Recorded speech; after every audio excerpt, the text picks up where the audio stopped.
Belgium, Turkey, USA, Uzbekistan, Uruguay, Ivory Coast. Let's play football. It's the World Cup time, 'cause this is the World Cup. Up in the air, put your hands up in the air, put your flags up, World Cup. Up in the air, up in the air, put your flags up, leave them now. It's the World Cup, we rise to the end. We gotta drink till we win. Give me the cup, the tip in your sip. Told him I'm bringing it back to the crib. Todo el mundo mirando, everybody gritando. La bola girando. Cause this is the World Cup. Put your flags up in the air. Put your hands up in the air. Put your flags up. Cause this is the World Cup. Put your flags up in the air. Put your hands up in the air. Put your flags up. Leave them there. 2026, baby. It's that World Cup time. There you go. Let's go. Hello? Okay, microphone. It's just like picking up the regular microphone for now. Just fucking run the restart. Wait, hold on. No, I'm not gonna restart the whole thing. I just got started. I might have to. God. You haven't even blasted off yet. I might have to do a reboot. I know it's a webcam mic. Everybody, calm down. You guys are such fucking babies. Restart this. Hold on. Let's pull this out. It's gonna fuck the camera up too, though. Yeah. Switch cameras. So switch cameras. Pull this out, and then let's see. First, I'm gonna try to do it like this, but it's gonna break the camera too. Sorry, guys. It turns out we have some fucking serious issues here. But they will be solved. But yeah, March. I actually brought March in here because I was blue for an amazing reason, and then it turns out I wasn't just blue. I also didn't have the audio, and there's a power cycling issues. Nope, it's not picking it up, dude. You gotta restart it after you cut your losses. Fuck. Okay, I might have to hit a BRB screen real quick and then come back. Everybody. Okay, we're back. We're back and better than ever, folks. We're back and better than ever. Okay, noise gate is working. Gain is good. Yeah. Yeah, there is a power cycle failure. There is a power failure on my USB that, you know, it happens. It's a problem with this desktop setup. We got the beefiest laptop in town, too. And yet, even then, your mic is extra clear now. Ty Wrinkle, bro. I'm gonna end it all. No, I'm good. I haven't stopped since this morning. It's been a fucking particularly eventful morning. Ladies and gentlemen, welcome. I'm Hassan Piker. I didn't even do the fucking webcam mic. No, this is not the webcam mic, dumbass. This is the 4K camera microphone. I mean, webcam mic? No. It's not the webcam mic. It's not. It's the fucking SM7B. Sorry for the move to the New York. Sorry for the move to New York City chant yesterday. That's so funny. All right, bro. Ignore chat. I know. Mike is fine. Everything is fine. I'm not fine, but hopefully I will be eventually. All right, ladies and gentlemen, boys, girls, and MBs, we're live. We're alive. You already know what it is. I've had a fucking morning, dude. I've had a morning and a half. Okay, where to begin? It's obviously a special day, so we have to start it in a special way because every day is a celebration, except today is an extra celebration. It's Friday then, it's Saturday, Sunday, what? It's Friday then, it's Saturday, Sunday, what? It's Friday again, it's Saturday, Sunday. Oh yeah. It's Freaky Friday, ladies and gentlemen. You already know what it is. You already know what's up. You already know what's going on.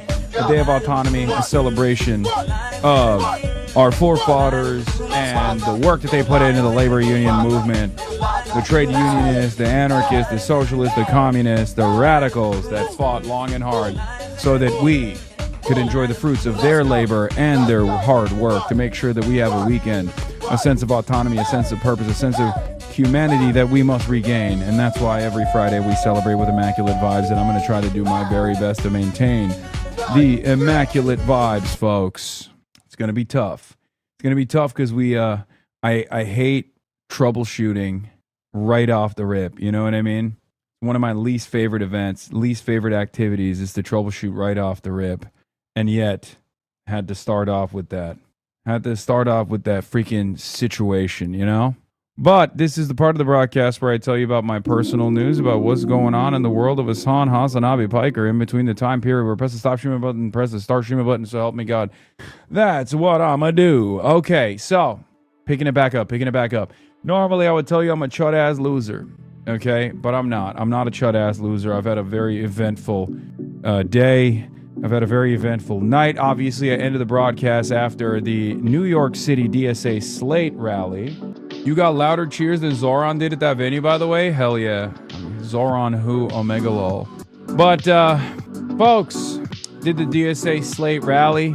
Did the DSA Slate, New York City DSA Slate rally last night. And I think it was great. I think it was a lot of fun. It was certainly an experience, right? You know, getting out there, getting active, speaking truth to power. You already know what's up. In any case, ladies and gentlemen, we're alive. I ended the broadcast last night, and I went home and I went to sleep because I had an incredibly long day ahead. And I woke up this morning and I got the freaking work. Okay? New York suits you better? Thank you. I agree. Yeah. Thank you for taking a photo even though you're in a rush. Always, of course. Why didn't you go to RHPS with Will? Dude, you know we were literally an hour away by car, right? Because I was at a fucking rally in the entire other side of town. Perhaps that was the reason why I couldn't make it to Rocky Horror Picture Show, which I really wanted to go to, by the way. I did. I know people will think that I didn't want to do it, and this was an opportunity for me to get out, but I actually was looking forward to it. Blink twice if they're keeping you hostage, North Korea style in Mamdanistan.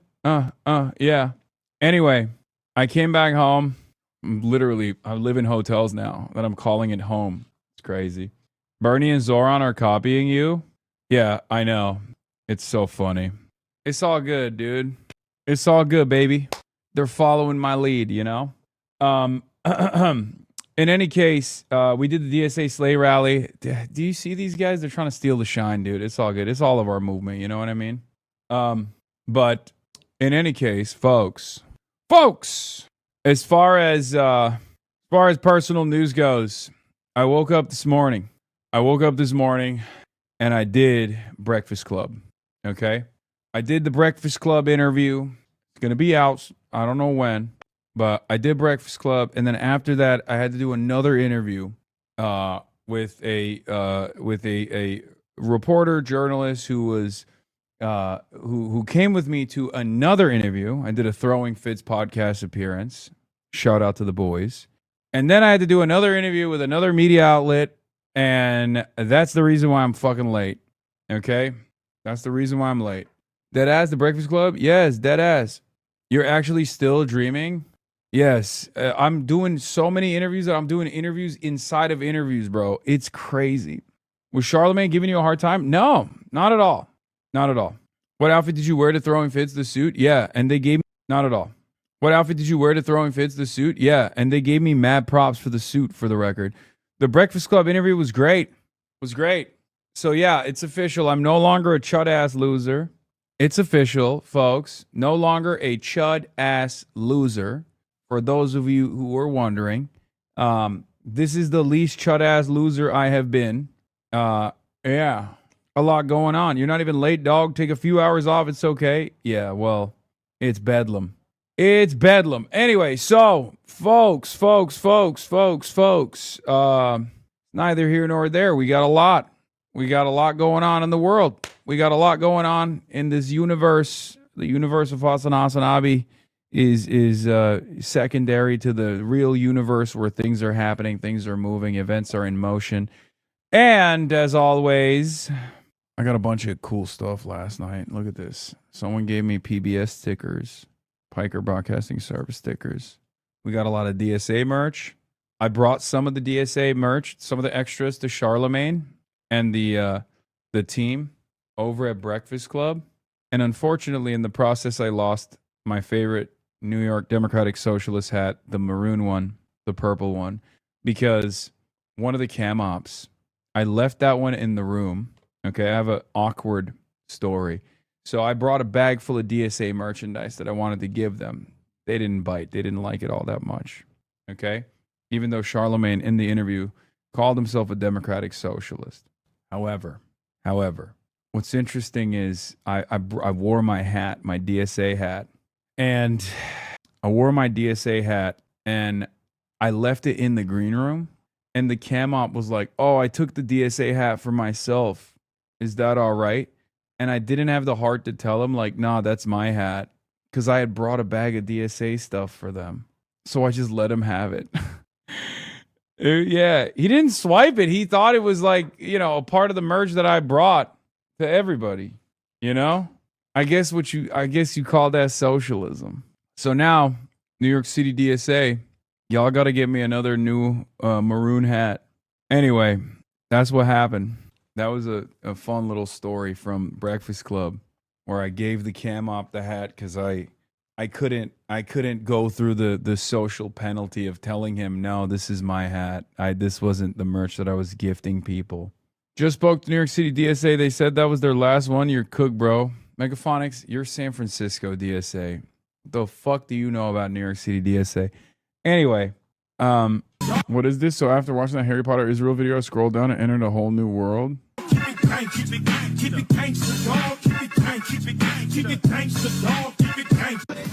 The best feeling in the world is starting your day off by making Aliyah, becoming an Israeli.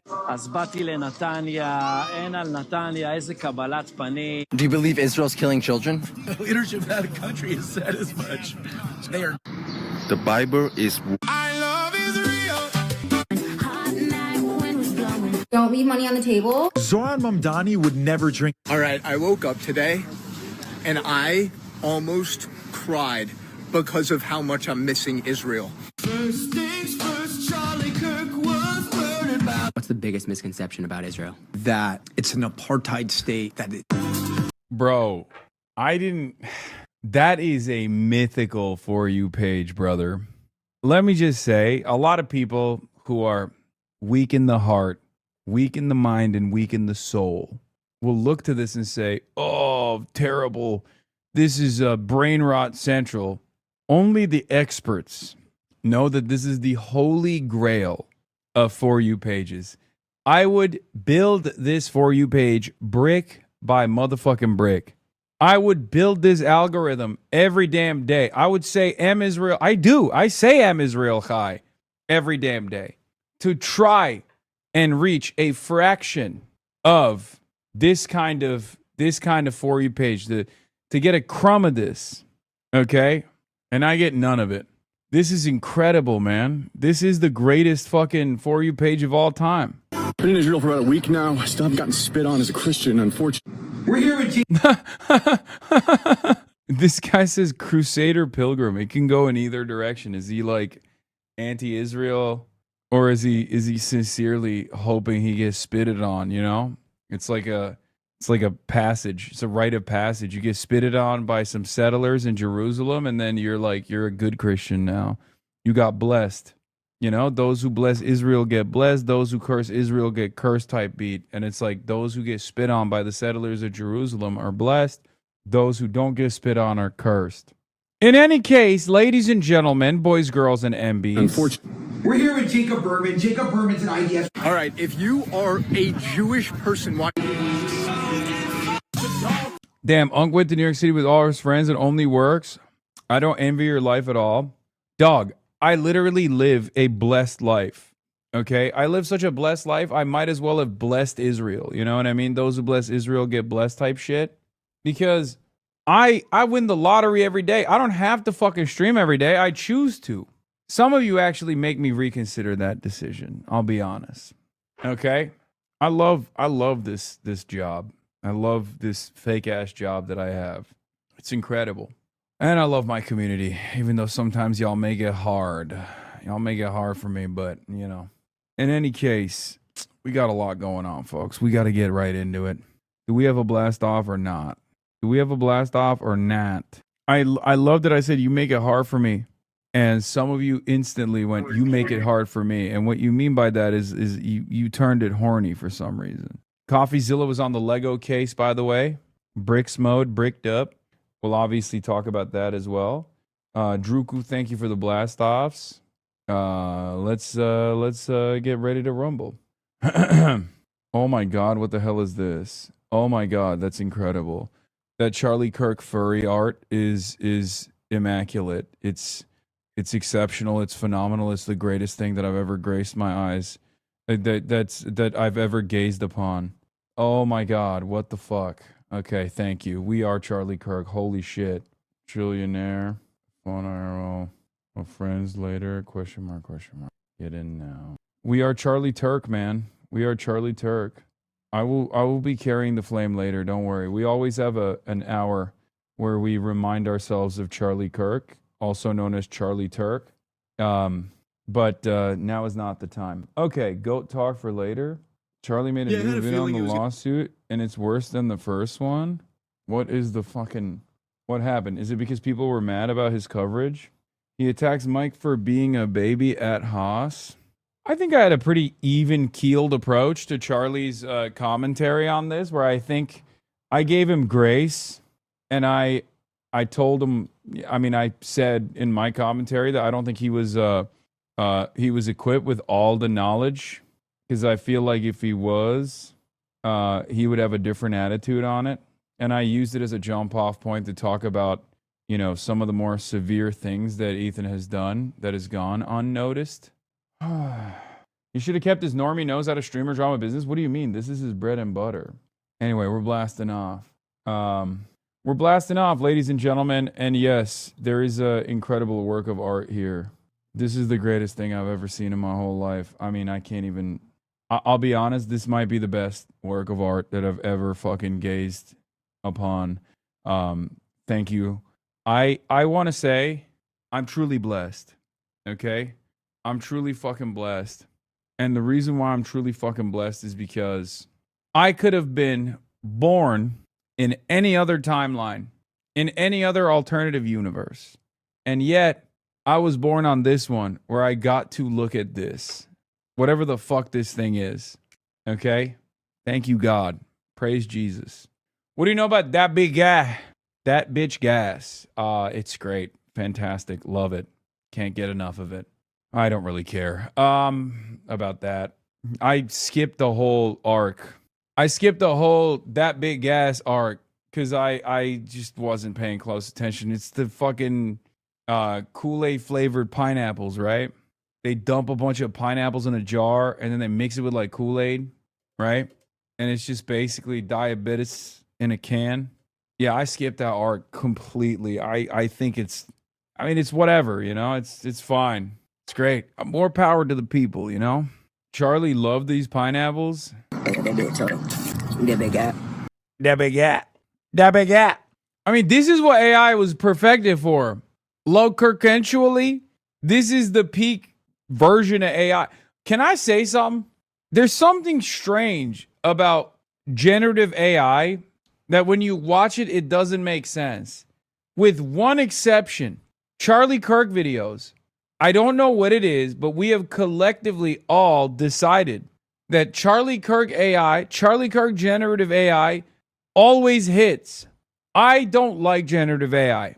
Not even a little bit. Okay? Not even a little bit. And yet, anything that is generative AI and Charlie Kirk hits like a fucking Mack truck, dude. I don't know why. I don't know how. Perhaps it's because the AI was trained too much on Charlie Kirk related memes. But there's two things that are taking place by my estimation. One, every time I see Charlie Kirk generative AI, I like it. It hits. That's number one. Number two, I see his face everywhere. I see his face all the time. I don't know why. I feel like, do I miss him? Was it real love, what we once had? Don't it always seem to go? You don't know what you got till it's gone, you know? But literally, there will be like a random athlete random athlete gets signed to, I don't know, the fucking Toronto Blue Jays or whatever, right? And I'm like, that's Charlie Kirk. Like, I see his face in the face of the athlete. And I don't know why I'm out here thinking more about my mans than Erica Kirk is. I've been carrying his fucking flame, dude. I've been carrying his damn flame nonstop. So it's not only is this like the perfect type of generative AI, but I see his face everywhere, where my brain has now substituted regular faces with Kirk face, which, by the way, I used getting kirked on I used the term getting kirked when I was on Breakfast Club, and I felt like they didn't like it too much. Like, I did not get the response I thought I would, because they asked me like, oh, are you worried about like political violence coming your way? And I was like, well, you mean like getting kirked? Did not nail that fucking interaction. That fell flat. They're pros though. They went along with it. What the fuck is wrong with you, man? Man, it's the Breakfast Club. I thought, it's time for a little bit of jokes. Time for some jokes. You should have just transitioned to Danny Denon, accent to distract. Bro, I literally deployed the Trump accent. In your head, you can't guard me. I'm in your head, you can't guard me. Yeah, this is what I'm talking about. This is an OG, right? This is actually just regular Wemby. Like, it's not, but I'm seeing his face everywhere I look. This is what I mean. What is real? What is fake? I don't know no more. Are you stoned right now? No. Isn't half a Breakfast Club audience Trump voters? I doubt it, because Charlemagne is such a lib. Bro, Charlemagne told me he calls himself a democratic socialist, dude. I mean, he was a social democrat, but we talked about it a little bit. But we be covering most trillionaires, that is. Maybe. The most complex piece I've done to date, 19 hours and 40 plus layers of work for an anonymous client on Discord dedicated to Charlie, by the way. This is the greatest work of art honoring Charlie Kirk literally always comes from the people who think they're honoring Charlie Kirk, by the way. Because, like, We Are Charlie Kirk, We Carry the Flame was not made to make fun of Charlie Kirk. And this is the same. Like, this is a furry artist who is actually a fan of Charlie Kirk. I swear to fucking God, dude. I swear to God, the greatest art that is hilarious, that comes out of this movement, like all the Kirkification memes aside, the absolute bangers come from the side that thinks they're honoring this man and unintentionally create new metas. Why even do this? For what gain? Yeah, Adam doesn't understand that Charlie Kirk AI is good. It's good for the cause. It's good for the world. And certainly it's good for me. Anyway, now that I've done like 50 minutes on Charlie Kirk AI, we'll move on from that. And we'll get to some other stuff, but it will live on in my mind. I promise you. It will live on in my mind, in my heart, in my soul. It's something I think about quite a bit every day. I go to sleep thinking We Are Charlie Kirk. I wake up thinking We Are Charlie Kirk. Zohran did another ad for Daria Liza Avila Chevalier for Congress. You are mentally ill. Motherfucker, I'm ill, not sick. No, Adam Hamawi also endorsed Daria Liza. We got a nice little thing going. You see that? This is how we build. This is how we build. All right, we'll get to all that and more. But before I do that, thank you for the playlist, Amacius. Before we do that, there's obviously bedlam in the whole MOU situation. The real will they, won't they? And this time it's peace in the Middle East and peace around the world. But of course, there's some real spoilers on the American side. But yeah, speaking of building the most socialist Congress that the United States of America has ever experienced, that initiative is still going strong. And part of that was your boy attending the New York City DSA Slate rally last night, surrounded by comrades, incredible people, door knockers, organizers, people that understand the crisis ahead of us and are taking matters in their own hands. It was probably my favorite event that I've done so far.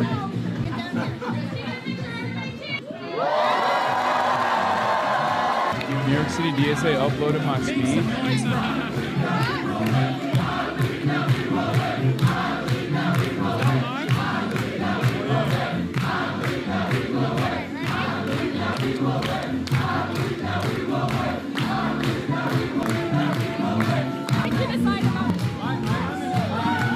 Let's play a game. Who killed the most Americans? Beast mode from Kyle. I will not be saying anything else. What are they saying? They're saying, I believe that we will win. So this was my first like thing. And then I introduced Claire and then Daria Lisa. And then afterwards I delivered another. I did a canvas, which was a little corny, but I hope you guys like that. The American government was taking egregious actions. What atone for my crimes at Wall Street by knocking on doors for a democratic socialist. That's yeah. And then I did my speech here somewhere. Okay. And I think this was one of the best speeches, but I don't know. I want to hear from you guys. I'm glad that the New York City Democratic Socialists of America posted it, but let's take a look. Wow. All right. I wrote a speech. Well, I got Noah to write most of it, so shouts out to Noah. Hello, New York City DSA. Can you hear me? I pandered earlier, so I can't say Nixon 5 again. Damn. All right. Can I get a Nixon 5? Nixon 5. Nixon 5. Nixon 5. Nixon 5. Nixon 5. It was one of your most thoughtful speeches, but it wasn't as aggressive or emotionally arousing as your most fiery speeches. It wasn't arousing. There is no place I'd rather be than with all of you here tonight in New York City. Thank you so much for being here. I really mean it. And thank you to New York City DSA for giving me the opportunity to talk to all of you tonight. Okay. You guys can't say that every time. I'm here to talk about serious things, okay? Maybe I'll move to New York City, but that's not so serious. I wanna talk to you about why I'd rather be here tonight more than anywhere else all around the world. And that's because here in New York City, you are on the front lines of one of the most important battles. You are, in many ways, the vanguard of a struggle that is taking place all over the country. And every one of us in here, and even all around New York and all across the United States of America, can see what's going on. Amidst the depravities of Donald Trump and worsening wars around the world, we can see that here in America, change is happening amongst the people themselves, where the people are finally taking power back from corporate entities and back from the corrupt establishment, Republicans and the Democrats too. From the student movements to the door knockers to the old white suburbanites, from the disenchanted liberals who voted for Hillary Clinton, who now say Bernie was right, to the excited socialists who are always there, more and more people recognize the extraordinary times that we are living through. And they want something different. People, in other words, are demanding a politics that works for them. And we see it in all sorts of different places. We see it in the dozens of states where communities reject building. I'm here to just skip ban because I hate almost every single parasocial loser around here. And on that echo chamber of the Roach King, buddy, look at this screen in front of you. There is no parity between a random never leaves his house and is just like fucking rehashing white supremacist comments that he reads on fucking Twitter to, you know, what we are trying to do around these parts. No one thinks you're 200 IQ big brain for thinking that there is some kind of parity or moral equivalence between the two. Enlightened centrism might have worked in like 2016. It's 2026, it's been a decade. Enlightened centrism got us Donald Trump twice. Okay? It's time to pick a side, buddy. New data centers where you have Republicans saying they will never vote for another Republican again as long as they allow those data centers to be built in their backyards. And we saw it in Minneapolis or in the streets outside of Delaney Hall. More and more people are demanding a different politics, something not beholden to corporate or pro-Israel or imperialist interests. For the longest time, free Palestine. For the longest time, I thought we were so far away from socialism, and we might still be far away from socialism, but we do have an opportunity right here, right now, more than ever before. And we must seize that opportunity. And you all must continue your own disciplined organizing for that to happen. That is the challenge. Now, what is this organizing? It's more than just elections. It's work like organizing tenant unions. It's work like international solidarity movements, whether that's donating funds to comrades in poor countries or participating in actual solidarity missions to Palestine or to Cuba and so on. But it's also work like labor organizing or work like political education of yourselves and others. And let me tell you something from my own personal experience.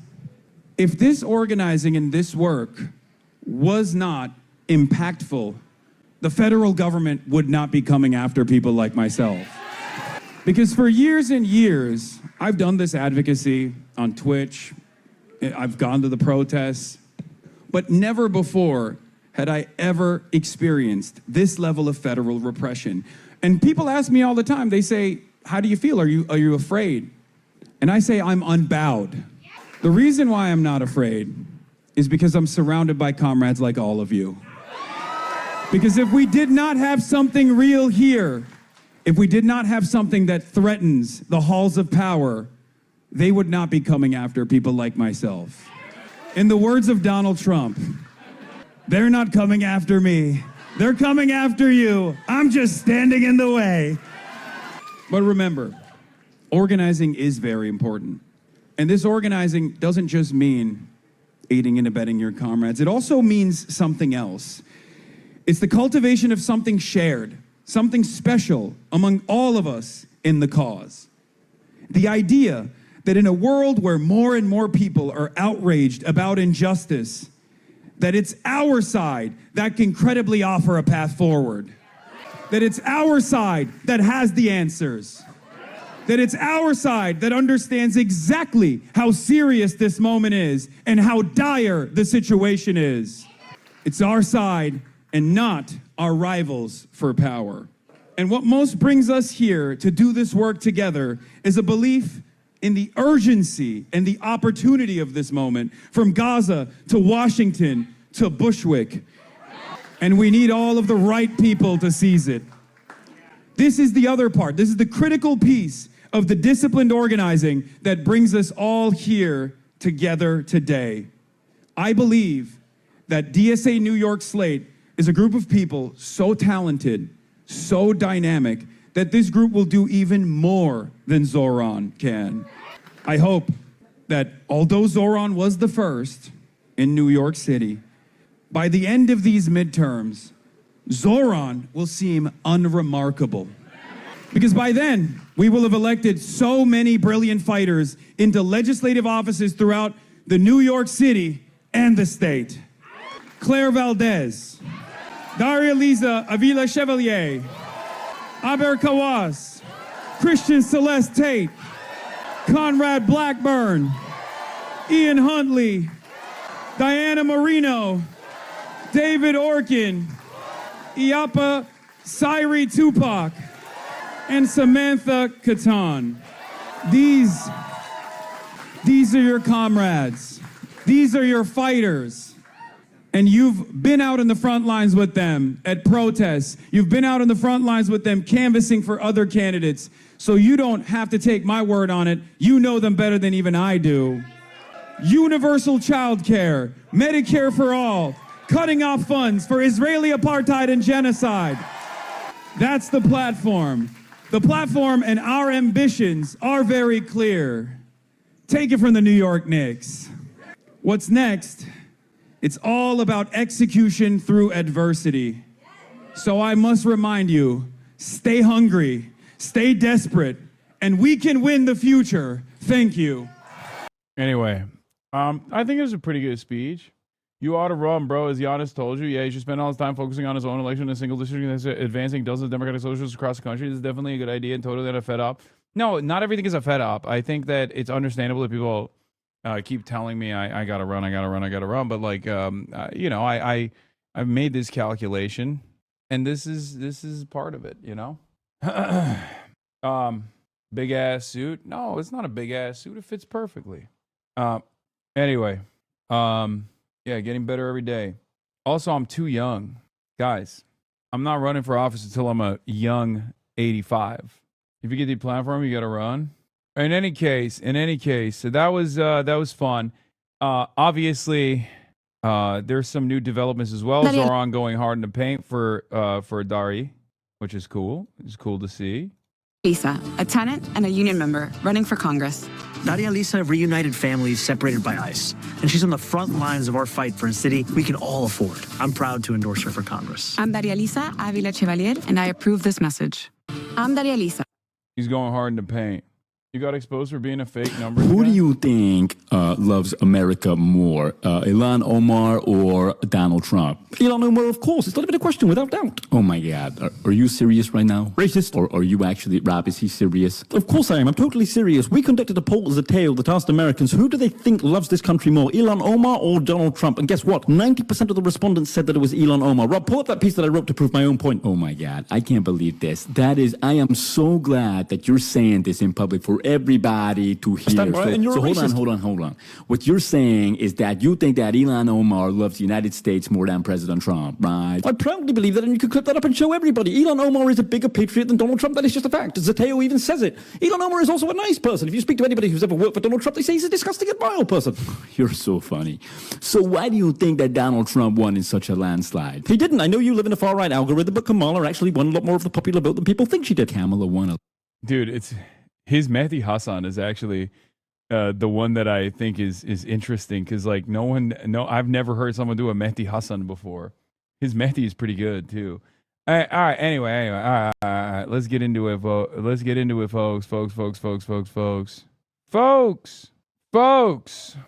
kind of nails the Mehdi accent. Yeah, the way he does the cheeks is on point too. She Mehdi on me till I Hassan. Austin is fighting for the working class, by the way. You are not. Where's Austin? Thank you, big boss. Where's Austin? Oh, he's going to fucking ride that forever, dude. He's going to ride that wave permanently till the end of motherfucking time. God damn it, dude. What the hell are we doing? Are you going to talk about your biggest op not being the first trillionaire? Okay, dude. Fucking Elon Musk day today. Of course, Magaphonics wants it. Most of these were, Jeff Colton says, AOC did a voter's guide, but snubbed 2 DSA candidates in the voter's guide. Most of these were announced already, but worth noting that AOC did not back. DSA endorsed Samantha Catan and Tupac, likely out of deference to their opponents, Pia Roman and Jasmine Sanchez, both of whom have worked for Alexandria Ocasio-Cortez. There is that. Also, speaking of which, they want to be like me so bad. Can I just say, Bernie, Zohran, not everyone can be the big dog. Not everyone can be the big dog. Okay? That's all I'm saying. I know you guys are like, oh yeah, we're doing democratic socialism. We're advancing the cause. It's like, oh, whoa, look at that. Hassan's doing a DSA sleigh rally. I guess we should do a DSA sleigh rally. It's like, listen, little bro, I'm proud of you guys. Okay, I'm proud of you guys. Just saying. Paving the way, HasanAbi, someone has to be the first. Yeah, no, it's cool. Stole my whole flow. Word for word, bar for bar. You didn't create this, little bro? Man, it's a fucking joke, dude. I'm fucking joking. I wonder if you'll ever do an event with Bernie. I know you've interviewed him at his events, but it would be interesting to see you both in the same lineup. Clearly, you're joking when you talk shit about Zoran, but there are definitely leftists. Wait, talking shit about Zoran? Literally, I qualify that I love Zoran every time I talk about him. What do you mean? Yeah, you think I'm actually shitting on Bernie and Zoran? Like I invented this? You think that's a sincere take that I have? Jesus Christ, dude. How do I have to qualify everything? That's crazy. This is literally a joke-free zone. I swear to God. I swear to freaking God, dude. Holy moly. Holy Toledo. Or now, with the Barry Weiss editorial decision, holy Tel Aviv. Do I have to say fucking end joke after every joke? God damn. Legalize comedy. And as far as the statement about Zoran at the DSA sleigh rally, what I'm saying is it rings true. When I say my hope, my goal for a better future is to make Zoran seem unremarkable in comparison. It means that, what do you think? It's the other side of let 1,000 Zorans bloom. That's the other side of that story. When you got 1,000 Zorans running in every fucking race, all of a sudden, people are expecting that. That's not a joke. That's not a joke at all. That's a promise. That's my goal. That's my hope. What you think the people elected Zoran so that he would be a good mayor? I mean, that's a given, right? That's the bare minimum. Zoran is supposed to be a representative of a broader movement, and he is. And he understands that. He understands the role he plays here. Him being a good mayor is a part of that, right? The goal here is to associate good governance with democratic socialism. After many years of viewership, I've come to realize, like Twitter or X, we are nothing without our liberal woke skulls to punch at. This broadcast has some of the most fun and funny moments while also having a never-ending stream of actually Andes. And something about that mix makes for a more beautiful democratic discourse. Anyway, play more Kirk AI clips. How come AOC hasn't endorsed the New York City DSA slate? AOC doesn't endorse against incumbent candidates in the House, which I think she should, and I think everyone should. But that's just like the common meta. Democrats that are already in elected office rarely ever endorse against incumbents in the House. They'll endorse against Senate seats and vice versa. Like senators will do that against representatives. She was literally that in 2018. No, I know. Trust me, I know. I think she should. It's not unique to AOC, though, is what I'm saying. This is just like common practice. Because they're a part of the political machine. I think that there will be a lot more bandwidth for more bold decisions like that in the future, though, if our numbers grow, right? If there's a real political force that is a threat to the establishment machine and can provide, defense when necessary, for example, and has some level of leverage internally within the party, and then you'll see more bold decisions. Outside of that, though, there was a nice little cross promo. You guys didn't notice that, like, there are certain races that Zoran didn't want to disrupt that AOC endorsed in, and then certain races that AOC didn't want to offend the sensibilities of certain key allies that she has worked with, where Zoran endorsed. Figure it out, dude. Figure it out. Like, a lack of endorsement of this sort doesn't imply anything. Read between the fucking lines for once. It's funny because our enemies are, right? I think there are a lot of things shadows choose not to notice when it comes to AOC and Zoran. Lamau, true. Israel made a power play today that literally was designed just for me, for the record. Okay? I need you to understand something. We did not know who this fucking guy was that well until recently. A British pedophilia enjoyer by the name of Trevor Phillips, who you might recall from his disastrous hit job against Zach Polanski, has now been hired by ZBS News, the most trusted news resource in Tel Aviv. Barry Weiss has done it again. Incredibly dynamic, unbelievably Islamophobic, Jeffrey Epstein affiliate defender till his last breath, basically. Close associate of Mendelsohn and active defender of Mendelsohn, even to this day. Here he is in all of his glory. Barry Weiss has decided to welcome to the team Trevor Phillips. Absolutely despicable. Trevor Phillips GTA reference. Yes, Barry Weiss follows me. Anyway, let's get to some other news now. Now that we covered the Bernie headlining a rally with Zohran Kwame Mamdani for his congressional slate, Claire for New York, Daria Lisa, Claire Valdez, and Bradley Lander. While we go back to the Strait of Hormuz, Reuters UAE just sent $3 billion to Iran and might be real for this time. We shall see. Okay. CNN had a montage of the 39 times the war ended. Oh my God. Beast mode, beast mode, beast mode, beast mode. ZNN. Before CNN turns into ZNN, here are the last gasps of some of the producers at CNN making an impact before Barry Weiss hits it like a fucking Zionist meteor, okay? Let's start there, actually. Here's Donald Trump, and the 39 times he said he's close to a deal with Iran. Over the course of the 105 days that Epstein's Fury, Operation Epstein's Fury, has unfolded, bringing about death and destruction to Iran, death and destruction to American assets, including American troops, and a complete destabilization of the energy markets around the globe, Donald Trump has tirelessly advocated working round the clock for a ceasefire, and yet has never been able to achieve it, even though he has seemingly achieved it 39 times. Let's take a look. Major points of agreement. They want to make a deal. And we are very willing to make a deal. Well, I think we're going to end it.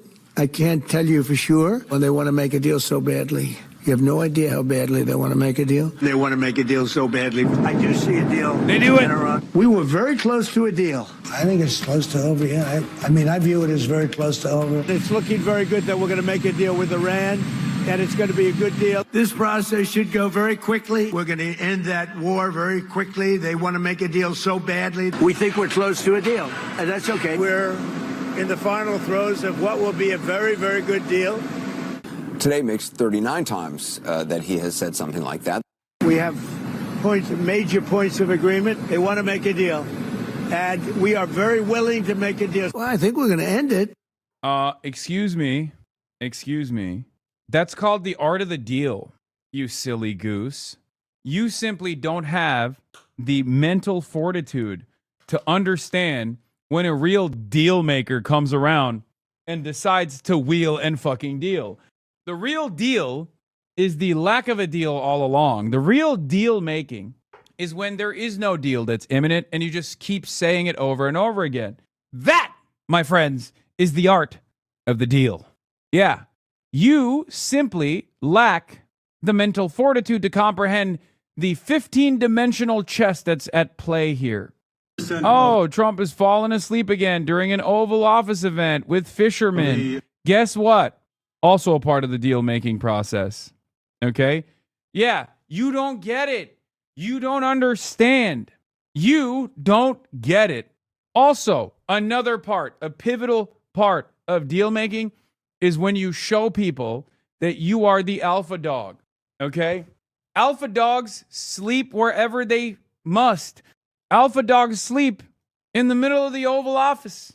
I take back what I said. It's not 15-dimensional chess. It's 1,500-dimensional chess. He's showing the rest of the world that he is unafraid, surrounded by enemies. He can still fall asleep like that. You might think it's narcolepsy. You might think it's dementia. You might think it's his age, but it's none of those things. Well, it might be all of those things. But what it is Donald Trump showing everyone that's watching he does not care. He is so powerful. After all, 39 separate instances of wheeling and dealing. You'd fall asleep too. That's right. You'd fall asleep too. You'd take a tactical nap. Who amongst us hasn't thought about taking a tactical nap at their place of work when shit gets boring? You know who gets to do that? Big dick bandits. All right, we just want to bring you up to speed with some breaking news that we are just getting in now. So Pakistan's Prime Minister, Shehbaz Sharif, on Friday, that's today, said that a final agreed text of a peace deal between the United States and Iran has now been reached, and that Islamabad is working with both sides to finalize the next step. Obviously, this comes as there is a lot of back and forth between the United States and Iran. The Iranians have also just recently said that a deal is closer than it has ever been. So we will continue to follow this and see if we get more news and see just how close we may be to an actual. So close. Thank you, Senator. All right, we want to get you up to speed right away with some breaking news out of the United States. The president, Donald Trump, has posted on his Truth Social platform. He is criticizing the Iranian media's reporting of this potential agreement that he announced between the U.S. Okay, maybe it's not. God damn it. Oh, brother. Oh, God damn it, dude. I thought this was it. You know, this time it's. So is it happening or not is a question that many of you have. And I've been obviously joking around, but let's take a look at the only side that actually gives us real, reliable information. And yes, that is certainly not the American side. It's not the Israeli side. It's the Iranian side. J.D. Vance responds, but let's hear what the Iranian side said. Iranian Foreign Minister Sayed Abbas Araghchi says, on the MOU, a memorandum of understanding has never been closer, calls on media to refrain from speculating on details. Sayed Abbas Araghchi actually does confirm the deal is close. The Islamabad Memorandum of Understanding has never been closer. Pending its finalization, the media should refrain from entering speculation about its content. In line with our responsible and transparent approach, all details will be shared with the public in due course. Now, just so you understand, this is new. Abbas Araghchi has, what is this? Response. Millionaire Hassan Piker, Nepo baby to a family of Turkish billionaires who made their fortune off the Armenian genocide and charging rent as landlords, complains about paying $6,500 for a luxury seat at a luxury sporting event and not getting a shout out by the NBA. Shocking. No, this is real. All of this happened. What can I respond to? Yeah, no, it's real. My father, my father's father, me, we are all billionaires. I'm a billionaire. Yeah, our whole family. And we made the billions off of the Armenian genocide, specifically. Don't ask how one can make billions off the Armenian genocide. Just go along with it, you know? Yeah, it's true. And yes, I did complain a lot about the luxury sporting event that I went to. And the only number that they got wrong is I actually sat courtside. I lied. I sat courtside. I paid $200,000 for a ticket, which to me is like basically $1 because I'm a multi-billionaire. And yeah, all of this is true. He got me. He got my ass. Yeah. Bro, you got to say you're joking. Cockroach Man takes it literally. I mean, nah, so who gives a fuck, dude? Haven't you realized by now that these people don't understand sarcasm? Dude, come on. Come on. Yeah, Elon Musk is not the first trillionaire. I am. People don't know. The secret's out, guys. Beast mode. Yeah. Is that tweet satire? No, I think that person sincerely is trying to, I don't know, do the weirdest version of defamation you possibly could do. Whenever Reddit goes down, I come in here and ask, hey, bro, did you see Reddit is down? I don't know. Yeah. Nobody knows that Tom Steyer's actually your dad. No, I'm his dad, actually. That's why he has $1 billion. I gave him a cool bill. I have so many billions that I gave Tom Steyer just for fun. 1 billion. I was like, I forgot about it already. That's right. Gave him a crumb of my billies. Anyway, meanwhile, JD Vance, while Araghchi is talking about a memorandum of understanding actually being close, which is important. This is new, right? Even then, it doesn't really matter, though, because once again, Israel might have a difference in opinion here. So regardless of how close the memorandum of understanding is to being finalized on the American side, on the Iranian side, have you forgot to ask the most important, the most pivotal side, Israel?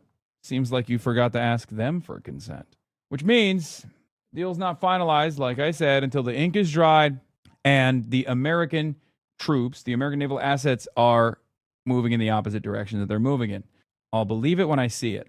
However, J.D. Vance strikes a very diplomatic tone and is clearly preparing a narrative on unfreezing of Iranian funds, which Trump has repeatedly claimed he would not do, and on other terms. He said, I'm seeing a lot of fake information about a potential deal to reopen the strait and end Iran's nuclear weapons program. First, the Iranians are not receiving any cash, and no funds are being released for simply signing a deal or attending a meeting. The deal is structured to ensure that the U.S. and its allies' concerns are prioritized. Ooh, this is good stuff. If you recall, there were teases upon teases throughout this process where Trump would signal to what he would want out of this deal and what he would be comfortable giving away. This was one of those things. He rarely ever mentioned the cash, the assets being unfrozen. And I'm sure there'll be a lot of like paperwork, legalese, justifications that makes it seem as though we're not giving pallets of cash directly to Iran, which is one of the things that Trump railed on Obama and even Joe Biden over. So we shall see. But obviously, no matter which way you cut it, it is still the same ordeal, right? I've noticed a couple of bizarre things in the reporting over the last few hours. First, people who rightly said Donald Trump was a historic president a month ago now criticizing a deal based on unconfirmed media reports. Second, People who say you can't trust the words said by the IRGC, who apparently believe anonymously sourced social media posts. The president is going to get us a good outcome one way or another. Yeah, the whiny groiper is back. These two almost simultaneous tweets should be read together in order to better understand what's going on. But is there someone you forgot to ask? The real president of the United States of America comes in, Benjamin Netanyahu. As long as I am Prime Minister of Israel, Iran will not have nuclear weapons. There is full agreement between me and the president, the fake president, President Trump, on this issue. For over 30 years, I have been at the forefront of the international campaign against Iran's nuclear program. Had it not been for this campaign, Iran would long ago have an atomic bomb to destroy Israel. Iran is working to destroy the Jewish state, and I dedicate my life to preventing them from doing so. As long as I'm Prime Minister of Israel, this will not happen. You know this is a Hebrew tweet, translated from Hebrew to English, because he talks about how Iran's goal, first and foremost, is to destroy Israel. And I feel like in the English-speaking world, if he were to release this, people would probably have a very different attitude on it. They'd be like, damn, I didn't know. God damn, bro. Big Yahoo moving. Political reports from 4 minutes ago. Deal with Iran is near, but not final, senior U.S. official says. All right, these are good events. These are good events. And Iran. So I'm going to read you the tweet, the True Social post that he has put out. He said this: the terms that Iran leaked out to the fake news have nothing to do with the terms that were agreed to in writing.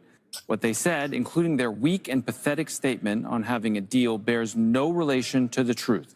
Very dishonorable people to deal with. With them, there is no such thing as dealing in good faith. Amazing. Also, their totally rebuffed drone attack last night against Indian ships leaving the Hormuz Strait is totally unacceptable. They better get their act together and fast. So remember, President Trump had previously called off strikes against Iran last night and said that there was this deal that was going to be signed imminently, perhaps even as early as this weekend. He was looking to dispatch the vice president, J.D. Vance, for some kind of a signing ceremony. We then got details from the Iranian media on what exactly this deal may entail. And it includes, I'm going to list them off for you, on the nuclear file, no new agreement regarding Iran's nuclear program. And Iran will not make any new commitments. They say that on the Strait of Hormuz, again, this is Iranian state media reporting, that they make no commitment to relinquish control over the Strait of Hormuz. When it comes to ending the war, they said that the U.S. committed to ending the Israeli regime's war in Lebanon. They calls for an end to the war. And when it comes to frozen assets, the Iranians are also saying that part of the funds that are being frozen will be released immediately. So there is a lot to sort out here as to what's what and where this leaves the status of the deal. But we are going to try to sort through all of this. We're going to do a quick swap over. My colleague Imran Khan will be here in just about 2 minutes from now. Stay tuned. After saying there was a deal, President Trump is now lashing out at Iran. In a Truth Social post that appeared just a few moments ago, he called Tehran, and I'm quoting him now, dishonorable for what he's calling inaccurate descriptions of a proposed agreement. He also said they better get their act together and they better do so fast. Let's go to CNN's Kristen Holmes over at the White House. Kristen, what else is the president saying this morning? It's all very dramatic. Yeah, and Wolf, we're going to get to what he's saying in a second, but I do want to explain how we got here and what it is that he is referring to, because we had gotten a readout of this memorandum of understanding from a diplomat who had been briefed on what was in this document, and some of the key points were this: that it would be a 60-day ceasefire that would include everything, Lebanon included, that the Strait of Hormuz would be opened immediately, and that pre-war levels of traffic would begin again within 30 days, that the U.S. blockade of ports and some Iranian sanctions would all open up as part of this deal, and that it satisfies all the U.S. requirements on the nuclear issue. So that is what we had been reporting. Then we had Iran come out, state media, and give their version of the deal, which looks significantly different. And there are a couple of points in there that are likely to make President Trump angry. One of them, they would not commit to ceding control over the Strait of Hormuz. And the other is that frozen funds, these frozen assets that have been a point of contention for President Trump, they say, Iranian state media, and of course, keep in mind the source here, that the agreement would demand the release of $24 billion in those frozen funds. So now you have President Trump reacting to this, essentially saying that the terms that Iran leaked to the fake news media have nothing to do with the terms that were agreed to in writing. What they said, including their weak, pathetic statement on having a deal, bears no relation to the truth. And with them, there is no such thing as dealing in good faith. I assume what he's talking about when he talks about their weak and pathetic statement on the deal is the fact that we had heard that the response to the deal, or the response to President Trump, was that the text still requires review and finalization. They have been saying that it has not been signed off on. President Trump, of course, saying that everybody was in agreement. So that is what is happening now. And again, we've been down this path before. President Trump says a deal is imminent, and then we see a situation like this where one of the sides starts to backpedal and it all falls through. So we'll see what's going to happen now. U.S. officials are still cautiously optimistic. We shall see. All right, Kristen Holmes over at the White House for us. Thank you very much, Pamela. All right, Wolf, let's continue this conversation with CNN political and global affairs analyst Barack Oh, Ravid, hell yeah. who's also the global affairs correspondent. Hell yeah. Barack, Unit 8200, Ravid. Very good. Very, very good. A deal is imminent, as I have said 39 times. It is not because of market close. Once again, Donald Trump is ending wars. What is this? You're washed, bro? 46,000 people are watching this. Oh my God. Liberalism, man. Liberalism. No deal is coming. They're just going to attack Iran this weekend. Another smokescreen. Who knows? For Axios. What do you make of this development with President Trump going from they've reached a great settlement to now saying Iran needs to get its act together because of what the state media there is reporting, which is different from what the U.S. has said? Yes, I think what the U.S. has been told by the Qatari mediators and the Pakistani mediators and the Iranian negotiators themselves yesterday was that they're basically ready to sign. That was the message that the White House got. And preparation started for a possible signing ceremony during the weekend. For example, 4 U.S. Air Force C-17 planes left Washington yesterday to Europe as an advance for a possible trip by Vice President Vance to Geneva to sign this agreement with the Speaker of the Iranian Parliament, Muhammad Bakr Kalibaf. But I think what happened in the recent hours is what happened several times during those negotiations, that every time when the parties were close to a deal, each side wanted to market the deal to its own domestic audience. And when you do that, then each side obviously, gives the deal its own spin, emphasizes the things that it's going to get and downplays the things that it's going to give.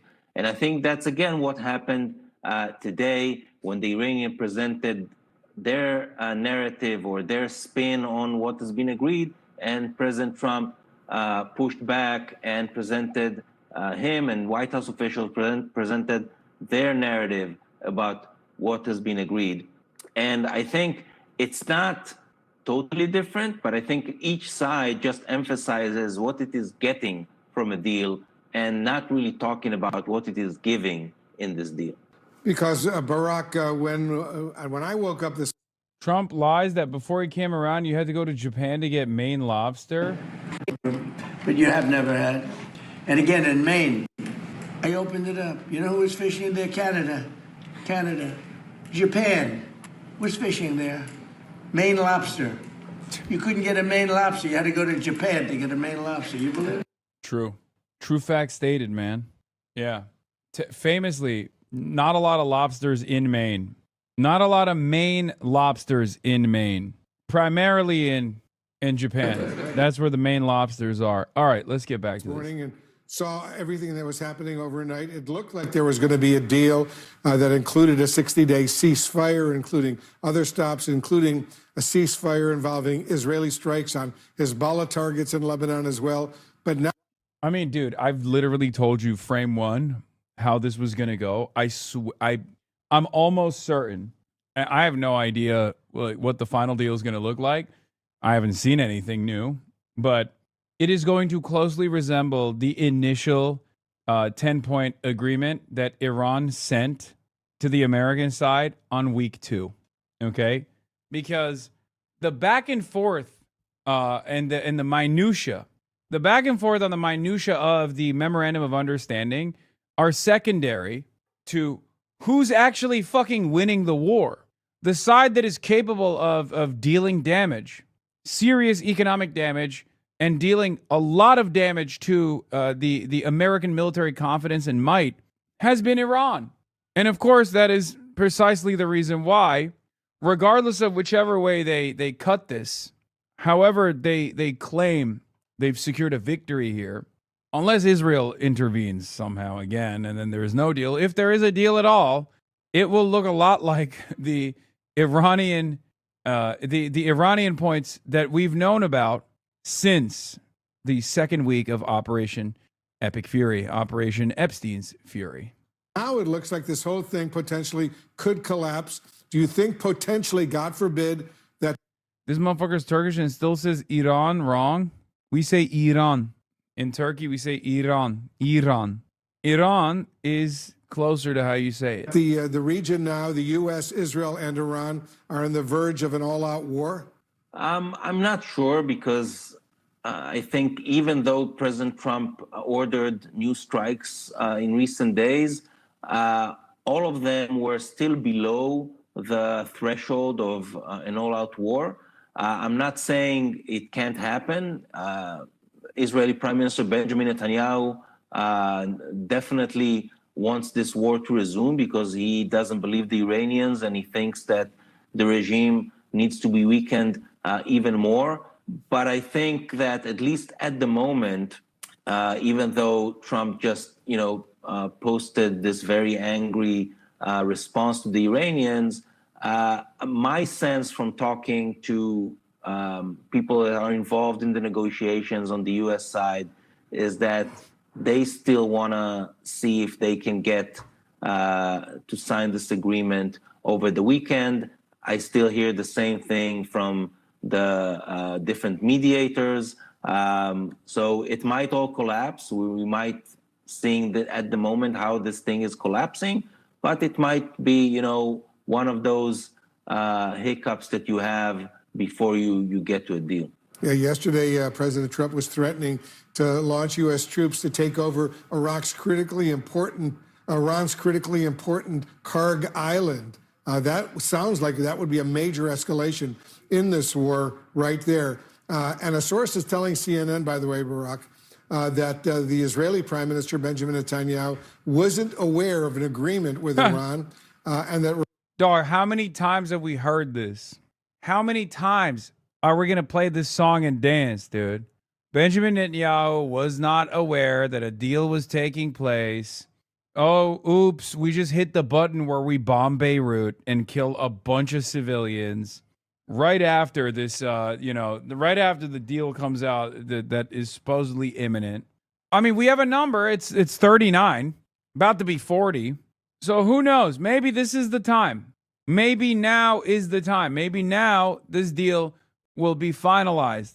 Economy is 1 week away from crashing. Oil CEOs visited Donald Trump. Maybe the oil CEOs should visit Benjamin Netanyahu, the real fucking president. They should just cut out the middleman, dude. Go to the big boss.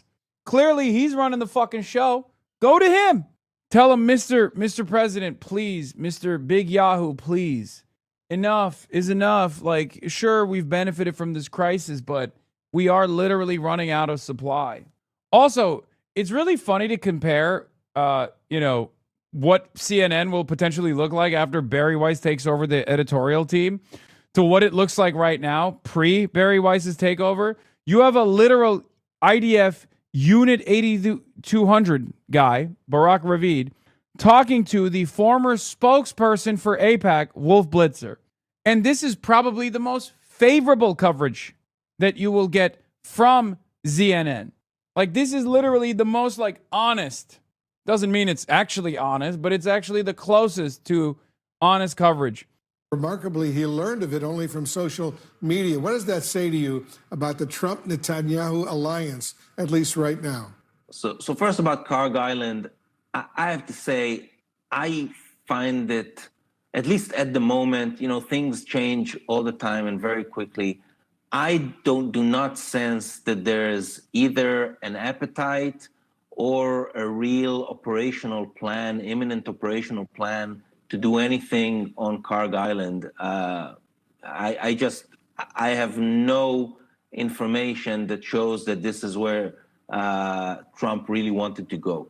And it is true that Netanyahu learned about Trump's post yesterday announcing that there's a deal from social media when he was sitting with his security chief and one of his advisors came into the room and told them that while they were discussing about what are the potential U.S. strikes that were going to happen several hours later, all of a sudden one of his advisors came in and said, well, there are no strikes. There's actually a deal, according to what President Trump just posted. And the U.S. did not notify Netanyahu in advance of this post. And I think that in the phone call, from what I heard from U.S. officials about a phone call Netanyahu and Trump had several hours later, Netanyahu was very, he sort of told the president that, he understands that there is a deal and there's nothing he could do. I'm sure that if Prime Minister Netanyahu read President Trump's post from a few minutes ago, his mood improved significantly. Yeah, certainly did. All right, Barak Ravid, thank you very, very much. After 105 days of President Trump's 4 to 6 week war in Iran, are we finally close? Smart move. Lie to Israel while we make a deal. You don't have to lie to Israel. You could just tell Israel to shut the fuck up. What? I don't know if you remember me or not, but you spent 30 minutes having your followers look up 10-year-old pictures of me because I cooked you and told you to quit wasting your time on the election because it was already over and that you're a small shrimp motherfucker and you started crying and whining like a gay. Unban this guy. Untiming out this guy. Fossabot. Bad bot. Either way, if not, just wanted to remind you I was right about the election and about you being a small, soft gay. Hope you get locked up / deported. Have a great night. Thank you, Cole Roberts. Shocker, Democrats, gay boy lying. I don't think this happened. I was fucking pussy since I was in 7th grade on God. I lost my V card at 13, dog. Oh my God, this guy's awesome. I can send it to you. Send what? Picture of your meat? No thanks. I'm good.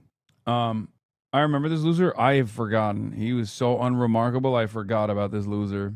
But seems like a cool guy that has many, many friends, though. Only cool guys talk like this. Yeah, dude, I've been slamming puss since I was 13. You're freaking soft and gay, dude. You're a gay soft guy. You're a gay guy, dude. I've been fucking mad puss, dude. I've been crushing mad puss since I was like 7 years old, actually, dude. Fuck you, dude. Sick. Cool, man. You're fucking awesome. Closing in on a peace deal. Well, despite President Trump claiming some fairly positive rhetoric, there are 4 significant risks to making progress here, not least of which President Trump's threats to seize Karg Island, which would be a massive escalation. Secondly, the crossing the Strait of Hormuz, reports of 2 drones attacking is clearly a tinderbox. Prime Minister Netanyahu claims that his war with Hezbollah is outside the deal. And finally, is the peace deal actually going to deliver the results that we expect? Let's take those in turn. First of all, President Trump's threat to seize Karg Island and other oil infrastructure for Iran. This would mark a major escalation. It would require boots on the ground, and that would be a major risk for US servicemen on the ground in the region, and would also risk extending and prolonging the war significantly. But within hours of issuing that threat, President Trump took it off the table. Why did he issue such a major threat? When in the past, he has used threats to try to coerce Iran into making some sort of compromises, but it also sometimes just expresses the frustration that President Trump has with the process. What is clear is President Trump's predictable unpredictability does risk compromising the peace process. Another area of concern that could unseat the process is the Strait of Hormuz. Reports last night that 2 drones were intercepted en route to targeting some commercial vessels in the Strait. What Central Command has admitted is that US vessels are escorting, the US Navy is escorting commercial vessels through the Strait of Hormuz in direct defiance with Iran's declared area of oversight here. That's almost certainly provoking Iran to firing drones. And this is all about who controls the Strait of Hormuz, with both sides trying to demonstrate that they do so.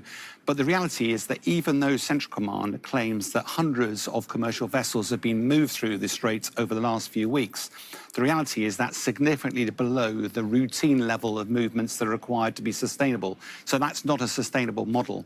In addition, there are grave risks every time you start firing weapons in the region, particularly if we end up with any US casualties.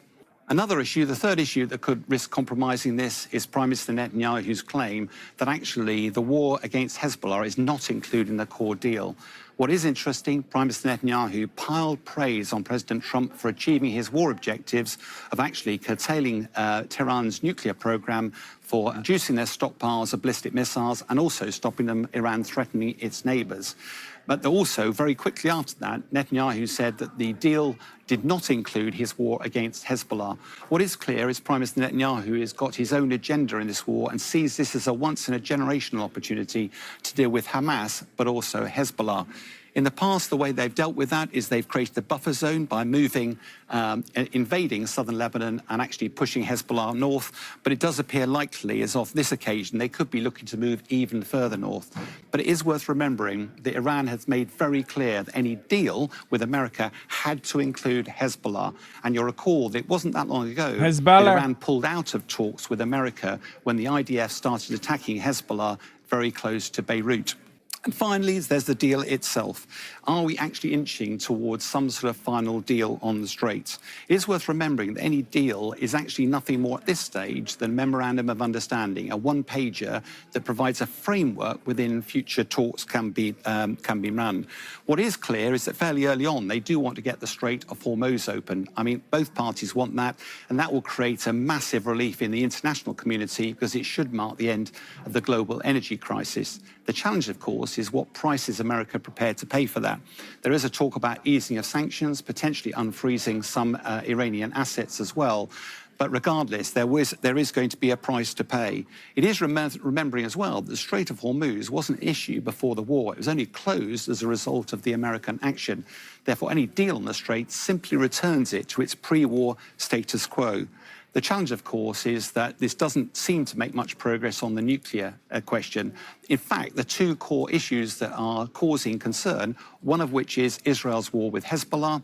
Is that included in the deal? If it is, then it's going to be a real test of President Trump's influence over Prime Minister Netanyahu, or indeed his control.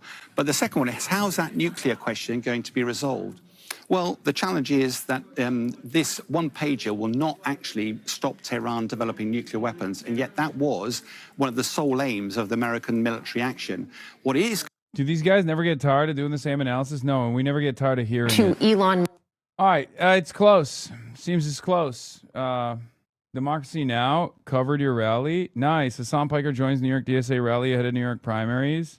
Is because, I mean, this is the tip of the spear of the socialist movement right now. There are a lot of incredible candidates out here that are really pushing the needle and expressing radical politics that has unfortunately been forgotten in American politics, but there's a real appetite for this. And I want to make sure that I can do everything in my power to get them to win these seats, get them to win these elections, and not only advance this bold agenda that puts the working class first over corporate interests, but then also charts a better path forward for American politics in general. The reason why I came to New York... Working class people are being crushed right now. Billionaires and bosses are running our lives and stealing our wages, stealing our time, and working class people need to fight back. Zoran's campaign last year turned out 100,000... Your purple hat rip? No, I have the black hat. Purple hat's gone, though. This peace deal will close until... This peace deal will be closed until market close. Yeah. Yeah, Jeremy Scale talked about this on Chapo, too. He said that the Iranian guys...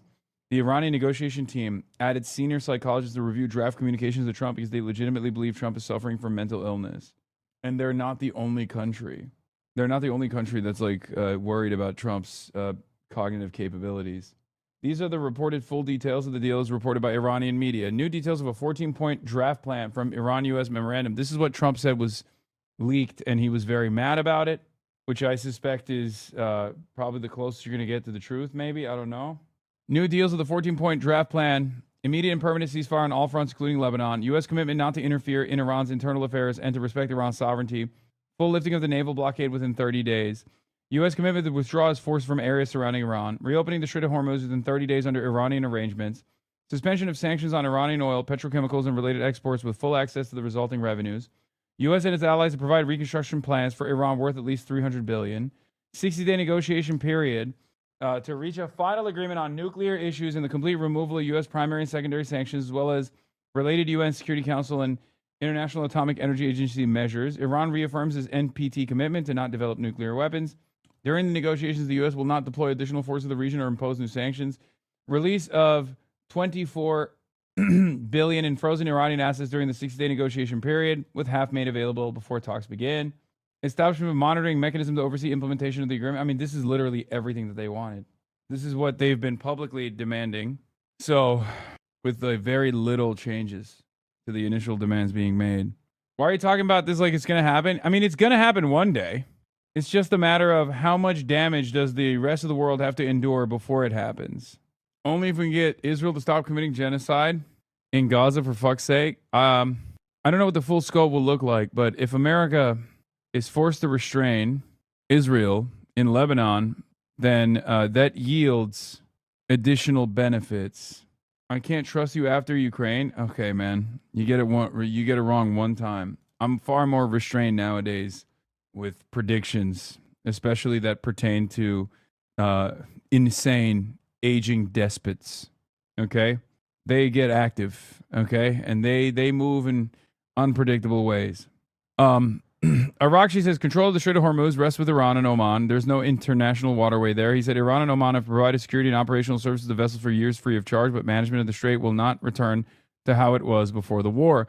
Iraq, she added that consultations have been held with Oman and a joint plan may be announced soon, including the future fees for services in the strait. Yeah. Trying to imagine a reaction from the GOP if Barack Obama had favorably retweeted Iranian Foreign Minister Zarif during the JCPOA negotiations. What a world we live in now. I mean, this is a only Trump can go to China moment, only Nixon can go to China moment, but this is not a bad thing. It's a good thing. Any kind of posture that reaffirms a commitment to the ceasefire revolves around normalizing relations with Iran. It revolves around normalizing relations with Iranian leaders. So technically, yes, there is a double standard here, but it's one that benefits peace, you know? So the thing is, it's not a bad thing. It's a good thing. While I do recognize the double standard, I'll take it.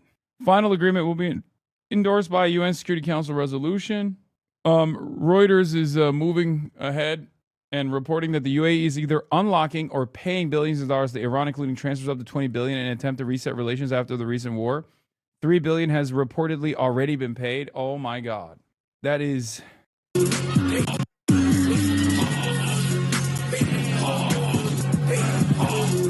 Straight up. God damn. They said Dubai, if you want the Dubai dream, the idea of Dubai to exist, to persist, then put the cash in the bag, little bro. Two regional sources told Reuters the UAE had agreed to the release of a total of $10 billion, more than $3 billion of which had already been delivered. Two other sources with knowledge of the arrangement put the total funds involved at $20 billion, adding that the move had been agreed in return for a halt to Iranian attacks on the United Arab Emirates. One of the sources with knowledge of the arrangement also said a first tranche of $3 billion had already been made available.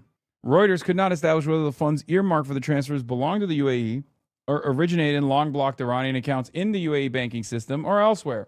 But a UAE official asked to comment on the transfer said the country was trying to ease tensions and foster peace. That's crazy. Apparently, years of delicate diplomatic negotiations and proposals for a concert of civilizations and so forth were less effective than firing hundreds of drones at Dubai. Yeah, seems to be the case. Because remember, like, people will obviously make it seem like, oh, Iran is so belligerent. They're such a crazy actor. They're so violent. They're so barbaric. Look at them. They only know one way to deal with people, and that's like through military intervention, and they're using their ballistic munitions. The reality of the matter is Iran has always been in favor of a negotiated settlement, always in favor of diplomacy, perhaps to a fault. We saw what that diplomatic process looked like twice.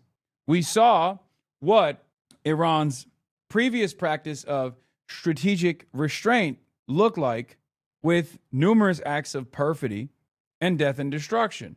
Once they stopped playing the role of restrained actor in the region and went balls of the motherfucking wall, all of a sudden everyone is singing a very different tune. I don't think this should be the case. Iran is only violent towards its people. Yeah, buddy, I don't know. Dubai seems to be singing a very different tune. We're literally watching Iran act in a more militant manner towards regional actors that have, actively fomented their demise. Anyway, kind of feels like America found a way to route Iranian resources or, cash infusion to the Iranian economy without being directly involved. Let's see what Dennis Citrinowitz's analysis is. Atlantic Council's non-resident fellow. Off of what Gregory Boo, another senior analyst for Eurasia Group, says the UAE is releasing billions of dollars. This is what we were just previously looking at. It's the Reuters coverage on this issue. The UAE is releasing billions of dollars to Iran as a part of a deal to reduce bilateral tensions and assist with reopening the strait. It could be as much as $20 billion. $3 billion has already been delivered, confirming rumors from earlier this week. The move comes after the Emirates emerged as the single largest target for Iranian missiles and drones during the war, from confrontation to accommodation.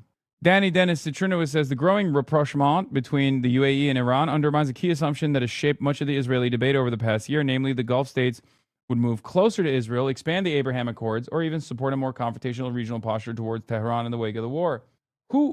There was one guy who's not a professional analyst who doesn't work for any of these think tanks who said this early on in the conflict, even though many people didn't believe him. Who was that guy? Oh, that's right. It was me. I said this over and over again. And everyone was like, what are you talking about? You think these guys are going to fucking feel comfortable dealing with Iran diplomatically ever again? They're going to be advancing the death and destruction of Iran. They're going to be actively demanding the death and destruction of Iran, many people said, because they were watching CNN. And CNN kept repeatedly saying, oh my God, how fucking stupid. Oh my God, Iran, why are they attacking the Gulf? I told you this because I do talk to people in the Gulf. I do talk to people that live there who talk to other people. I talk to journalists, reporters, and analysts that live in the region who have direct access to more powerful players in the region. And I told you over and over again that the attitude that was being demonstrated in mainstream media, okay? And yes, Jeremy Scahill also said the same thing, and he also talks to people directly, not only just in the Gulf region, but certainly in Iran as well. Turns out we were right, and all the fucking hours poured into this analysis by CNN was wrong. How is that possible?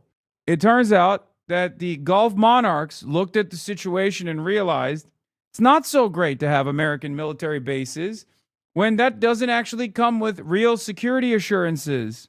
As a matter of fact, it turns out when you have American military bases so close to a regional adversary that you have to live beside, that has shown its resilience, that has proven its resilience, that has proven its capabilities of establishing sufficient military deterrence, those American military bases simply turn your host nations into missile sponges, missile magnets.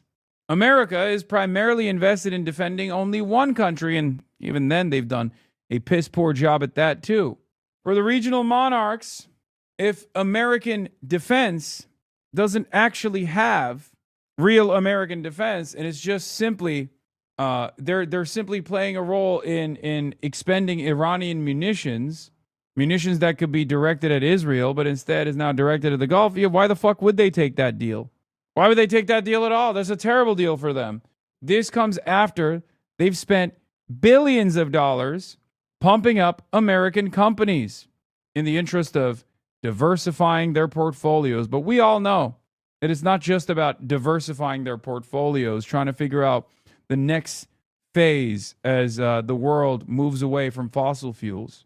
They were doing that as a bribe because they thought America would have their fucking backs. Anyway, let's see what else Danny says. In reality, many Gulf states are deeply frustrated with Israel. From their perspective, they were drawn into a regional crisis that imposed significant economic and security costs on them. Since the strikes on Qatar, many in the Gulf increasingly view Israel not as a source of stability, but a potential driver of regional escalation. As a result, there is little prospect of major new normalization steps with Israel absent dramatic progress on the Palestinian issue. Gulf leaders understand that the Iranian regime is not going anywhere, and they see no strategic benefit in trying to isolate Tehran or push it into a corner. This does not mean that Gulf states have become naive about Iran. They remain deeply aware of the challenges and threats posed by Tehran. However, their preferred strategy is de-escalation and coexistence rather than confrontation. From their perspective, maintaining channels of communication with Iran is a necessity, not a choice. Trita said today that the reason Israel got reclassified as a critical intelligence threat is because Trump actually cut Israel out of the negotiations. I don't know how much emphasis I'd put into that, but like I said, it was a pivotal point for our media to, for the first time ever, cover Israel as a threat openly. It's always been a threat, but the very fact that they're covering it as a threat, as it truly is an important difference in the coverage that we've seen from legacy publishers thus far. That doesn't happen unless something has shifted, as I said at the time, in my interpretation. Gregory Brew then follows up and says, this development undermines one of the core assumptions behind the Abraham Accords, that normalized relations between Israel and the conservative Arab states could facilitate a more effective containment of the Islamic Republic. Iran's actions and the response from the Arab world has turned this assumption on its head. Netanyahu is besides himself because he draws his strength from what he calls an agreement between him and Trump. He no longer mentions America in his speeches. All he talks about is Trump because he sees Trump as the architect of greater Israel. Sure. Mark Halperin is having a convo with some centrists, I guess, about, what is this? Why did you guys send me this link? Yoav Galant, where is the uranium? Musk's. Anyway, SpaceX shatters Wall Street records as expected. SpaceX starting to trade publicly this morning after an initial public offering that made Musk the world's first trillionaire. Elizabeth Schulze has those details for us. Good morning, Elizabeth. Good morning, Rebecca. This is a record-shattering day on Wall Street. SpaceX becoming the most valuable company ever to go public, making its founder, Elon Musk, the world's first trillionaire. Musk's rocket company, valued in its initial public offering at around $1.8 trillion, that would immediately put it in the list of the most valuable companies in the world, alongside chipmaker NVIDIA, Apple, Google, Microsoft, and Amazon. In its IPO filing, SpaceX says its goals include establishing a permanent colony on Mars with 1 million people, launching AI data centers in space, mining asteroids. The company isn't turning a profit and acknowledges that these goals might not be. You can say anything. You can say anything, dude. This man is on a fucking crack cocaine bender. Literally awesome bullshit. Money is fake. Everything that Elon Musk says is fake. And people don't give a fuck, dude. Achievable, and some big name investors are skeptical, but major banks and also retail investors have been clamoring to own shares of SpaceX as a way to bet on Elon Musk. Now, keep in mind, there are new rules on stock exchanges that make it easier for public companies to be added to index funds. What that means, if you got a 401k or retirement account, you could very soon own SpaceX without even realizing it. George. Elizabeth, thanks very much. Well, thank you, Gwen. Gwen Shotwell's been an incredible partner and was one of the first people to join the company. And so thank you, Gwen. Oh, she's in New York, of course. Where is she? Yeah, it is certainly hard to believe that a little company that started in a warehouse in El Segundo is now going public for with the largest IPO that ever. And let me tell you, if people had told me this was going to happen, I was like, man, you must be smoking some really good crack, because I think this company's going to fail. Dude, meritocracy is a lie. Lying is OP. Okay? There is no greater evidence than the abject failure that is Elon Musk. A failure as a human, right? What the fuck? Did it F? Uh-oh. What happened? Are we back? It's not F'd on my end. Okay. Anyway, meritocracy is a lie. Lying is OP. And money is fake. this story that we are watching unfold in front of us is a great example of all three of those classic HasanAbi tropes that I advance over and over again. Okay? Elon Musk is a fucking failure.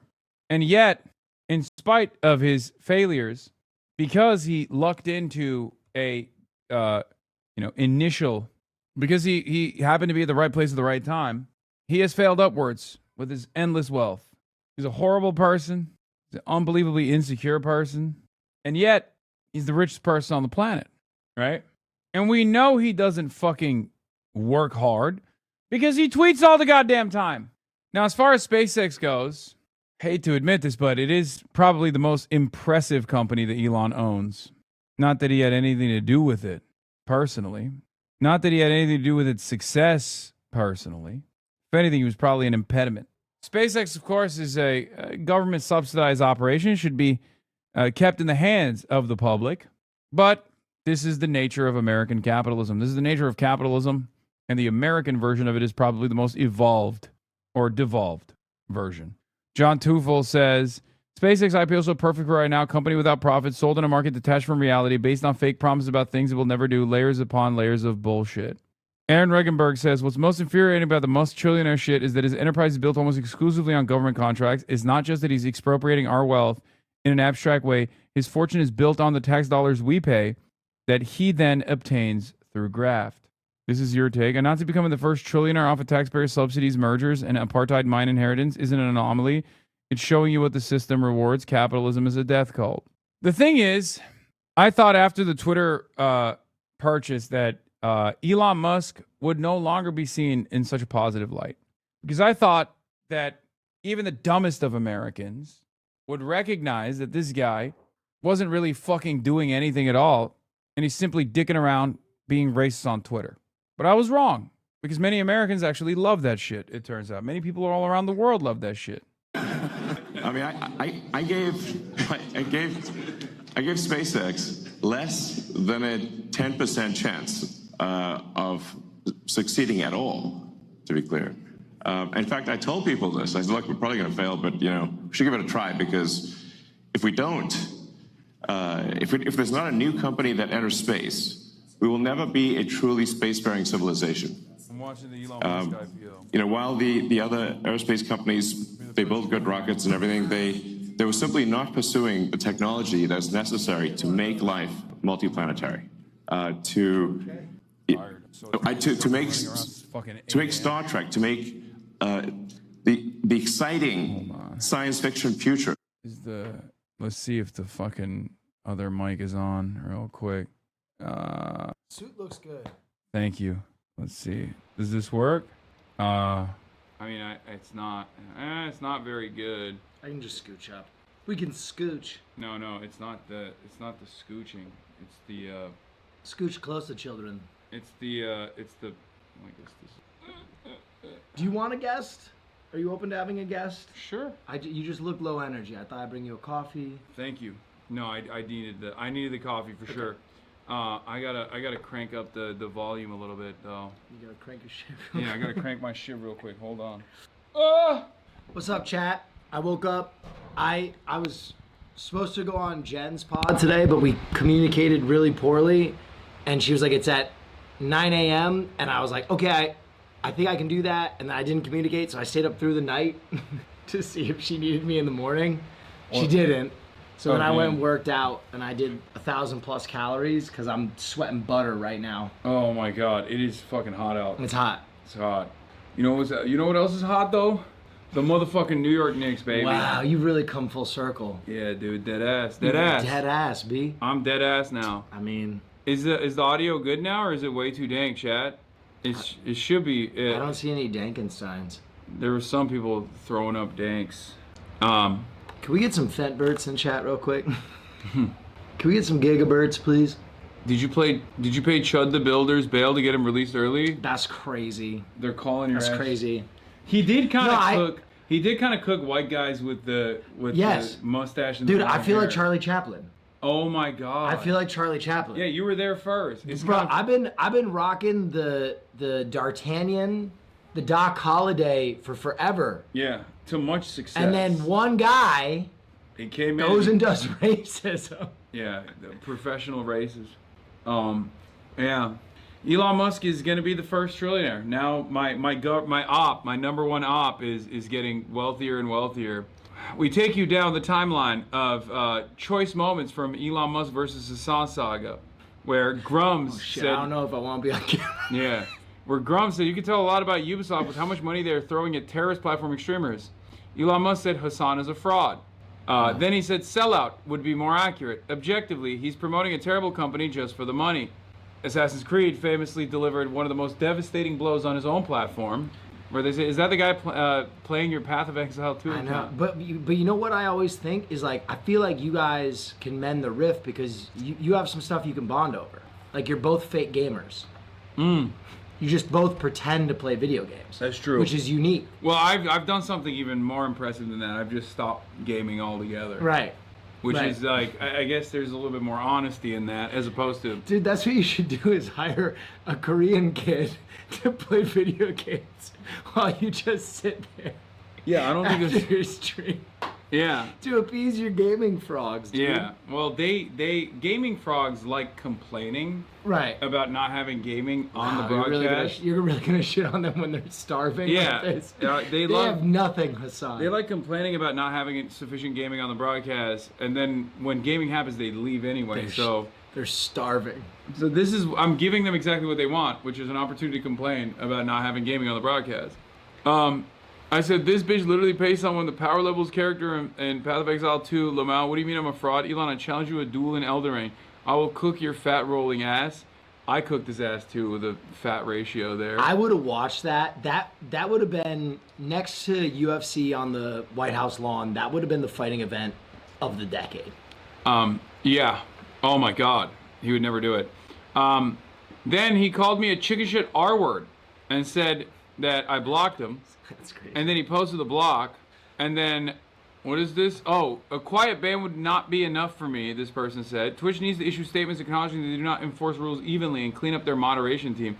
I love when random Twitter Nazis will be like, Twitch needs to change its terms of service right now so that I no longer feel bad about Hasan being on the platform. It's like, why would they do that for you, man?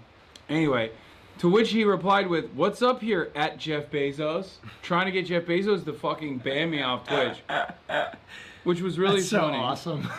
That's so awesome. Which is funny because like I'm literally on his platform. Yeah. Where he's complaining about how I blocked him on his own platform. Yeah. Then liberal influencer Hasan Piker tells his viewers to kill conservatives. And then he goes, incitement to murder. So he's been watching the compilations. I'm surprised he hasn't banned you off X yet. I think the reason why he hasn't done that is because I'm such a power user on Twitter. Yeah. And I'm probably one of the only accounts that doesn't fucking bot. Like there's like a real organic You're the last I might be the last non-Nazi account. non-porn account and the last account on this motherfucking platform that actively drives engagement. You got to for him. start using that methodology. You got to do like a fundraiser for the DSA and then write dick in comments. Yeah. You might drive crazy traffic that way, bro. You blend in better. Yeah. And he probably doesn't want my my non-stop posting ass to go to like Blue Sky or some shit. The double standard is not just unreal, it's surreal, it makes no sense. It says Grums again. He loves Grums. To which it was Ethan Klein reacts live to his 30-day Twitch ban for playing the HasanAbi content nuke on loop. OMG, it got banned for encouraging and glorifying extreme violence. That's Hasan Piker's content nuke on your platform, blah, blah, blah. And he goes, yeah. Now, this is just some of the instances where he's like directly responded to people talking about me or directly responded to me. There are thousands more tweets where like Asmongold will be like, Hasan is bad or whatever. And he'll be like, yeah, we should ban him. Can I be honest? You gotta look on the bright side with this one. What? Can you imagine if he was a huge fan of yours? If the only trillionaire ever was like, I love Hasan, it would look bad for your whole shit, bro. You are right. It would look bad for your entire mission statement. I think the best outcome here in a normal, if we lived in a normal universe and not whatever kind of fucking hellish nightmare that we're stuck in, would be that like a guy with that level of power and influence and wealth would not spend any time knowing who the fuck I am, or any other Twitch streamer for that matter. Right. Like, if you are a billionaire, you should not know who Twitch streamers are. Okay? If you have reached that level of wealth accumulation, that level of power accumulation, power consolidation, you should just not know streamers. Right. I mean, you are the dad who stepped up, though. It's true, but, you know, it's... Regardless. Elon tweets at you more than he talks to all of his children combined. I know. Yes, the richest person on the planet fucking absolutely despises me. And, you know, he's still getting richer, so I guess he's doing something right. You know. Anyway, there's that. Well, the other thing that I was going to talk about was the Moist Critical did a video. Oh, what did Moist do a video on? On Legos? No. He's moved off the Lego beat. Well, there is the Lego update from CoffeeZilla. We can watch that together. I do want to watch that. Yeah, and then there's Moist Critical did a video on Ethan suing iDubbbz. Oh. And then he said he didn't agree with Ethan, obviously, but he also was like giving a lot of he was like offering a lot of defenses for Ethan, I guess, and people were very mad about it. So then he did another video about how people were mad at him. That I was meaning to watch, but I think the better one would be the Lego one. Yeah, dude, I've been on this Lego shit. I know. For the record, for those of you who don't know, I actually did not know this at the time, but I've been in contact with Reckless Ben. I talked to him, and I'm trying to, offer as much aid to him behind the scenes as possible. Yeah. Dude, in his last video, the fact that he couldn't even say bricks and minifigs, like he can't say them by name anymore, is crazy. Yeah, I don't know what's going on there at all. Like, I haven't really kept up with anything. Oh, he's under the gun right now. They drew a beat on him where he's got a lawsuit going on that he can't say anything. Before we start this, can I just say one thing? What? I went to Rocky Horror last night. Oh yeah. Well, I went to Rocky unfortunately couldn't Horror make it. last It was night. Fucking so far Hassan away. Piker was supposed to go. I really wanted to go to a show while I was in the city. Rocky Horror was so incredible. If you have the opportunity, please go. It was so amazing. The production was insane. The music was incredible. During the last few numbers, I was bawling.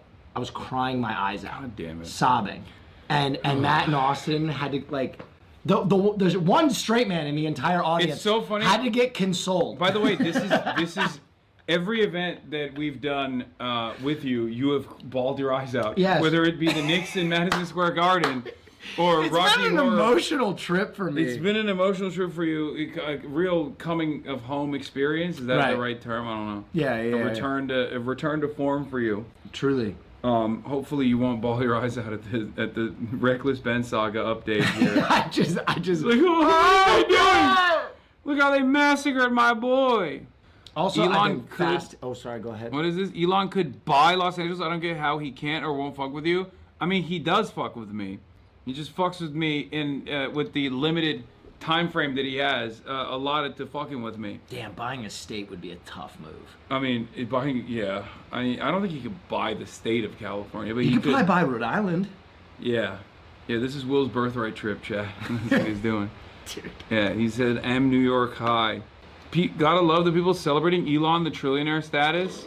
Yeah, this is what the fuck, dude. You are less than a worm if you are like, hell yeah, dude, this other guy wanted me to have healthcare, and I'm instead celebrating the guy who's part of the reason why I will never have it. Okay? It's awesome. Yeah, I don't know. I just think that part of our problem is like the messaging around we shouldn't call them billionaires and trillionaires. We should call them pharaohs or kings to remind people that they are under control. Because I think this idea that you accumulated wealth, with no malfeasance, no malpractice, but like when you rebrand it to like that's a god king on earth. No, I know. That's he what I doesn't keep obey saying. the laws of nature anymore. That's what I keep repeatedly explaining to people. Like the level of power consolidation in the hands of such few people is identical to the time of lords and kings, if not worse. Like this is worse than robber barons, right? Like robber barons had tremendous power as well. This is Xerxes, bro. Yeah, but with like the level of technology that's readily afforded, like kings and pharaohs had to reinforce their power through intervention, like militant intervention. When you know, rebellions would take place, they would fucking strike down and strike down hard. Now you got AI, which Elon also owns his own version of, where AI could just be like, no, King, it's actually awesome that Elon has that kind of money. And people are like, yes, it's actually awesome that Elon has that kind of money. Yeah, well, I mean, people are dating their AI, so, you know, if they don't want to get in a fight with their girlfriend, they have. That's what I mean. These people, we're so fucked. We don't even know how bad it's going to get. Because, like, the AI psychosis and shit like that is just the first stage of the problem. I think that there are, like, that's just the tip of the iceberg. We are not even ready for how bad things are going to get yet, honestly. Wow. I am going to cry this stream. Yeah. We're going to go 3 for 3. Speaking of tremendous power in the hands of corporations that seek to fuck over the little guy, Bricks and Minifigs Saga is getting a finale by the likes of CoffeeZilla, the internet's greatest investigative reporter, perhaps the only remaining investigative reporter out there. He got involved in this situation, and he found the $200,000 missing Lego. So let's take a look. A $200,000 Lego collection went missing, causing a lot of you to ask me to find it. And after seeing the cops point guns at YouTubers, people get arrested and sued for $1.3 million, I decided enough was enough. This looks like a case for the internet detective. This time in the $10 million Lego studio. So I talked to every suspect involved. What I found shocked me. Okay, before we can find these missing Legos, let's give some background. A massive Star Wars collection was put on consignment at a Lego store called Bricks and Minifigs in Salem, Oregon. Consignment just means the owner, Brian Mansell, gave it to a store to sell, and he was supposed to get a cut when it sold. The entire time he made... Chad, the reason why you can't hear us is because we're fucking muted. I muted... I love that chat immediately spammed way too dank and started spamming echo as soon as it happened. So then I muted us so that they don't fucking hear the feedback. Okay. I'm another streamer guest. I understand. I know you have normies on a lot that don't get it. The audio perverts will break. It's death by 1,000 cuts. It's crazy. Fingers and toes. It's crazy. But it took like literally 3 seconds for them to immediately go, you muted yourself! Hey, streamer! Let it out. You're muted! It out, King. Let it out. Look what you did. Look what you did. Audio perverts. Oh my god. It's echo and muted. Echo and muted. Echo muted. Muted echo. Echo! Bro, if Elon really wanted to fuck your shit up, all he had to do is make a bot that just complains about your audio all day, and he might break your mind, bro. I know. I'm not strong enough for this. Just 100 bots that spam way too dank all day. That's low-key. One of the things that people always talk about nowadays in the interviews that I keep doing is like, how do you deal with this shit? Like, you're getting attacked by governments, you're getting attacked by the entirety of right-wing media, and I don't have the heart to tell them that, it's like, the audio perverts. No, I don't have the heart to tell them that, like, I've tested my mettle in the worst marketplace of ideas. Twitch chat. I deal with fans. I deal with lovers and fans, legions of admiring fans who make me want to fucking off myself every day. That's okay, King. So I'm used to it. Israel's got nothing on you motherfuckers, bro. Let it out. Let that shit out. Chat is my biggest op. They just want, listen, they're all wearing headphones, okay? Their ears are sensitive. I know, dude, try having to entertain and educate 30,000 autistic man children for one day, and you will understand quickly that New York Post got nothing on it. Hey, women children and MB children too. That's true. Thank you. Thank you for correcting me before they got to it. Jesus Christ. Thank you for correcting me before they got to it. Damn it, Hasan. Can you be inclusive for once in your fucking life? Anyway, let's continue. Maintained ownership of the collection, and a social media post estimated it to be worth about $200,000. But then on November 14th, 2024, everything went wrong. This was the night that Crystal and Ben Gorman, the prior franchise owners of the Salem store, got kicked out by this guy. By the way, you can tell that the previous store owners were woke, and they wouldn't stand for this. What would indicate that? The eyebrow horns. The eyebrow subdermal. Because in Utah, it goes only in one direction. Like, if you're either some of the most base people, right, or you're literally you're you know, a Mormon chud. And Reckless Ben and Brian Mansell got to see both sides of that world, you know? They got to experience both of those guys. The cut when it sold. The entire time, he maintained ownership of the collection, and a social media post estimated it to be worth about $200,000. Night that Crystal and Ben Gorman, the prior franchise owners of the Salem store, got kicked out by this guy.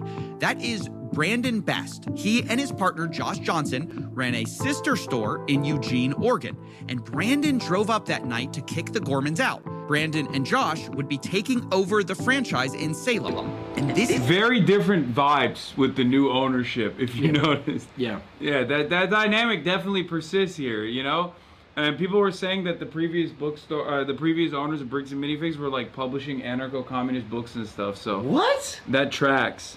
They look the part. That's crazy. They do look the part. I'm judging books by the cover, man. I'm doing it. I'm judging all the books by all the covers. Fuck it. I actually feel so disheartened by this whole story because I don't know if you know this. My nieces are very into Lego. And we would go to a Bricks and Minifigs whenever I was in town. And I felt like a superhero. It's BDS now. yeah. It's not. You still go. They're different franchises. I feel bad because like that was like a highlight for them every time I came out, is we'd go pick out a set and build it together. But now I feel kind of dirty about it. Nah, it's fine.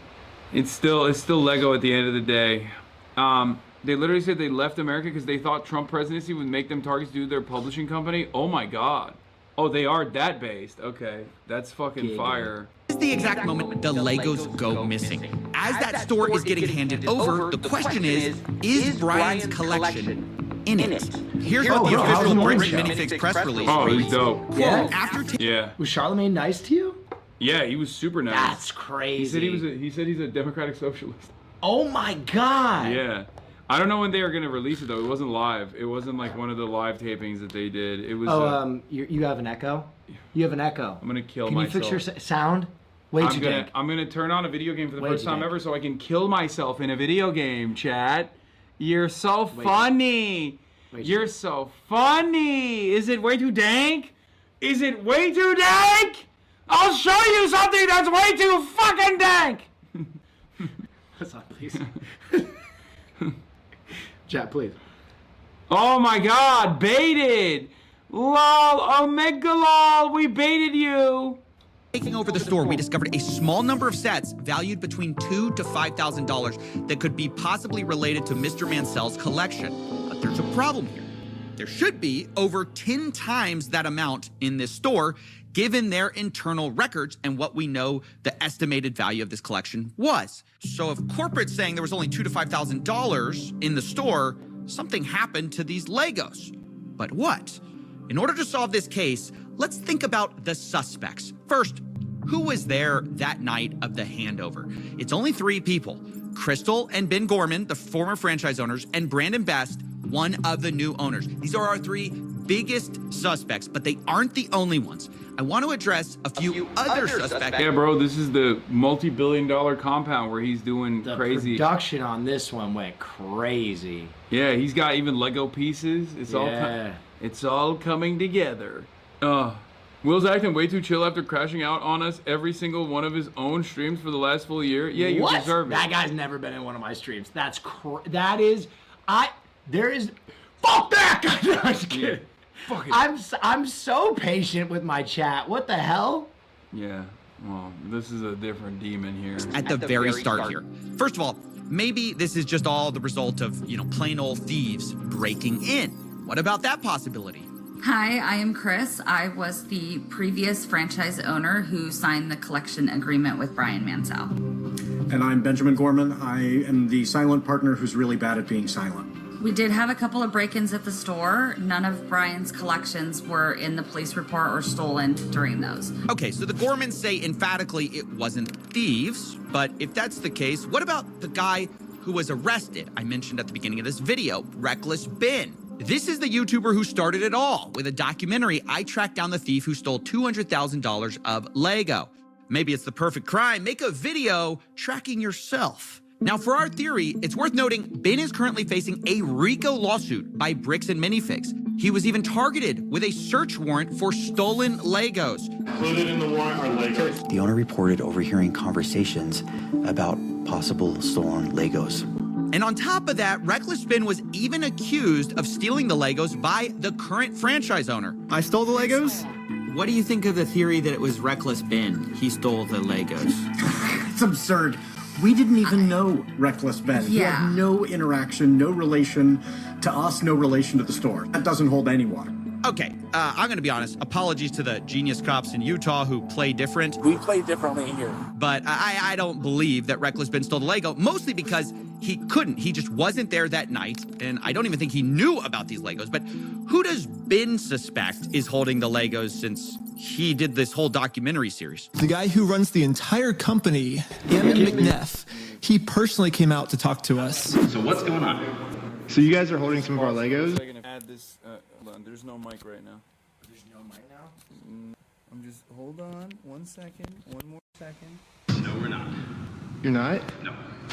Is that a lie? No. Okay. Oh no. There's dual audio. They're gonna be really fucking annoyed. Oh God. Hey, hold on. I'm gonna fix it. How do you fix it? Like this? Oh God. Maybe this. Oh, this is it. All right, fixed it. All right, we're good. Chat, can you hear us? Yeah. It should be good now. Okay. I just wanted to clear the record. It's not lost on me that the main antagonist from this whole saga is called McNeff and has the same facial hair I do. It's a really bad look for the Neff family. It's a bad look for the D'Artagnan. Real. Yeah. It's a bad look for the D'Artagnan as well, I'll be honest. Echo, you're muted, mono audio, I'm gonna do it. I'm gonna do it. It's okay. Okay. It's okay. It's good now, right? I think it should be good now. I believe we fixed the fix me after that, please. I wish I could fix the entire chat in the same way. All right. Okay. All right. Okay. All right. That's a lie. You did take the Legos. There will be a little bit of echo, but it won't be as bad as it was before with the shotgun mic. Okay, just so we're clear. So we have our attorneys have visited. Like again. So who's like Brian Mansell. Okay, and who's that? He's a guy who had like $200,000 worth of Legos in your guys' store. Never happened. My name is Ammon McNeff. I am the CEO of the Bricks and Minifigs brand. So my name is Matt McNeff. I'm the COO of Bricks and Minifigs. Another McNeff? You have a lot to account for. This is really bad. Yeah. Oh God, this is really. With the D'Artagnan beard mustache combo too, it's just fucking. This is like if a family of pikers with small heads showed up and started besmirching your name. I know. I might never recover from this. Nope, you're fucking cooked, buddy. Yeah. Yeah, it's over. we the Neffs do not endorse the behavior of the McNeffs. It's a separate redheaded tribe. Are you okay? Yeah, I'm all right. I'm just putting the mic somewhere better. Okay. So they can, so that it's, nice, not falling off my chest. I have a large head, so we would make a normal size head babies. Oh my God, half the chat is horny, and the other the other half is horny for pain. The best part is I feel like that was probably a dude too. Yeah, I don't know, maybe. I feel like that's just a gay man being like, I got a big head, you got a small head, let's... Mpreg. Yeah, Mpreg. let's do some Mpreg. Mpreg. Move this here. Okay, boom. All right, let's do this. Okay, fix the camera and everything. Yep. What do you think of the flamingo revolution currently happening in Albania? Trump's daughter bought an island in Albania. I am not going to be talking about that right now, but yes, I've seen it. More power to the Albanians. The people you just saw are the McNeff brothers. They agreed to speak with me to try to clear their name. I asked them, do they have the Legos? What I can tell you is that we don't have it. We've never had access to them. It seems to kind of go missing.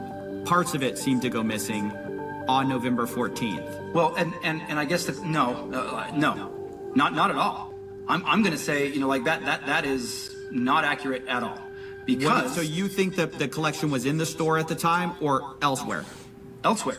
When you look at Mansell's words that he reiterated to a podcast last year, he explicitly stated to another podcaster the sets were moved off-site for security. The collection will not be stored on site after. Dude, why is this the biggest heist of all time? I don't even understand. Just give the fucking Legos back. Like, what? Am I crazy? Why? This became such an incident for no fucking decipherable reason. I don't understand why these guys in the middle were just like, oh, we'll hit a lick here. And that lick was $200,000 worth. That's grand larceny. Yeah, I don't know why this has gotten so out of control, especially because Reckless Ben gave them so many opportunities to just be like, hey, we actually, they were in the back of the storeroom. Like, crazy random happenstance, but I feel like it just keeps getting worse and worse. Legos are big money. Yeah, but this is a multi-million-dollar company, man. It's not like, I don't think they're nickeling and diming in this one store. Maybe I'm wrong, but 200K is like 2 Lego sets? Okay, dude, I don't think Lego inflation No, it's like 2 Warhammer sets. Yeah. Okay, well, I feel like the Strait of Hormuz is closed, but I don't think it ruined the Lego market or the Warhammer market that bad. Right. Yeah. Mormons never admit when they're wrong. I don't think this is like a Mormon thing either. For security reasons, and after Sunday, the sets will be available for purchase but stored elsewhere. Now, one thing that's been a big subject of the bricks and minifigs kind of story is, hey, there are these off-site locations. Can you address what that is? Is that true?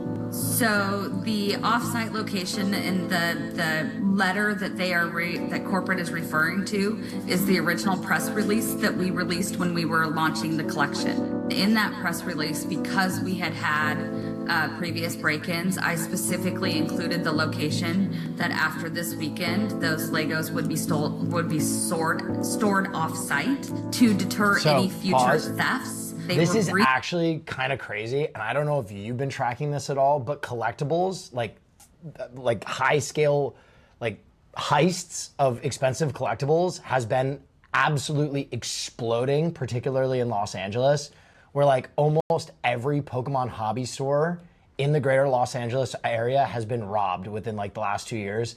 And there's one in Sawtell that was robbed. They stole like $200,000 worth of stuff. They redid all the security, blah, blah, blah. The next time they robbed it, they threw a brick through the second-story window and then used like ninja grappling hooks to scale the facade of the building to rob Pokemon stuff from them. I don't even understand. I don't even, dude. I mean, I guess, you know, you got to get it wherever you can, huh? It's fucking crazy. Yeah, I mean, it's kind of like a crazy phenomenon right now. I think it's just because it's so valuable and people understand the value, and it's like these stores that sell hobby stuff aren't used to having like inventory that's like millions of dollars. Yeah, shout out Logan Paul. Overnight, he just made these hobby stores into viable targets. Briefly stored off-site after that launch weekend while I bought safes for the back room, and then they were moved back into the store. Okay, so for most of the not all of us can work, and not all of us can stream. We have to work for a living. Yeah, work to fucking rob hobby stores at gunpoint. High value Lego heists. I mean, I was talking about how we got to get back to like, you know, cool heists. I didn't realize that. I meant like, you know, like Ocean's 11. I didn't realize we were doing Ocean's 11 to fucking bricks and mini. Can you imagine if they did like, instead of the Italian Job, they did the Johto Job, and it's just a heist movie where they steal Pokemon cards? Yeah, they just go up to counters and cash registers and they're like, give me all the Pokemon cards. We could use Christian as the grease man. You know how in Ocean's 11 they have a grease man who's like all bendy? Yeah. We can put him in a bag. In a bag? That's what they did. What the fuck? That's what they did. In Ocean's 11, that's what they did. He's in a crate, bro. He's not in a bag. I thought they put him in like a roller backpack or something. Am I misremembering? I thought you meant like a tote bag. Yeah. We'll put him in a Trader Joe's tote. Fuck it. We'll put him in a tote bag. He can fit. We can make it happen. Time the sets were in the store after y'all got the safes in. Yeah, exactly.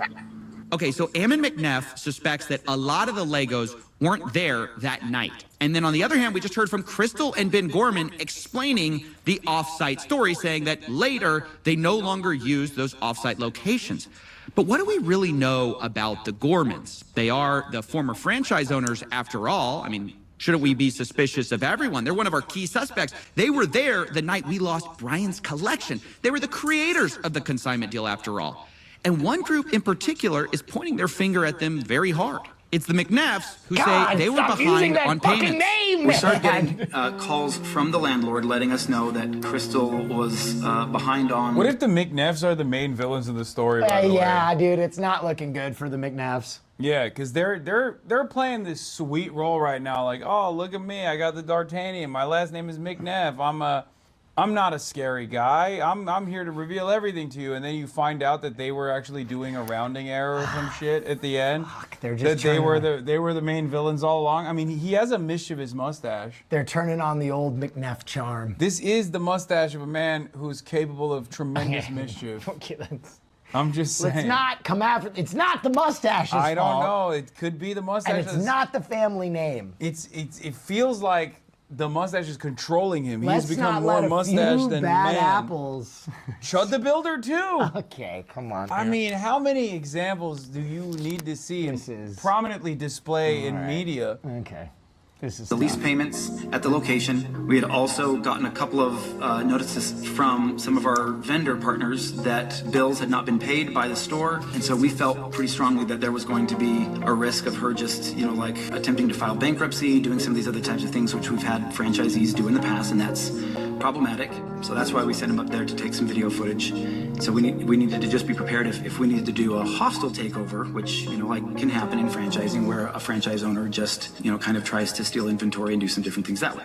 Okay, so Bricks and Minifig's story is that they were worried about the Gormans skipping town, so they sent Brandon Best as a secret shopper on October 24th, 2024. This is weeks before the takeover. Brandon takes a video of the store condition in preparation for this handover, but at this point, Brandon does not announce himself to Crystal Gorman. Later, though, on November 14th, once again, the same concern about the Gorman stealing or theft was expressed by the McNeffs. Brandon was trying to make sure that they weren't taking things from the store, and so he was kind of trying to make sure that he wasn't putting things, you know, like hiding things in the back, and that he, like, and while he was watching that, trying to make sure Ben wasn't grabbing stuff from the store and moving it or doing anything along those lines, because he just got a weird feeling about the whole transition. She took at least one, if not more than one, cartfuls of things out to her car with her coat draped over it. So yeah, the McNeffs say, look, they don't trust the Gormans. And they explained it, you know, even further. They said, hey, there's some issues in her past. She apparently has a retail theft and other criminal, like, arrests on her record that we were not aware of. When was that? I don't know. This has been brought out by several people online now. Now look, that's a huge accusation to bring. Oh my God, bro. They're fucking blaming the commies? The fuck? Everyone always blames the commies. How could you trust any Neff after this? Seriously, I agree. Not a trustworthy guy. A different name. Yeah. Different name. Well, McNeff is almost like a smaller version of Big Neff, which would mean, you know, bigger the Neff, bigger the crime, possibly? No. Like a McMansion is a smaller version of a mansion. No, listen. And McNeff is like doing lower level different crimes. McNeff, totally different name. Neff, my name comes from the name Naif. Yeah. Which was changed at Ellis Island. Yeah, this is... I'm a victim of Ellis Island. This is a McNaif. Grouping redheads together, more systematic violence to my people. You guys do look kind of similar. Well, you're propagating a lot of racism right now. Anti-white racism? Go ahead, say you people. Say wait, this is a good question. Doesn't Will call his community the villains? Arch villains, correct. The biggest villains. Not even like a regular low-level villain. All right, you know what? But the arch. We're gonna blow past this. Okay. And so obviously I wanted to talk to the Gormans about it. They're like, she has a history of some type of burglary, theft. Oh my God. Wow. Yeah, that's what they're saying. Okay, what? Okay. Wow. Oh. Well, yes. Well, you know about this. Explain. Yeah, when I was 19 years old. How long ago is that? I am 45 now. She looks great. Yeah, this was in 1999. This, something that happened 25 years ago, has no reflection and no bearing on what happened in the last 2 years, my management of the store, what happened the night corporate seized the store. It is another deflection, and it infuriates me. You're gonna try to publicly embarrass and shame me for somebody that was manipulated by local police departments when she was pregnant and 19 years old? Fuck you. That's my response to that. I am so sorry. You're gonna have to blur and cut a lot of this, but that pisses me off. I own what I have done. I own the mistakes that I have made. You cannot intimidate and bully me into backing down when I know that legally and morally I am in the right and I have the evidence to back it up. Wow, this is getting kind of nasty and personal at this point, and I just wanted to give people kind of their side. But at every turn, I hope you understand, I'm getting contradictory stories, down to if the McNeffs knew about her history in the first place. Like, they're bringing up something that I told them about. Wait, you told them? Told them. They asked me. They said they had no idea. They said if we knew, we would have never hired her. Because we would not have hired her had we known this. I told them I had a record from when I was 18. There was a family issue that, and didn't go into all of the details, but they were like, that's so long ago, we're gonna hire you based on who you are now. Okay, I'm just gonna leave it there. You guys can make up your own mind. My point is, one side says up, the other says down, and it gets to the point both sides start hinting that they have photographic proof from the night of November 14th that proves the other side is lying. And so I'm like, look, at this point, let's stop talking. Show me the Legos. Kind of like a murder mystery. I know, but I side with the commies 100%. Where do you think the Legos are, though? Do you think it's the McNeffs? No, I think it's gonna be the dumbest art. It's gonna be literally the dumbest, like, corporate accounting error at the end or something like that, where they just like they either sold it and didn't realize that they sold it. Or You think it's a clerical error? You think there's no malice? That here. that is the dumbest version of events. So I'm gonna go with it's the dumbest version of events that happens in corporations all the time. It's a part of the shrink. Ironically enough, shrink accounts for clerical errors and things of that nature. And on top of that, it also factors in like theft, retail theft from the people that work there. I think, okay, I don't think you fold $200,000 in by accident. I think you can cover your ass by saying it was an accident. I don't think it was an accident. I think it was the new franchisees when they came in. In the exchange of ownership, in the chaos of it all, they thought they could hit a lick. Yeah, they thought they could hit a lick, and they thought in the shuffle that they could bury it, and then they could move on. Or, even funnier, these Legos they really liked. They didn't even sell it.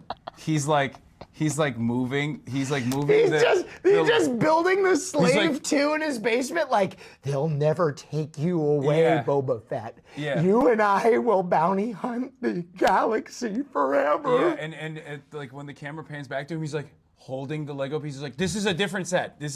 I know how this looks. This looks really bad. It looks exactly like the Lego set that is allegedly stolen or definitely stolen, not by me. Okay, and this is a totally separate set. Yes. And it's nothing to do with anything. Dude, the McNeffs get done with the interview and immediately pull the hood up and they're like, yes, they will never understand the power of the dark side. Yeah. Execute Order 66. The new owners have to pay the corporate for the takeover of the franchise. By stealing the Legos, the value of the franchise is lower and they pay corporate less. That makes sense. Yeah. I was told we are 100% have possession of photos that prove that the Gormans are lying, and then you guys are telling me we 100% have possession of photos that prove. Well, then why don't they just send these photos right away? Who's going to drop the photos first? I mean, I feel like someone just has to. Somebody's right here. After a lot of convincing, both sides agreed to show me the photos, corporate and the Gormans. In fact, I scheduled the calls to do this an hour apart from each other. But let's remember their positions for a second. The Gormans said whatever was left unsold of Brian's collection that was in that store spreadsheet was in Salem store the night of November 14th. Then you have corporate side. They say whatever was left at night was maybe $2,000 to $5,000 of Legos. The rest was either stolen by thieves, the Gormans, or held off site. It was not in that store. And on both sides, there's a lot to lose here, right? You've got the Gormans, who basically have been insinuated to have been stealing. And for Josh and Brandon, too, the new franchise owners, there's a lot on the line. I reached out to Josh, and he told me, I think her pictures would only show a few sets and minifigs. I replied, so if I can prove that the Lego sets were in the store, that will prove Brandon was lying? Josh replies, if it shows something different, then yes, I will eat my words. So the stakes have been established. And let's see the evidence, starting with Matt McNeff. First, he showed me the video, October 24th, 2024, for a baseline of how the store looked. So this is the Salem Kaiser location, is that correct? Salem Kaiser location, yes.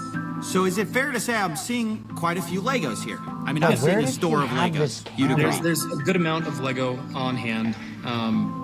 This isn't what I would say is a well-stocked bricks and minifigs, but it's not. What? Look at that shelf.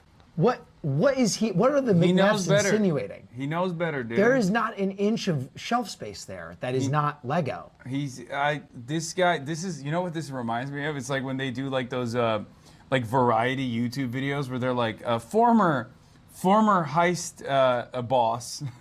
It covers new crime, but in this circumstance, it's the guy who might have actually done the crime. That's like, yeah. Well, it looks a little sparse. That looks sparse? I'm gonna be honest, it's not compared to the bricks and minifigs I went into, it looks the exact same. Terrible. It's I would say a little below average as far as overall stock. So now let's go to November 14th. Can you still see my screen? Yes, sir. Okay. So November 14th, when Brandon was in there helping. Wait, this is the day. This is like the big day. This is the day. Oh. Hold on, I gotta hurt myself emotionally for this. Okay. This is a big deal. This is D-Day. This is the big moment. This is Brandon takes over the store. We don't know where the Legos are after this moment. We don't know where the Legos are after this moment. And I want to point out again that we've had this for a while. Every once in a while, I'm reminded that we are fucking talking about Legos. No, this is the crime of the century, dude. I mean, yeah. When the internet hyperfixates on something, though, it does have a tendency to make it like the much larger, much more consequential issue. And I guess in this circumstance, there is like a real victim here, so it's good that this investigation is ongoing. Yeah. First time I want to sick Reckless Ben on like I don't know, fucking bad landlords or something. How about like corporate campaign landlords. finance reform? No, that literally no. I actually I want to deploy Reckless Ben like a fucking weapon against like some of the more powerful institutions in this country to see if we can like recreate this magic on an issue that I'm not saying the bricks and minifig saga is not consequential, but perhaps a little bit more consequential. Yeah, you know what I mean? Listen, I'm right there with you. Reckless Ben versus Canary Mission. Yeah, like the Israeli doxing operation. Yeah.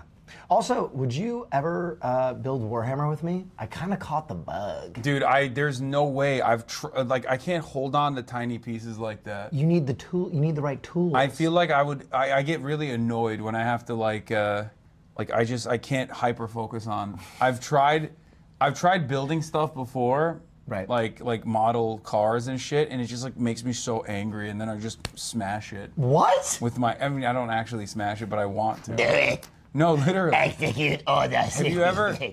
You've never gotten that feeling when you're like trying to put something together and it doesn't work, and you're like, ah! Yes, and you want to fucking smash it with your hand. There's quite a bit of frustration there. Yeah, that's what I can't do it. Like I go ogre mode. Reckless Ben versus Minnesota fraud reported by Nick Shirley. Oh my God. Oh God. Shown this publicly. We've been waiting for our attorneys to give us the approval to say, hey, this is okay now to share in this capacity. So we'll go through these pictures.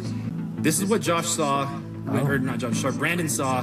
He took pictures of everything in the store, all the inventory in the store. Oh. This is what the shelves look like compared to what you just saw a moment ago. Oh. Okay, so I'm seeing a lot less. Just to state the obvious, go back a little bit. Yeah. I'm seeing like way less. So yeah, the pictures I was being shown on November 14th, those shelves looked emptier than they did on the day of October 24th. But to be fair to the Gormans, they addressed the empty shelves themselves. As we get to the very end of this video in particular, right here, you'll see that empty space right here. So this is the retired and certified set section that we have to keep separate from the new in box current sets being sold by Lego. All those empty spaces up there were the sets that we had on display during the day from Brian's collection that every night when the store closed, we pulled off and put back into the safe and then put back out in the morning. So when they say, see, there's empty space on the shelves, yeah, because we put them in safes at night to keep them safe. Because we have giant windows. Yeah, it's an explanation that kind of makes sense given the history of burglary. Now, of course, this is something I had to ask the McNeffs about. Is this a case of, did y'all see Star Wars sets in the back? Did y'all not see the Star Wars sets in the back? Did he take, not in the back, but specifically in a safe? Like there were a bunch of Star Wars sets in a safe. Did Brandon see those? Has there been talk of those? Do you know what I'm talking about? Yeah. My understanding is that he took pictures of everything, and all those photos I showed you of the Star Wars were all the photos, or was literally all the Star Wars inventory in the store. Yeah, the McNeffs say all of the photos should be with Brandon of all the Star Wars items. And to be fair to them, they showed me a lot more pictures and even showed me a spreadsheet of all the Star Wars sets in the store the night Brandon took it over. And it valued to about like $5,000 to $10,000 or so. But then I had to ask. It's not 200,000. Here's another kind of set. Okay. Do you think y'all have all of these? Very likely. Okay. Again, I'd be surprised if we didn't. But then I couldn't help myself. I started to bring up some of Crystal's photos to see if they matched up. Have you seen this before? Not that I recall. So do you see that? Yep. So do you see it's in like some kind of like a safe thing? I don't know if you can see the sides there. Looks like a bookshelf to me, but sure. Okay, sure. Yeah. So I think the... Okay, Mr. Neff. Whoa, whoa. Mr. Neff. McNaff. Yeah. Easy mistake to make. Well, not a mistake that we'll let slide on this day. I'm just saying. All right.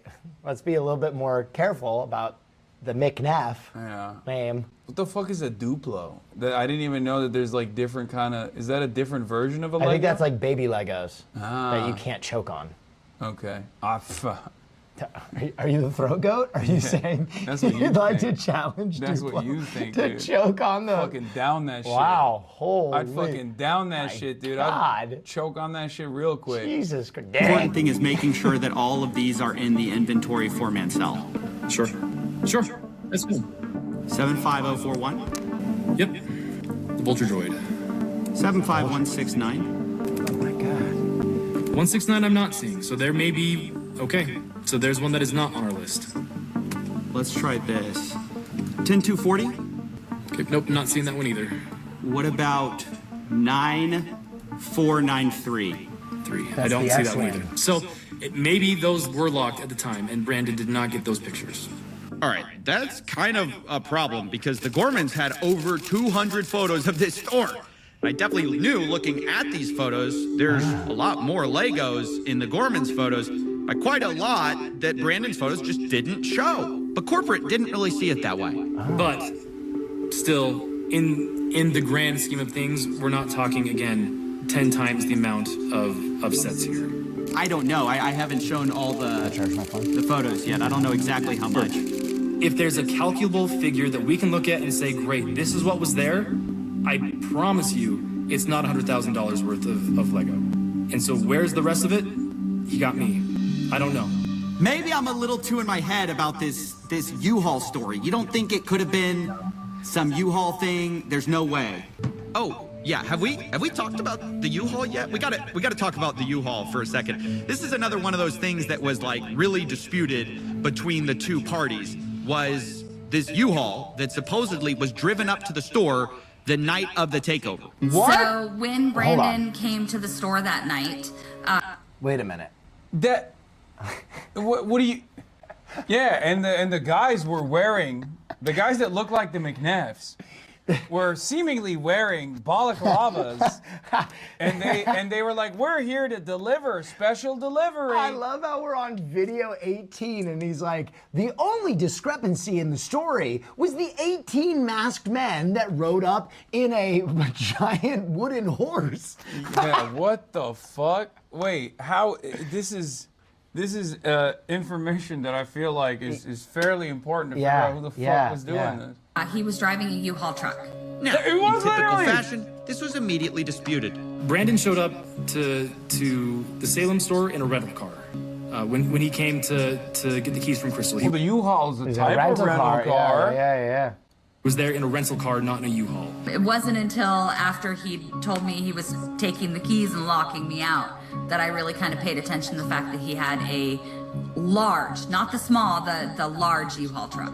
So yeah, I just kept hearing about this U-Haul truck. Now, why is it significant, U-Haul or not? Well, one, a U-Haul truck can fit a lot of Legos, but the big reason it mattered to me was because I was actually called by an ex-employee of the Bricks and Minifix store in Eugene, Oregon. Remember, that's the one that Brandon and Josh own. And he told me something very interesting. I'm a former employee, started in 2020. Stop. Lego deep throat. It's Lego deep throat. Bro, shit gets real in these fucking streets, man. Fuck, in these man. goddamn brick streets, these Lego brick streets. I can't believe this. Yeah. Turns out they've done this before, and they'll do it again if we don't stop them. This is incredible. It goes all the way to the top. Yeah. They called manager Brian and he sold the store to Brandon Josh. What store was this? Bricks and Minifigs where? Okay, now what did you see that made you want to talk to me? I saw Reckless Ben's YouTube video about Salem's for closing down because I was talking to my co-workers about the situation at Salem, and we were told through other employees that it was just a bad area to work in. It was like haunted, if you will, is what was going around.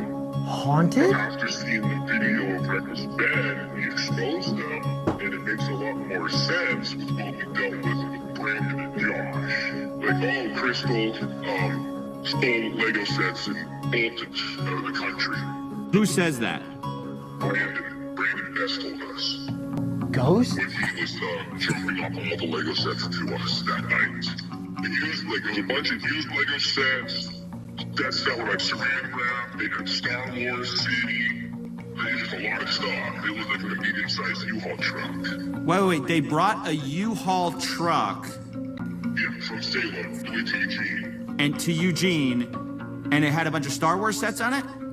Yeah, Star Wars sets, like everything. A bunch of used stuff too. Who did this? Wait, when Brandon and was this when they took over the store from Crystal? I believe so, yes. Yes. They were like, hey, can't believe the previous store owner stole this exact U-Haul's worth of Lego sets that we just seemingly got that fell off the back of another U-Haul truck, actually. I fuck heavy with the haunted excuse. They're going full Scooby-Doo. Yeah. We would have gotten away with it if it wasn't Much for... like Scooby-Doo, you pulled the fucking balaclava off, it's Brandon McNeff. Said that Crystal stole Legos and flipped the country. While he has a U-Haul of Legos? Yeah. Interesting. Weird. And he said, we're just going to hold on to this stuff until corporate tells us where we have to distribute it. And we're like, oh, wait, they it are would make more corporate. sense if we could take it because we're kind of struggling with, the product we put on the shelves. Oh my gosh. We really got to find out. Was there a U-Haul that night or not? Because everybody's disagreeing about it. This Eugene, Oregon guy says, oh yeah, a U-Haul showed up with Star Wars sets in it. Brandon was talking about the no Salem one's store. disagreeing. You've got Only the Matt Brandon McNabb McNabbs are saying there was disagreeing. no U-Haul there. It was a rental car. You've got Crystal saying, yeah, I thought it was really weird. There was a U-Haul truck there. So I told the McNabbs, I really got to find out what the truth is here. If you know anything about it, let me know, because that's just something I heard. I do, and it has nothing to do with the Salem store. Well, at least not the Salem store in the way that it is there. Brandon showed up to the Salem. What does that even mean? Not the Salem store in the way that it is there? The absence of evidence is not the evidence of absence. So they did go to the Salem store with a U-Haul truck, and he's out here trying to cook up a story on the spot. Also, a U-Haul truck is a rental car, so technically he's doing legalese here. Like, oh well, I wasn't lying. You know, it is a right. He's got to investigate the U-Haul store to see to hit the fucking records. Store in a rental car. When he came to get the keys from Crystal, he was there in a rental car, not in a U-Haul. So when there was the handoff, there wasn't a U-Haul, it was a rental car. Correct. He was there in a rental car. Got it. Yeah. Okay. And I think any of the, like, if you were to look at the footage, the ring cameras, all that stuff, you won't see a U-Haul sitting anywhere in the parking lot. So after hearing all of this, I realized, look, I just got to find the evidence. So I start sifting through these photos I have, right? I realize I have a parking lot photo. I check it. No U-Haul, just a red truck out there. I check another photo where you can see the window. But the problem is it's night outside, so you can't see. And so I'm looking at everything I can, and there's just nothing, you know? I have this alternate angle. I'm looking at that, and then... Oh! What is that? Smoking gun! That's a U-Haul truck! Holy! Oh no! Holy shit! Oh my god! Oh my god! Oh my god! I feel like I just watched the end of The Sixth Sense, dude. That was like a jump scare. Holy shit! Wow! Bring up the brightness of this photo a little bit, and my gosh, there's a U-Haul in the parking lot right outside of the store the night of November 14th, 2024. This is something that Matt said he had seen footage of, and it couldn't be true. And again, I believe I have seen footage from that night that shows clearly out into the parking lot, and there's no U-Haul. After seeing this, I said, I really have to make a call. And that's when the story changed. So last night, I talked with Matt McNeff. I brought up this question of the U-Haul. Interesting. He told me emphatically there was no U-Haul. Y'all came to me this morning. Told you, by the way, that the commies were the fucking trustworthy partners right here. all along. And the Neffs. You can't trust the dastardly. McNeffs. The dastardly Neffs. Okay, another clerical error there, just for, you know, for the sake of any other continuity purposes, right? Similar sounding names. Yeah. McNeffs. Similar sounding facial hair. There are plenty upstanding Neffs, including a professional frisbee player. Interesting. What kind of mustache is he rocking? I don't know that. Is it the D'Artagnan? I think he's clean shaven. Yeah, exactly. Well, the other Neff who's noticeably absent from this conversation does not have that. It's the D'Artagnan combo. We looked into it. There actually was a U-Haul there that night. Can you clear up what that's about? So there's actually two different things that are going on here, just to help you understand. Help you understand. And I don't know if you want this particularly not on the record, but okay. This dude is choking. Yes. Why do these guys always think that they can... There's two guys that you don't talk to if you have done something bad. Isaac Chotiner of The New Yorker, who always cooks every Israeli official for some reason, who's like, yeah, no, I'll have a conversation with you. And then they end up coming across like, you know, Adolf Hitlerites every single time. And CoffeeZilla, if you've done a crime, a financial crime, a Ponzi scheme, some kind of cryptocurrency initiative, just don't talk to CoffeeZilla. Now, obviously, I want them to continue talking to CoffeeZilla, but I genuinely don't understand why they keep doing it. I guess like there's something that you have in your mind when you're like wheeling and dealing and scheming of this sort, where you think like, oh, I can out-talk them. Yeah. I have a solid, reliable alibi. Well, let's hear him out. It never works. He's got very trustworthy facial hair. We do know of a disgruntled former employee that worked at another location that back on the 24th of October, there was a U-Haul that went to a storage unit in Salem for another previous franchisee, you know, like for a different situation that we had just you know, gone through some things, and he had a previously, you know, like, hey, I have some inventory that I didn't turn over that I was supposed to. It's at this storage location.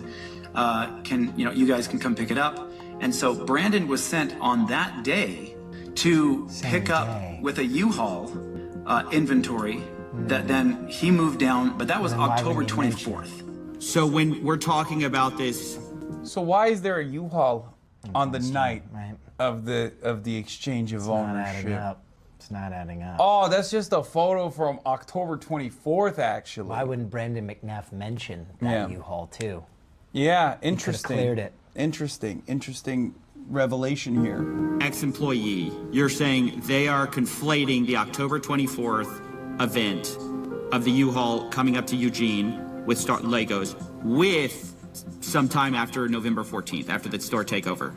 Is that correct? Am I understanding? Okay, but why is there a U-Haul in November 14th outside of the store in the middle of the night while the exchange and ownership is taking place? And you said there was no U-Haul. There was simply a rental. That? Yes. Oh my God, So bro, he looks so guilty. Yeah, he's cooked. He looks dead to rights, bro. Holy shit. He looks like Kaya after she ate something off the kitchen counter, and I'm like, who ate this? And she's like, not me. I could never. I could never touch food on top of the kitchen counter. Ooh. This is now kind of a strange story. Corporate is saying there was a U-Haul at the Eugene store dropping off Lego, but that was from a different night, different collection. The CEO says Brandon showed up to Salem on October 24th for his secret shopper job with Crystal. And separately, he also was getting a different collection of Legos that also included Star Wars. And that's what he brought to the Eugene store, and the former employee is remembering. Then, weeks later, on November 14th, Brandon supposedly shows up again with a U-Haul, but the reason isn't for hauling Legos. Brandon flew in to Eugene that night. At midnight. So flew from Utah on the 13th, but landed in Oregon on like midnight of the 14th. Went and got a rental truck, and then went and stayed at a trailer that had previously been moved up there in anticipation, meaning like a camper trailer, in anticipation of the potential hostile takeover previously. Is that why he had a U-Haul? Is that the reason he had a U-Haul, was for this camper, or what's going on with the? Yes. So then what happens is he takes his rental vehicle. So there was a U-Haul there after all. Interesting revelation, Mr. Neff. Sneaky, well, McNeff. Mr. I can't. I feel like for a professional newsman, you keep this clerical error you're making is classic super, mistake. It's important to understanding the entire story. Just another ginger guy whose last name is Neff. I feel like it's irresponsible for someone who does news for a living. Similar facial hair. Drop details like that, you know. I don't know. I don't know what's going on. Okay. Haas is on the ones and twos. He posted a "Don't trust Neff." Okay, no. Why? He was hacked. I know. This might not even be the Haas we know. Dude, this could be some dangerous. Dude, you know what's outsider crazy? Posting salacious things. Yeah. This motherfucker reached out to me and was over here asking if we could join a game. Yeah. Yeah. Isn't that crazy? Yes. Yeah, he was like, we're just trying to start this game, but we're missing a last player. Can you join the group? You can leave right after if you want, or stay with us. Right. So we can't believe anything he says. Well, I think his, the stuff that he's doing on here. No, these are all salacious overlays. You think that might be you think this is a hacker? A hacker. Or, what did it okay, show? Well, what this is, look, this is clearly not my mod. Interesting. My team would never do this. Yeah, it kind of feels like your team is... I mean, what is that? What is this tiny house? I don't even see that. What is that? It just says don't trust Neffs, I think, right? That is not... The font sizes are misleading. Bro, why are you not at Streamer U, bro? That's where the content is. What? I'm 34 years old, man. Yeah, we're tenured. I'm 34 years old. I've already graduated from Streamer. What would you teach at Streamer U? How to get everybody to hate you. I would do that. That's something that I have a PhD in. Right. I would probably teach people crisis management. That's a good one. Yeah. That's a good one. one. Because I've been involved in many. Yeah. What would I teach at Streamer I'm still U? here. Self-suck. Okay, that's...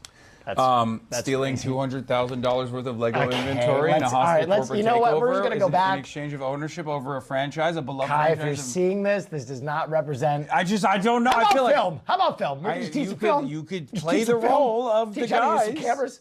You could play the role of the guys. Not. Okay. I'm not saying you're the guy. There was a U-Haul that night at Streamer U. It just seems like you have experience because I'm seeing it. Right, okay. I'm seeing it on screen. Truck, and he tries to connect the trailer, the camping trailer, to that truck, and it's not rated for that particular weight, and he realized, oh crap.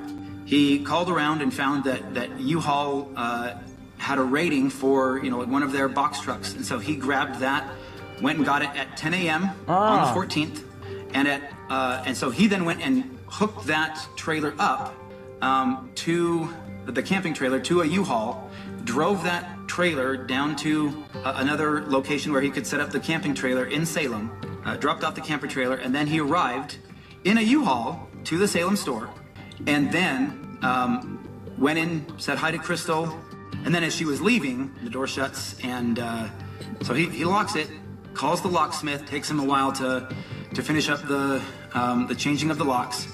Brandon at this point is pretty exhausted, so and he has an hour drive back to Eugene to drop off the rental truck. So he drops it off at. Can you even hook a trailer to a U-Haul? I think so. Also, this is a telltale sign of someone lying when they're literally fucking going overboard with the details. Like going above and beyond with the details. Classic sign. Everyone's saying yes. Interesting. I guess the smaller one, right? Or yes, the big one? Defaming McNaffs. I'm gonna pee. Midnight or 1 o'clock, something like that. Grabs take the rental your mic truck off. and then you're right. heads back up to You don't want to listen to the it? camper trailer in Salem. I've been And then, there. like it probably gets in at around 2 or 3 in the morning.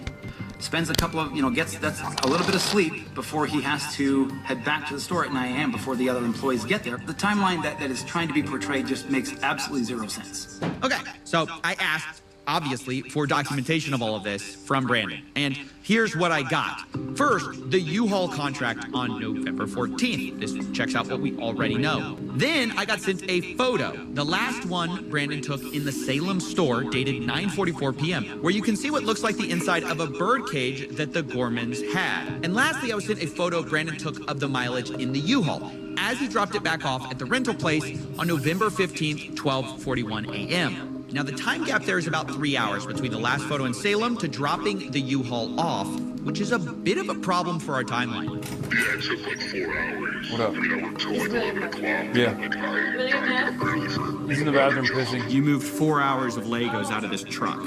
All right, so as weird as I this don't know. U-Haul We're thing watching is, a the Lego timeline saga. just doesn't fit, to be honest. If it took 4 hours to unload, you can't also... Why are you in your bathrobe? Because I just got back. You're drunk?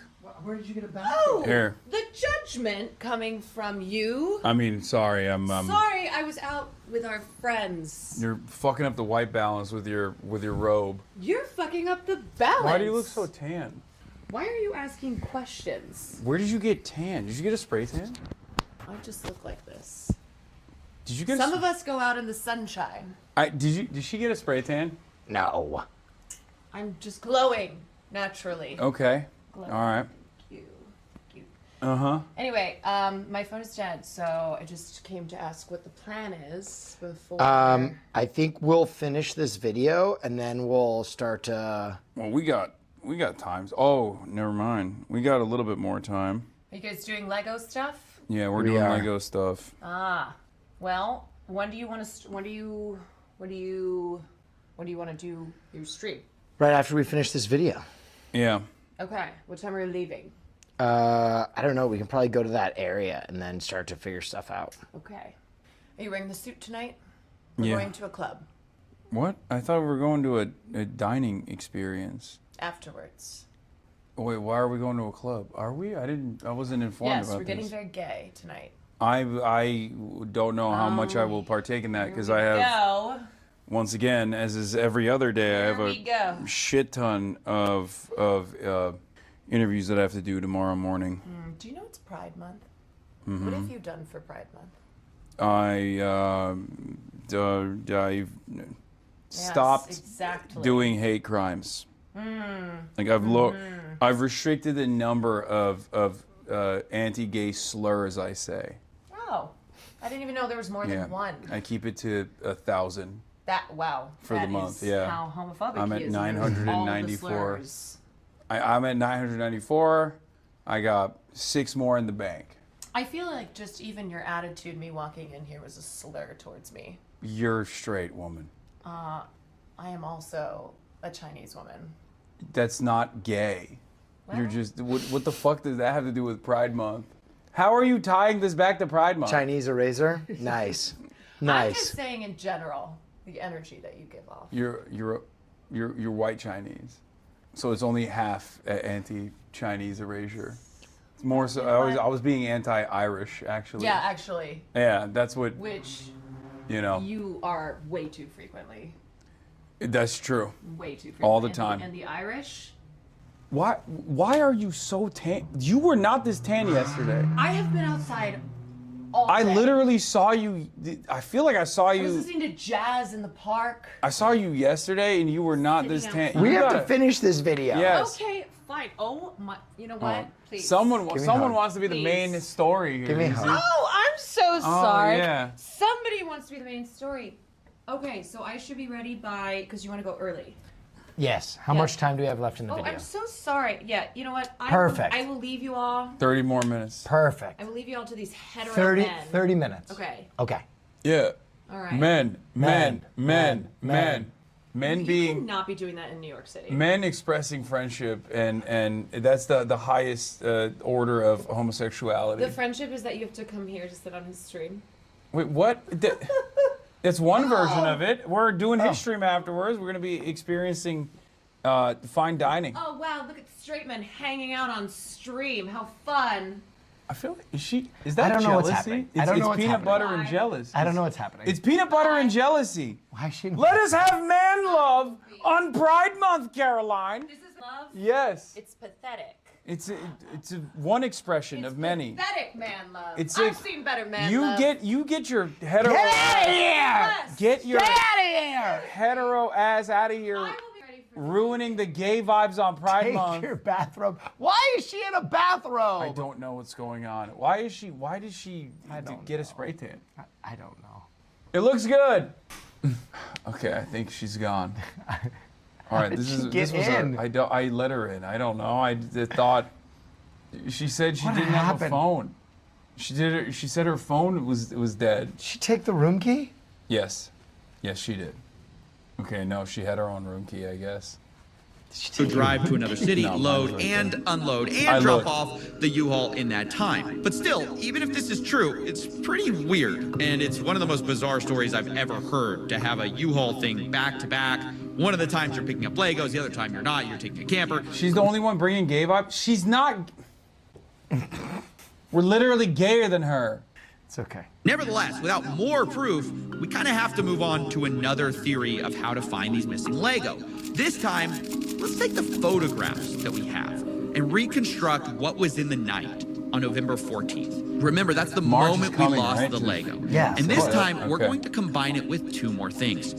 First, from corporate, I got the point of sale records from the Salem store from 2023 to 2024. And secondly, from Crystal Gorman, I got her internal records of Brian's inventory of what was sold or not in order to pay him and keep track of prices. Now, before we piece things together, I need to address something. At the beginning of this story, you saw the social post saying this collection was worth $200,000. That's what everyone knows this story as, the $200,000 Lego collection. But sadly, that post was entirely wrong. In Crystal Gorman's inventory, which has a high and low estimate value of these various Lego items, the real estimated value is about $107,000. They give high estimates and low estimates, but that's right there in the middle. And for simplicity, I'll just be using averages and estimates here, but understand that, these numbers are not firm, given that they're unsold Legos. It's just rough possibilities. But the point is, it's worth nowhere near $200,000. And Reckless Ben, the one who made the original video covering this,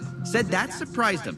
Yeah, this entire time, literally every single person's been telling me there were $200,000. Like, that's how much, you could sell all these sets for? My original assessment of about $200,000 was going up to his father's house and looking in 3 different rooms with all the sets. It was before I'd actually gone through and had set numbers and done an actual like protein sticks. I know we're going to eat, but I'm so hungry. You need to fast. I need something to hold me over for a little bit. Chomps? You're tempting me with food. I mean, do you want it? Dude, your fat ass is gonna be able to eat everything. Don't worry. I'm not worried about that. Ass. I know how you are. I'm bringing you to a special dining experience. When we put food in front of you, you fucking slam it, no matter what. Yes, because it's like putting black tar in front of a heroin addict. Being what are you kind. doing? I'm going to have a chomp. Go ahead, indulge. Would you like one? No, I'm fine. Would you like a Quest chip? I have willpower. Okay. I need protein. Evaluation. I looked at it and went based on as things progressed and as I started to delve more into the actual inventory and evaluating it, that number changed. But we put out the press release well in advance of the event itself, so that press release went out before I had those full numbers. So we went, this is a nice even number that will grab attention and bring people into the store, so we went with that. And still, I mean, to believe that is accurate at the high end. Like, it was one of those things where when she was looking through and going, well, it says this and it says this, like, you don't think even at the high end? You haven't actually seen the spreadsheet. No, I haven't. You might want to cut that part out because he hasn't actually seen the inventory sheet. The spreadsheet says about for between 85,000 to 120 something thousand. In the midpoint, about 107 or something like that. Of what was inventory. Does that sound right to you? Yeah. Yeah, so this has been a really big point of misinformation to clear up, because if we're ever going to find the missing Lego, we need to start with the right number, the right value. It's about $107,000. Now, between 2023 and 2024... That's a big update. Yeah. That's a big update. The Gormans record sales of about $24,000 of Brian's collection in their inventory tracking list. And of those sales, Brian was entitled to about 65 to 70% of it. He was paid $17,000, which roughly tracks with that. Which means on November 14th, the big night, the remaining amount of Brian's collection that should have been in there is about $82,000. Now, it doesn't take a genius to realize this is a very different number than corporate provided, who found only $2,000 to $5,000 of it linked to Brian. And later they said they only found $13,000 to $15,000 in total Lego Star Wars. So you're talking maybe $11,000 to $15,000 total Star Wars, and that's all Star Wars inventory in the whole store. So that's corporate side of the story, but I didn't want to take their word for it. So I went through Crystal's photos myself, which she shared with me, and hired people to go through and hand tag the Star Wars Legos that were in these photos. We looked through over 200 plus photos, multiple videos, and matched what we saw with Brian's collection. In the end, I ended up with about $21,000 of Legos matching Brian's collection that can be proven to be in the store on the night of November 14th. Now, to state the obvious, that's about 3 to 5 times what corporate estimated, at least on their press release. Now, yes, there are inherent errors in these estimates. Maybe we picked up some Lego that matched Brian's collection, but wasn't Brian's. But even though this is a bigger number than corporate said, I have to admit, even with pretty generous assumptions being made, there's still a huge gap of about $61,000 here that I just couldn't find. But then I learned Brian had made a special side deal with MNR Productions, who had recently purchased some Legos from him. And this is where it starts to get messy. So these are the pictures that MNR Productions sent me, looking at the Lego that Brian sold him. This was stuff reportedly in storage, and it's interesting because of an early inventory list, which had a column called Location that Crystal used. And it listed a lot of the Star Wars items as being located in what they called storage. Now, previously, I was told that all of the stuff in storage was put back in the store, but there's a bunch that's on this list that I can't find in the store that seem to appear in these pictures. Now, I've been assured, by the way, that most of these Legos were not part of the inventory spreadsheet. They were never given to Bricks and Minifigs. This is a separate part of the collection, but I did a check.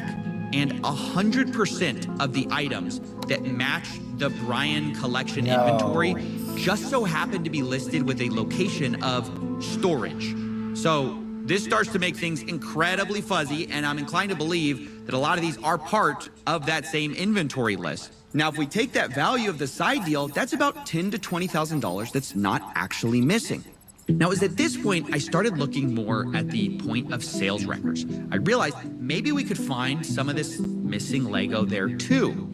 So this is from the Salem internal store records. Like, I guess this is what is entered when someone does a sale, and it's everything from September 2023 to November 2024 of Star Wars anything. And by the way, before we continue, yes, this was all a lot of work. If you want to, please support us on Patreon. That's how this show gets made. But anyways, according to those records, about $51,000 in sales went through during this time period in a way that matched Brian Mansell's collection.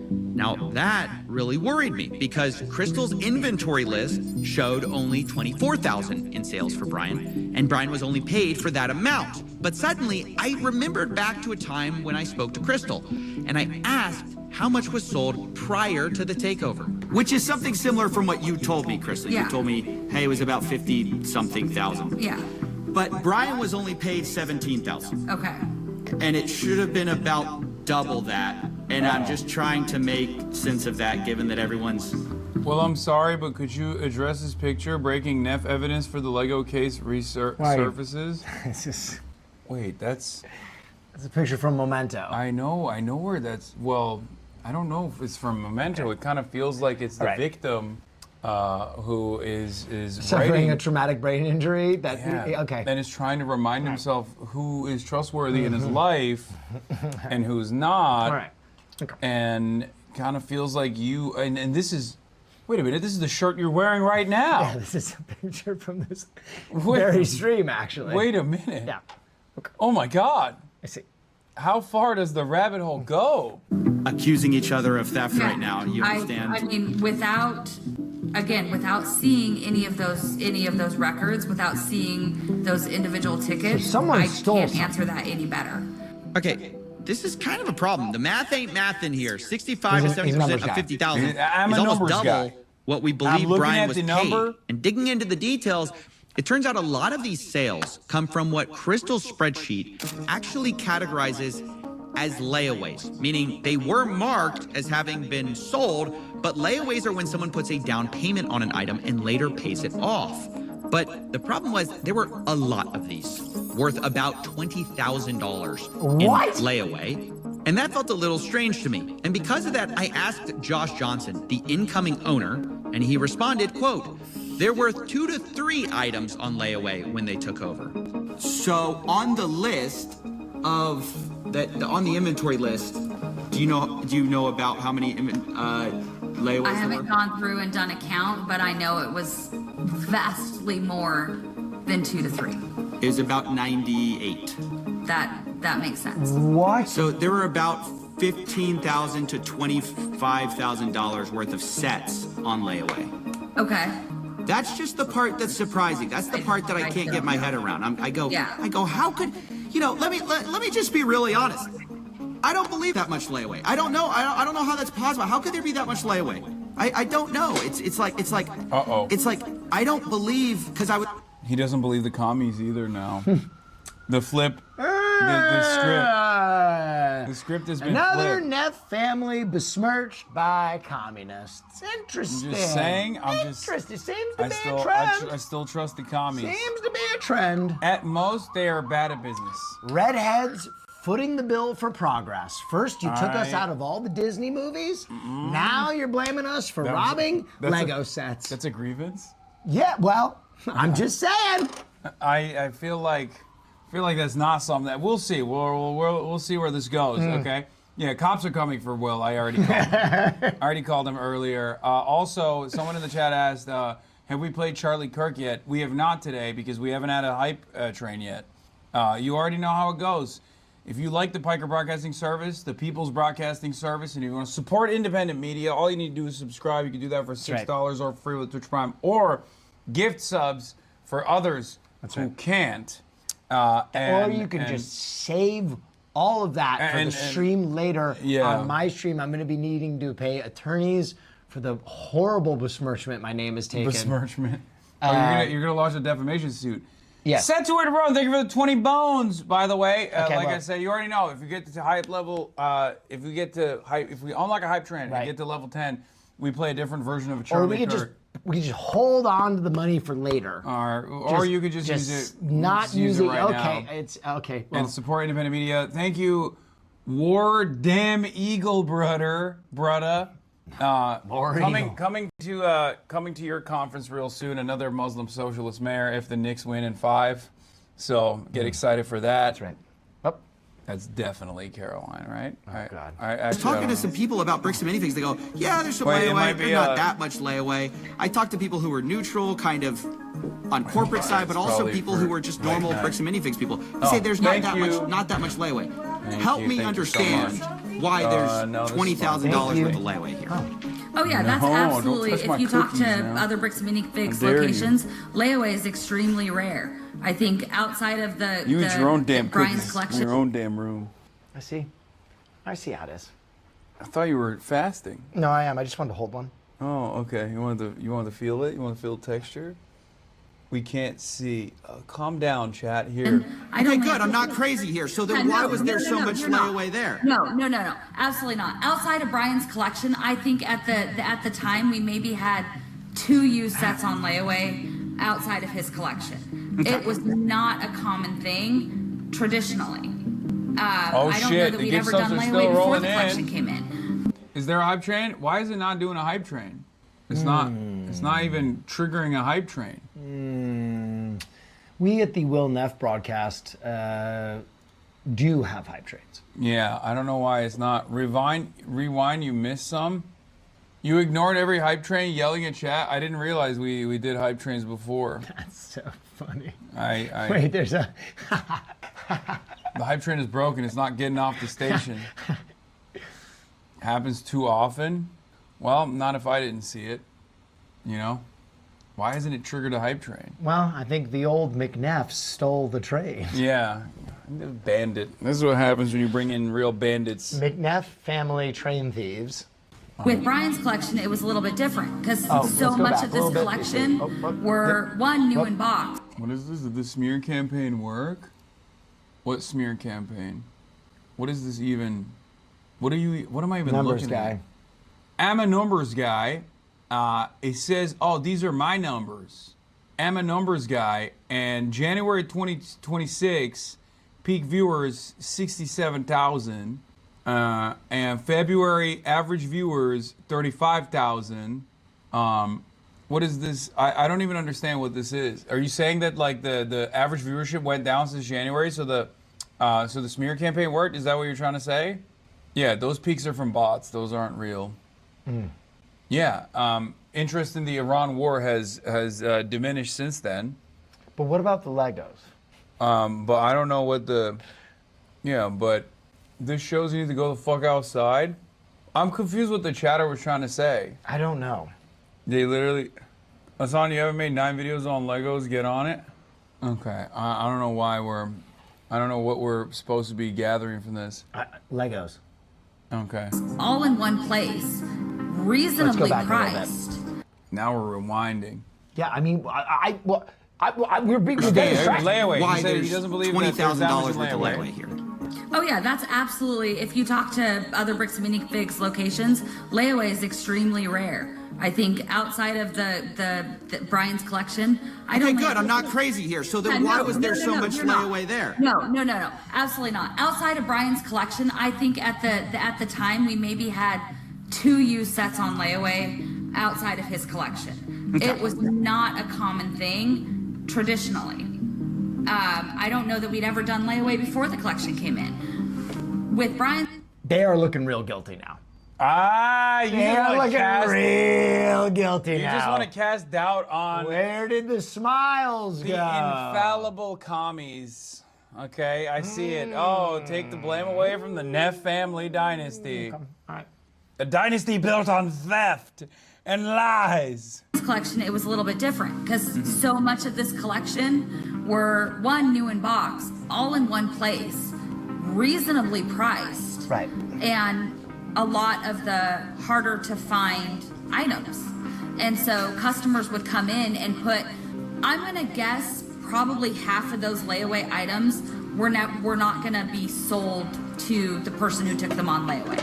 Because we had several that would put them on layaway and then change their mind. So this was something like, you know, somebody would come in and want 10 different sets, but only be able to buy one. Can I put the rest of those on layaway so you don't sell them? I'll pay $10 to put these sets on layaway. Traditionally with layaway, we would ask for 10% down. They'd have 30 days to make their next payment, or we'd refund the layaway amount and then put it back on the shelf. Because this collection was... Bro, who the fuck is like buying Legos on? Wait, they would okay, chat. As I understand it, you don't refund layaway amounts. That's not the point of the down payment on layaway. The down payment on layaway... Also, who's desperate enough to purchase Legos on layaway? They're like, I really need to get these Legos. No, I mean, a lot of people buy stuff on layaway. That's not unusual. What is unusual is you putting it on layaway and then getting refunded the amount. Because the idea is you are removing it from the populace to be able to be purchased. Yeah. And so you put that amount down in good faith. And if you default on it, they keep that amount, I thought. Yeah, they're fucking buying Legos on Klarna. Collection it was, and I wanted to give these people the opportunity to, to get these sets. We were a lot more generous with how long and the amount of payments that people could make towards the layaway. So a lot of these, we had several of them. I think one of the Ewok villages, we put on layaway 4 different times, and then it came off of layaway and back on layaway and then off and then sold. So a lot of these would have gone on and off of layaway and then back out on the shelf, just depending on the person who was putting it on layaway. That was completely unique to this collection. So look, I'll be honest, I don't trust Josh Johnson, but something is weird here. So a lot of these are, see, like look at this, like so like it says POS final sale price, but it's listed as a layaway, but it's sold for $5.99. Yeah. Because it matches with the store sale price. Okay. So were they on layaway? Were they accidentally marked layaway on the spreadsheet? What's going on there? I mean, without seeing the actual sales ticket and seeing what else, like what items were sold together, what else was sold with it, I can't actually see the sales ticket. We had several layaway items in which customers were putting multiple things on layaway, paying for most of one item, and then, or they were buying, 8 different things together, and then putting all of them on layaway and making payments on multiple items at the same time. That's bullshit. I'm sorry, there is no fucking shot a Lego store would allow one customer to put 8 Lego sets on layaway at the same time. There's no chance. What if they're too good? What if there's no chance? What if they're too nice and they believe the person? That's crazy. That's bullshit. There's Wow. no way. I think you're besmirching the reputation of good commies. 8 sets? Yeah, they were too That's like good. half their inventory that they're putting They were too off nice. the shelves. Kind of feels like they were too nice. I mean, that's crazy. I didn't realize. I don't buy that. I didn't realize we were punishing people for being too kind as business owners. I don't think that they. I don't think that they stole anything, but there's obviously some like accounting error or clerical error, because if someone could just walk into your store and go that, I'll give you $80. I'll be back in 10 weeks. There's no shot. There's no shot. Maybe they're communists, so they don't understand how to run a business. Wait a minute. That tracks. Have you thought about that? They're not capitalists, so they don't understand how to run a successful business. Oh my God. And they were like, of course we'll put this off the shelf. Yeah, we'll put half the store in the back room for you. Yeah, that's what I'm going Our Ewok village was one of those cases. At some point, he had, I think, like 8 or 9 different items on layaway. So they'd come in and make a payment for a bulk payment. I've got 800 Remember the things U-Haul. on layaway. I'm going to make $100 on my payment. one customer in particular would do that, and then when he'd gotten up high enough to pay for one set, we'd pull that set out, mark it as sold. So without seeing the actual tickets and my layaway records, I cannot answer a question. But why wouldn't they just do one set at a time? I have no idea. If they literally took the combined payment of 8 different sets and had him just purchase one set and remove the down payment from the rest, why wouldn't they just make customers? Oh, they're communists. They don't know. Yeah, or remember the U-Haul. That was suspicious when they said there was no U-Haul. Do we need to help commies with? I think we need to help commies. I don't understand what's going on anymore. I'm confused. You're low on protein. Well, yeah, but the layaway thing bricked my brain a little bit. Any clearer than that. But I even found more than that in this POS data. Oh, I no. also found about $10,000 in sales that matched Brian's collection that were not marked as sold under this inventory spreadsheet. The McNeffs are being unbesmirched right now, and the commies are the gun. I just feel like there's. Do you have anything you'd like to say for your people? I think I spoke for mine. I think that they were so nice that they were giving it away for free. I see. Yeah, they were just too they're kind. so nice that they were stealing from someone else. Communism's great until you run out of someone else's money. I have it on That's good what authority. they say. Okay, here's what actually happened. Orphan child. Burning orphanage. Oh my God. The commies saved the child from the burning orphanage. Wow. He's got 3rd-degree burns. He might not make it. He says, I want that Lego Star Wars set on layaway. Oh, it was a make-a-wish. I only have It was 10 a bands. make-a-wish. I only have $10. Oh my God. Can you please give it to me? Context is so important. And these guys were like, of course, we don't want to harm this other customer. Now I feel terrible. But since you're a dying orphan in a burned orphanage, right? It feels apt that we would give you this Lego set. Do you want? Yeah, baby shoes never worn, Lego set never played. Saddest. I really shouldn't give these Lego sets away, but I'm going to. Saddest short story in the English language. They call them Scorched Scott, little boy, burnt in a fire. Had to give him Lego sets. Yeah. Some of our things that were not found. Okay. Were explained by the POS system because they were found in the POS system as being sold. So like they weren't marked on the spreadsheet, but they were marked as sold via the POS system. And this is about $10,000 worth of Lego that basically were matched. Huh. She just said, huh. See, and I don't know.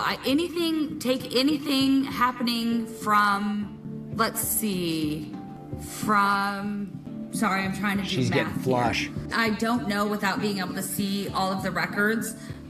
There is a possibility that the consignments were ended when I wasn't at work, and I just didn't go through and pull them up. They didn't get put in the consignment ticket. I hadn't gone through those consignments in a couple of months. I hadn't gone through the inventory. Well, that's theft. Not by her hand, though. No, it is. She's saying that she sold it and then didn't assign the consignment amount to the person who did consignment. That is... No, she's saying she wasn't the one who was making the final... she wasn't at the store. She's saying someone else might have. Is that what she said? I think so. I thought she said she just didn't log the consignment element of it. Like she no, sold she's saying the an set. employer. She's saying a possibility is that an employee sold it, and she didn't. Yeah, that's theft. Yeah. Ignorance of the law is not defense of it. I'm just saying she didn't know. So maybe the Wait, what? Maybe the employee was another Neff brother. No, dude, not the Neffs again. Okay. Back room in a couple of months. So it is entirely possible there were sales that were finished that I never clocked as being finished. I don't know that without going through and actually seeing it. But you're saying it's possible stuff was sold, not updated on this inventory list. It's entirely possible that stuff did not get updated on my spreadsheet. I'm not going to sit here and claim it's not possible. It's possible I missed things. So where does this leave us? I know some people are jumping to conclusions here, but I must remind you that on the night of November 14th, 2024, Crystal Gorman was concerned about Brian No, getting. she's saying she didn't catch up on her accounting. So they did Oh, pay before off. she was forced out. Yeah, so she's saying like they obviously did the payouts if they did finalize the sales, but it's not reflected on the spreadsheet. Okay. I'm sorry, there's so much You were just so back quick. and forth. Yeah, you should be sorry. You were so quick to blame the commies. Listen, I just, the You kinda- U-Haul, Kind of pulled do the you trigger. remember the U-Haul? Kind of pulled the trigger fast on that. Guys remember the U-Haul? Kind of pulled the trigger like you are one of the I'm just doing a little back and forth. I'm just doing a little back and forth. Yeah, kind of unnecessarily For the sake hostile. of the content. It's just interesting. Paid or not getting paid. Looking like a Pinkerton over here. Not been paid his percentage yet. Oh. And if I don't have the tickets, I won't know how much I need to pay him. Oh. Okay. So Crystal, ultimately, that's a business thing and not necessarily you as a friend, and we'll take. Hey, just take him on the business. He shakes on all that. That's fine then. So obviously, one could see that and say she was intending to reconcile with Brian. Maybe she hadn't gotten around to it. And of course, corporate will probably take a more cynical view of what she's doing by printing these receipts. But the point is, regardless of whose side you're on, I think we can all agree there's a lot of weird stuff here on all sides. Abnormal stuff. Sure. I will be honest, I think this is like regular small business in a small town shit. Yes. Yes. Like you bust open the hood and look under like the average small business that is like a franchise or whatever under a much larger business, and you look at their accounting and you know the things that they're doing, and it's like probably is happening all the fucking time. I mean, can I be honest? What? If I worked in a Lego store, You be I would go to stealing work. Legos? No. Well, I was going to say I'd go to work. after all. So No, I was going to say I would go to work torched every day. What do you mean? I'd be absolutely stoned out of my gourd building Legos at the desk. in a fucking small town too. You're Yeah. just like there's nothing else going My on. spreadsheets would look really bad. Maybe you can chalk some of this up to bad record keeping between the U-Haul, the layaways, the $20,000 in Lego sets that corporate called $2,000 to $5,000 that was there that night, the off-book deals. But even if we can't like fully know 100%, what these weird things were about, I think they tell a story of what actually happened to Brian's collection. In a way, multiple people, I So think... they all fucked them, piece by piece. Like, some of it was stolen and placed in a U-Haul van.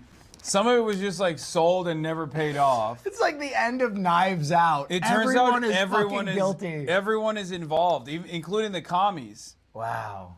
Well, I think the commies were probably just ripped out of their skull. It sounds like they were probably stoned and just really bad at spreadsheets. What the fuck? You're kind of right, kind of wrong. The Gormans were correct that more of that collection was there that night of the takeover than previously thought. But corporate also alleged that some of it was offsite, and that appears to be partly true, although some of that is disputed, and it looks like, way more of the collection was sold and layawayed than Brian was paid for. But all in all, there's a lot less missing than many people think, especially if you're starting to... Dude, what the fuck were they thinking, though? They're just, like, selling off someone else's merchandise without ever, they're like, he'll die.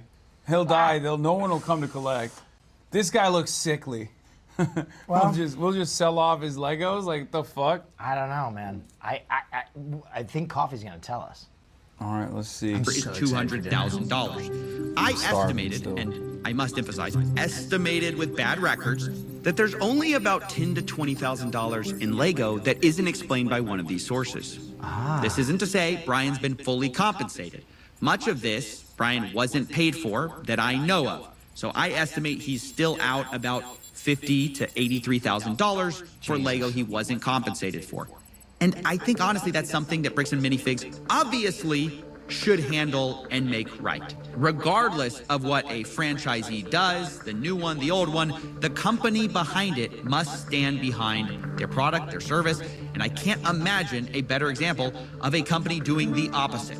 Unfortunately, Bricks and Minifigs has chosen to deflect and dodge responsibility at most opportunities and created a really awful customer experience that has snowballed into this crazy series of events. But instead of taking accountability for that, they've taken an aggressive legal strategy, which I told them personally was a horrible idea. By the way, do you know who has the opportunity to have some of the most inexpensive marketing in history on this? What, Lego Corporation? Exactly. If I was Mad Men, you know, marketing genius, I would tell them to go make a one-of-one, like, serialized set and give it to them and be like, we're gonna auction this off or something, or give them product, because then Lego comes out smelling like a daisy, where they're like, we protect our collectors, we love our community, here's a gift directly from Lego.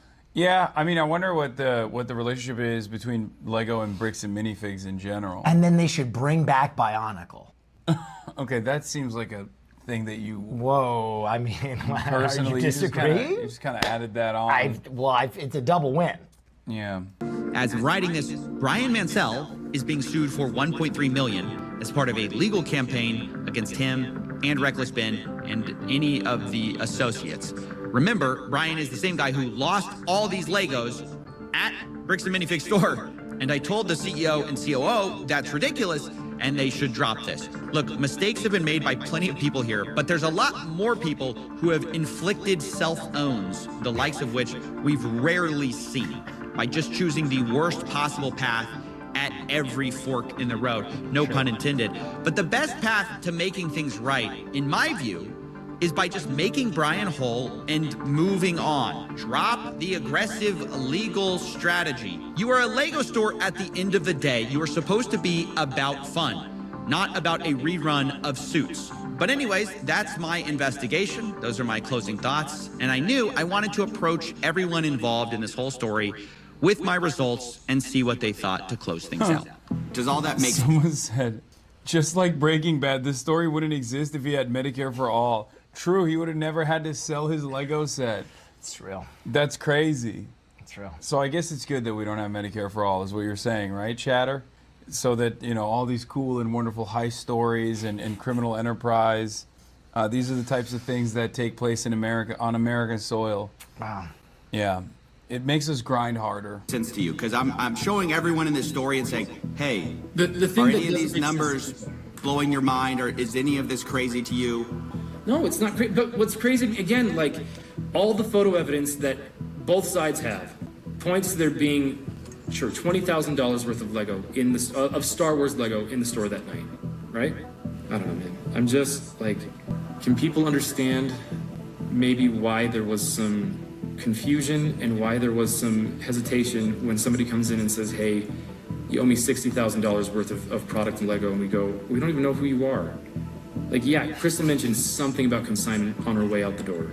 And we go, sure, we'll get that figured out. But then the guy just walks in and demands $60,000 worth of Lego? Like, what am I supposed to do other than say, cool, show me, can you show me the proof? The problem is there's so much of a dispute on the timeline, and this is what's going to make this story so hard to tell, is like, they say, you guys are unreasonable. They tried, and eventually they gave up. But they say they tried and they were basically met with, like, unreasonable requests, things like that. So verification, documentation, is that unreasonable, do you think? Didn't they show proof? I thought well, I think they would say they provided the documentation, and you guys say you need more documentation. So I mean, that's kind of the right. A spread, like, I understand, a spreadsheet and a contract are a good start. Yeah. Yeah, but we never got that. That was never sent to us at corporate, by the way. Y'all do have the spreadsheet though, yeah? Y'all have the spreadsheet. That was shared online, but months after we asked for it. It says I'm so confused. It says I'm on the file right now. It says storage used, owned by BAM Franchising Inc. Owner Salem.or bricksandminifigs.com. What are you looking at? It says owner Salem.or at bricksandminifigs.com. That's you guys. It says owned by BAM Franchising Inc. It says created September 6, 2024. Oh. When I look at it, this is the Mansell list, I believe. Oh. So this would have been created under, like, so we have the McNeffs. Y'all definitely have this. Y'all have access to this. Well, I had no idea. Like, oh no! Oh, fucking God. So McNeffs. So regardless of, like, what kind of accounting error or clerical error that took place, it's very clear that they had sufficient evidence to look back at to figure out whether or not this dude had some Legos that he was owed, his own Legos, and these motherfuckers said, no, you don't have evidence. He got McFucked. Perhaps assuming that the other side would not have anything beyond. By the way, it's not on the person who did the consignment to offer sufficient evidence. This is their back end stuff, right? And clearly they had it. They had the information on the back end. So they just did not want to fucking give this guy back his shit. Yeah. Yeah. If this is the first that anybody has shown me that a spreadsheet was created using like bricks and minifigs, Salem, and all of this stuff was archived. This is the first I've seen that this spreadsheet was created by Crystal. And we don't know how accurate it is, how up to date it was. We don't know a lot of those such things. And understand, I appreciate you sharing this with us because we had no idea. Again, you don't know what you don't know. And I appreciate you sharing this with us. Dog, Brother. It's your business email. Brother. What do you mean? It's your store. It's your business email. Crazy. This makes no sense. Also, they provided sufficient proof of the consignment contract. That's it. Yeah. That's all they needed to do on their end. Like I'm talking about the original owner of the Lego set. That's crazy. You can't, we don't know everything. And we don't go, looking in every nook and cranny everywhere. We just don't know some of those things. So if that's there, we can now have our team go look for that. When it comes right down to it, they're going to have to make a judgment call and say, who's telling the truth? The people who were taking all the pictures and say, and we couldn't take pictures of everything the night of, but we're being honest consistently, and the people who are saying, there was $5,000 there. Really? That makes no sense. We've got the evidence, and yes, there's a discrepancy. We acknowledge we did not take pictures of everything, but does that mean that the discrepancy is, and therefore these missing, percentage, whatever that would be, 5%, is some magical other place? Or it was sitting there in the store and we didn't get pictures of it. If I explanation. If I messed up on my record keeping, I will take accountability for that. It's possible. If my staff didn't draw attention that consignments had left out, so I'd move them to the thing. Any of that, I will take accountability to that. She seems honest. I am more than willing to do that. A lot more than I could say about the dastardly Neffs. Well, McNeffs. Dastardly Neff family gingers who have very peculiar, hard R on there, villainous type of facial hair choice. Sported most commonly by villains. Okay. Just saying. I need Bam to show me those tickets. As they promised to do. I will sit down with Brian and talk this over and figure out what we missed and where it was missed and how it was missed and make that right with him. I mean, that's new information no one's ever found out, so that's awesome. They're gonna lose hundreds of millions of dollars because of their own wrongdoing. They're literally gonna destroy their entire company because they're this stubborn over maybe $20,000 worth of Lego. Sure, I'll be keeping you in the loop with what Nice. I'm excited. This was good work. My other final thoughts is, dude, you solved it, dude. That's awesome. Yeah, Brandon Best and Josh Johnson got fired. Bricks and Minifigs is suing Brian Mansell and Reckless Ben for over $1.3 million in damages. Damn. Yeah, which is, crazy. A restraining order is in effect against Reckless Ben to prevent him from speaking about Bricks and Minifigs. Also, the court system immediately siding with the corporation here. Yeah. Classic. But, pause, Bricks and Minifigs will never recover. I don't know. It depends on how, have you talked to your nieces? Well, they haven't watched the Reckless Ben videos. I know, They're but when too young. when they show up and say, Uncle Neff. No. Dastardly. I couldn't. The dastardly Uncle Neff, can we go to the Bricks and Minis store? Couldn't. Can we go to the Bricks and Minis store? Unless I get a friends and family discount from the McNeffs. Yeah. You're going there. You're trotting your ass down to the Lego store, and you're purchasing as many packs as you can. Okay. Just saying. The Gormans are suing Bricks and Minifigs. The lawsuit claims Brian's collection had an original aggregate value of around $250,000. Wow. That's it. Whoa, what the fuck is that? Really? Yeah, you didn't notice? Yeah, bro, that's how it is. Yeah. Yeah. Oh, it's so cozy. I know. It was crazy. What the fuck is happening out there? All right, what are we doing? Where's March? I think we're all about to meet up. Oh my God, the lighting is crazy. Can we show them an Alvin video real quick? Just a little taste. Okay, what are we doing? What are we doing later? Well, pull up an Alvin video and I'll show them. What's his? Is it just Alvin? And then Zoo. And the Chipmunks. No. See, it'll come up. There you go. Yeah. Which one? Alvin Zoo Films or Alvin Zoo? Either one. Actually, go to Alvin Zoo Films. Because that's his restaurant one. So yeah, go to here. Now go down, and just play any of these. Okay, the Michelin Star restaurant, legendary Michelin Star steakhouse. Hold that up. We just watched a few seconds of it. Ladies and gentlemen, my storyline is different than my most. favorite food YouTuber in the world and a good friend, Alvin, is meeting us tonight. He's taking us to one of his favorite restaurants in the city. We're going to be talking to the chef a little bit, I think, talking to Alvin. It's not seafood, right? No, it's not fucking seafood. Okay, I just want to make sure, bro. It's chicken. Oh, I love chicken. Wait. You haven't seen they have a special? No, I haven't seen anything. I have no idea. I almost don't even want to show you. All right, don't show me. Don't show me. Well, I won't show you because I know you're going to get extra hungry and extra horny. No, don't show me. Yes, I have to. Okay. Okay, so no seafood. Owner of Restaurant Yona with my wife Tina. We are very fortunate to be fully booked always. Damn, this motherfucker knows how to film food, huh? He's the best in the world. He's so goddamn guys, good. go follow Alvin. He is the best food YouTuber in the We world. serve 30 guests per night. Bro, this isn't YouTube quality. This is like beyond Netflix quality. He's so gifted, it's fucked up. Yeah, what kind of freak doesn't like seafood? The same kind of freak that also doesn't listen to music, okay? Yes, I know I'm a fucking freak.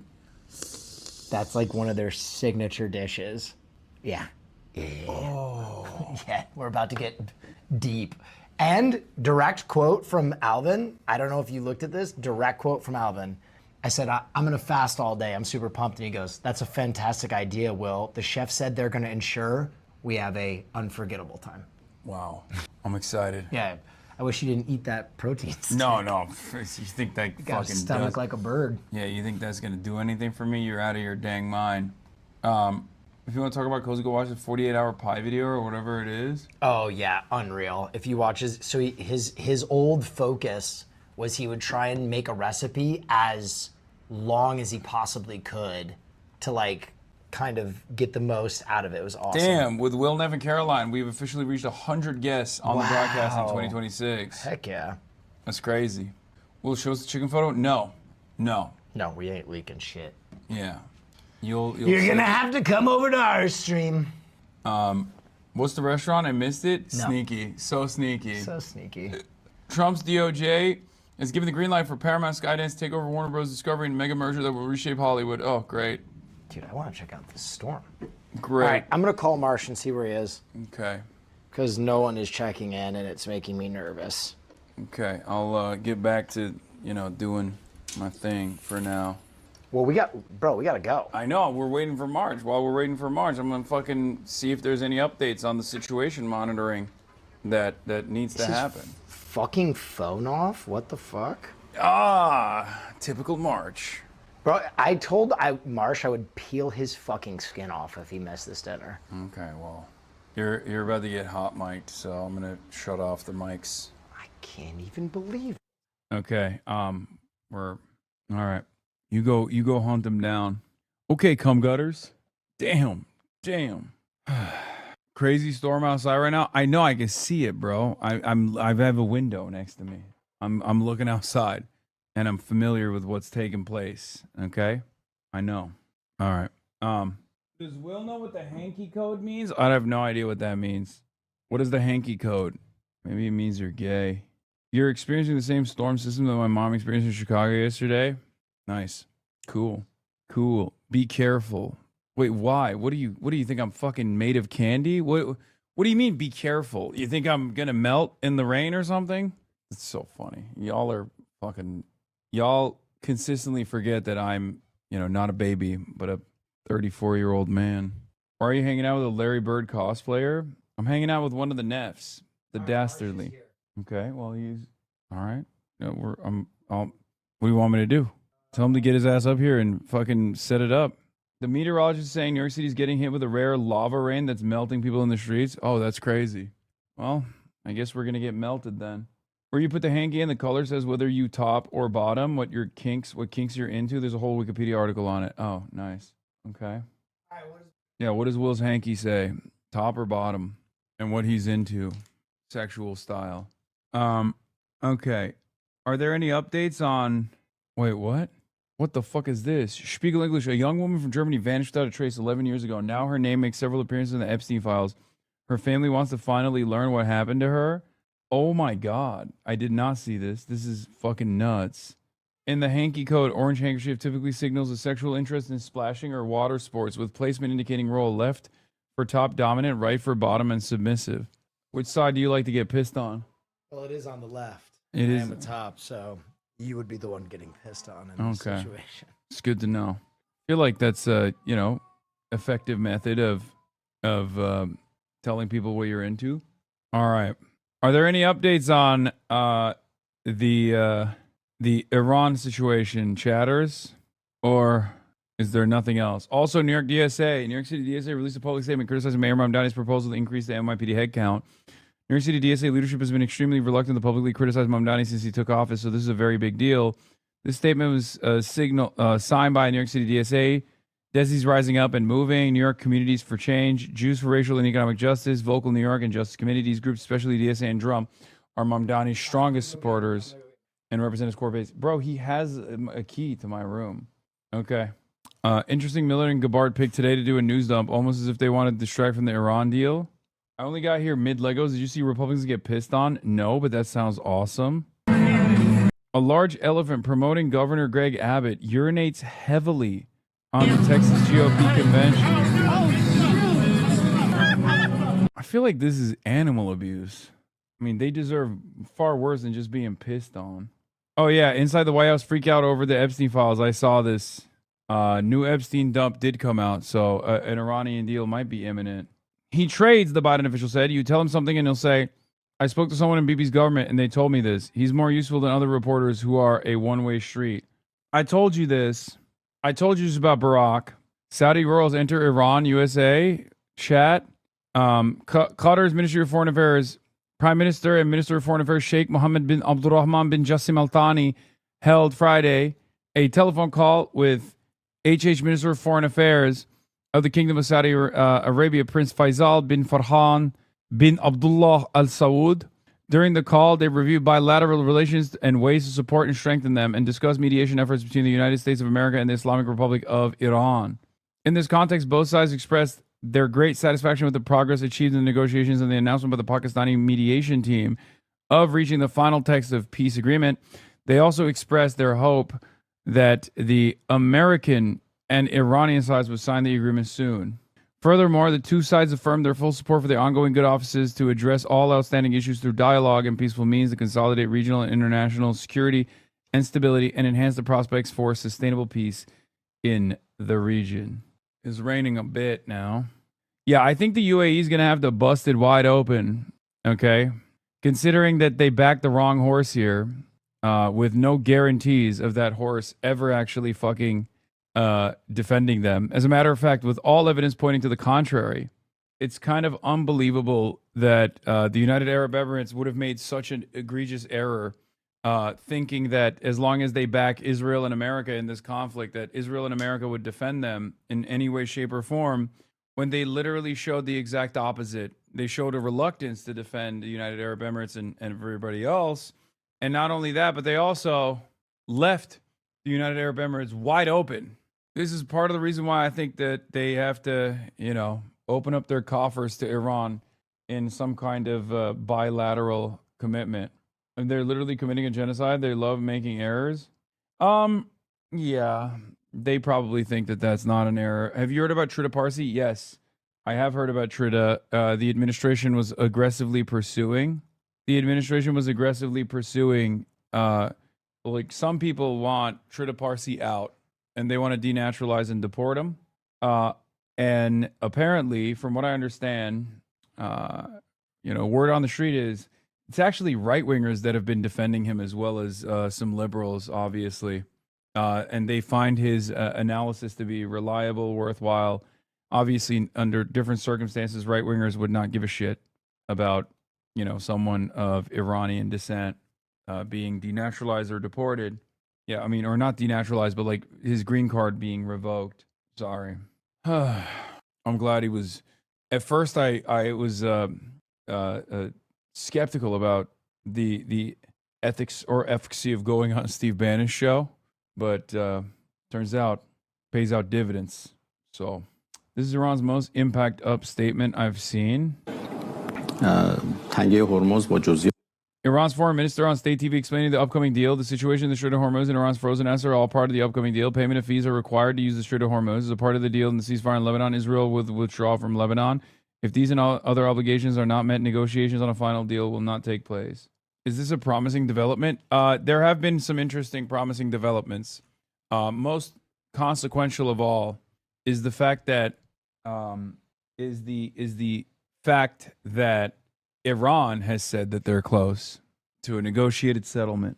So that's it. Usually, that they are the most reliable party here. Iran declares nuclear talks with the U.S. will not proceed unless the proposed interim deal is implemented. Yeah. So the deal is the same. The deal is the same as it was basically since week 2.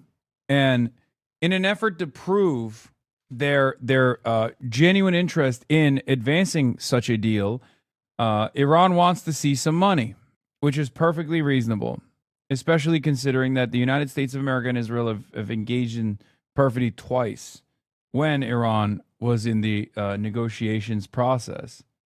It's obvious that this was always going to the conditions that they set forth since the blockage of the Strait of Hormuz was always going to be the final conditions of this deal.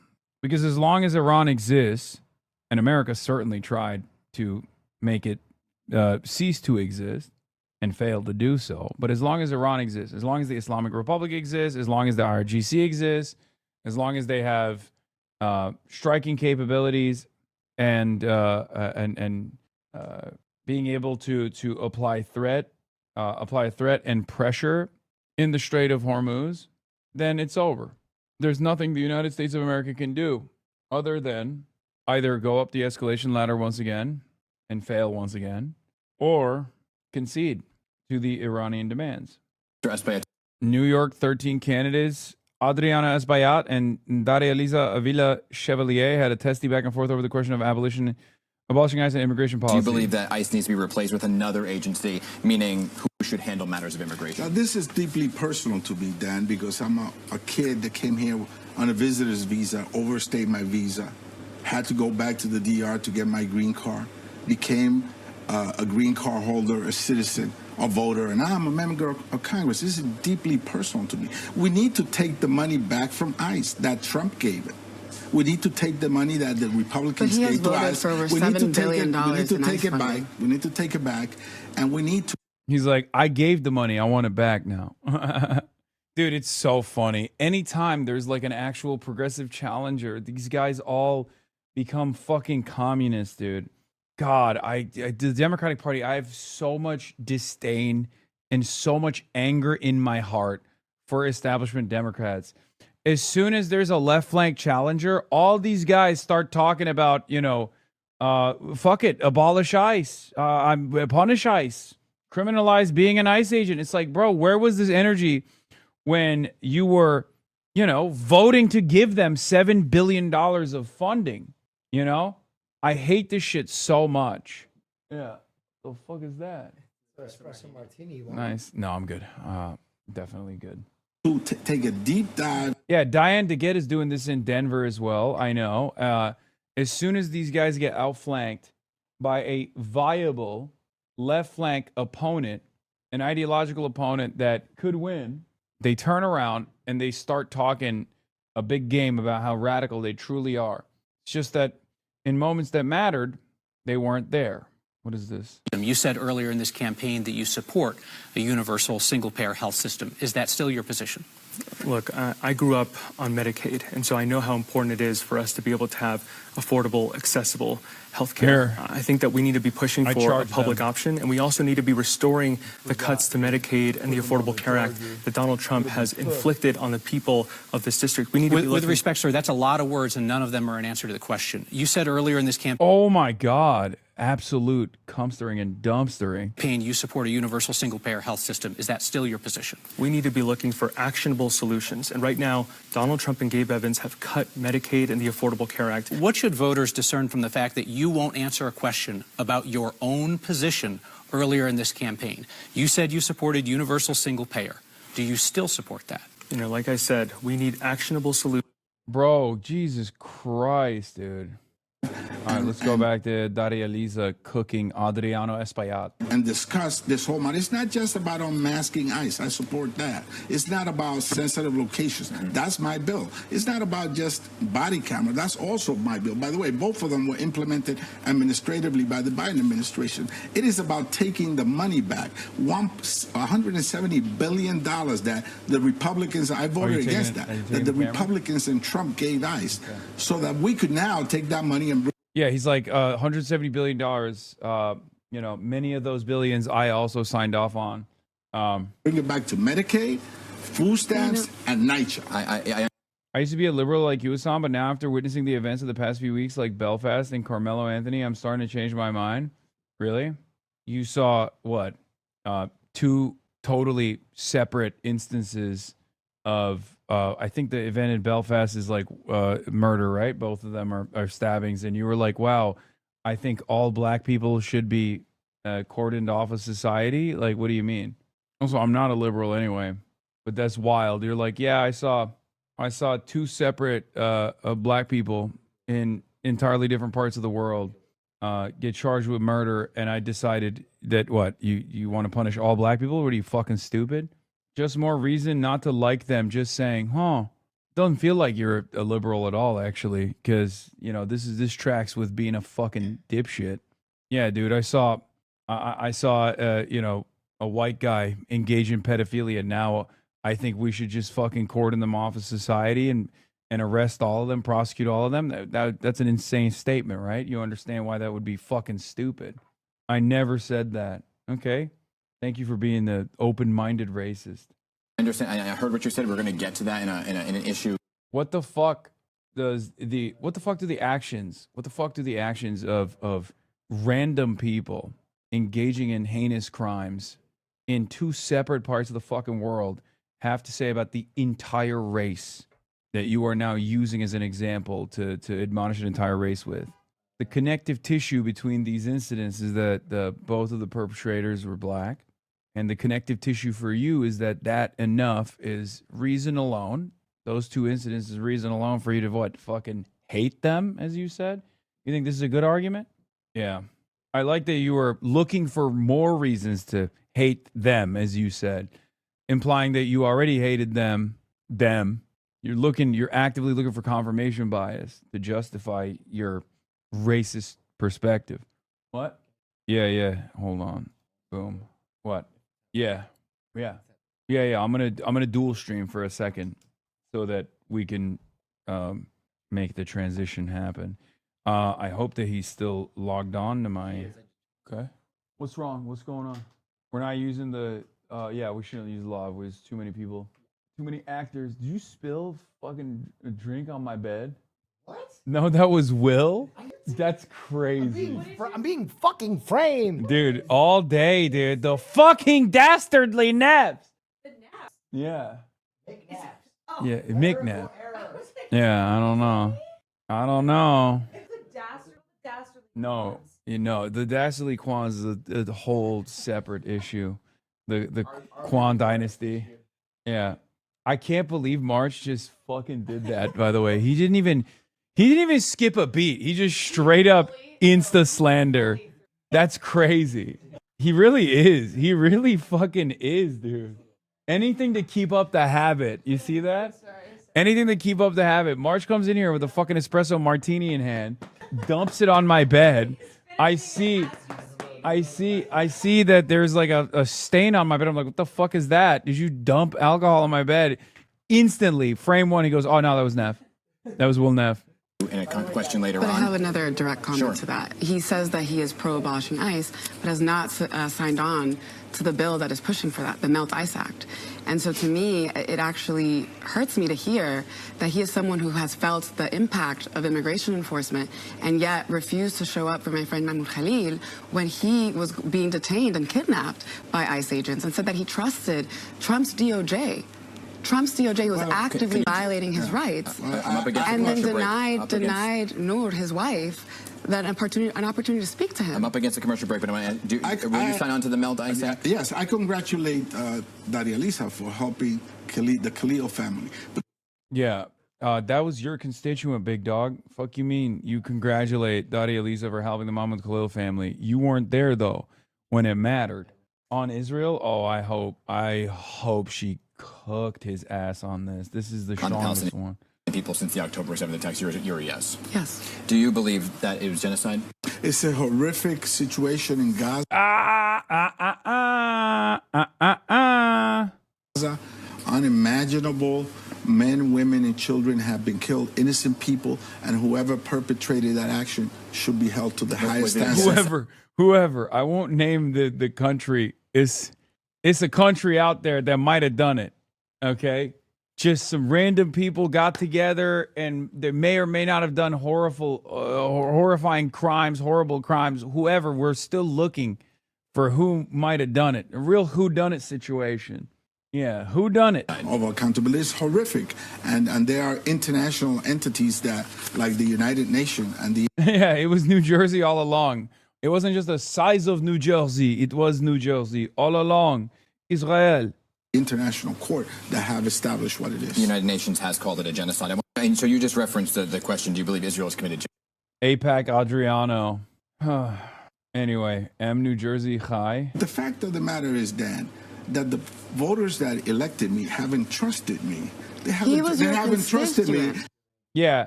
Whenever they start the conversation with the situation in Gaza is tragic, just know that it's an APAC script, okay? Well, I can go live, but it'll just be this stream, like right here, and I don't want to flip it yet because I don't want to flip it to the camera yet because we don't want to like dox our location. Oh yeah, that's not okay. I mean, I'm saying when we go downstairs and shit, you know what I mean, and get in a car. I mean, we can. Yeah, I think I'll just. What I was thinking is I just keep going until we wait for Alvin, and then. Okay. I don't have to. I can start your live stream right now. All right. They haven't trusted me to serve thousands of people and thousands of immigrants. Oh my God! Everyone in the fucking stream is such a goddamn baby. Guys, we're literally trying to coordinate the logistics so we can fucking live stream. Okay? You don't understand anything. We're not fighting. You're a fucking idiot. You literally shut the fuck up. We are trying to coordinate the logistics of a stream. We have a guest coming, and we also don't want to fucking dox our location. So we are trying to set it up so that we can make a perfect transition. But of course, what the fuck do I know? I'm only a fucking professional live broadcaster for almost half a fucking decade at this point. We're going to continue to come to my district and get service, whether they are avoiding deportation, family reunifications, some even to get a humanitarian visa so we can save their lives through a life-saving operation. Gotta get to a commercial my office break. does that every single. I wasn't even chatting, but I'm hurt by you yelling at us. Okay, well then it's not for you. If you are not chatting, then my comments are not for you. Get to a commercial break, but on the Melt Act, are you signing on? This is a violent fight for people who don't leave their house. Yeah. Yes, I've been the leading advocate and the leading voice against ICE. So yes on that act. Yes, okay. At the tip of a hat, these guys turn into these woke warriors. At the tip of a hat, all of a sudden, woke fucking warriors, dude. Elon Musk has become the world's first. I do want to watch I can't believe this motherfucker's a trillionaire now. I want to watch the Moist Critical thing, but I obviously can't because I don't have enough time. Is the full Israel debate segment for you? Congressional district let's candidates go. are going to talk about U.S. relations with Israel right now, which have really become a driving force for many as they head to the polls, and it's really becoming a dividing topic within the Democratic Party. So, Mr. Espaillat, do you support the United States continuing to send weapons and military? military funding to Israel? I believe very strongly that what's happened in Gaza is really horrific. Oh my God. And that those that have perpetrated the death of children and women and seniors must be held accountable. Furthermore, I think that we cannot have a path to peace with the presence of Benjamin Netanyahu as an obstructionist to peace. I mean, the question was, do you support the United States continuing to send weapons and military funding? I think that we must have a path to peace. And the main goal, of course, is peace in the region. Far too many Palestinians have been killed and Israelis have been killed.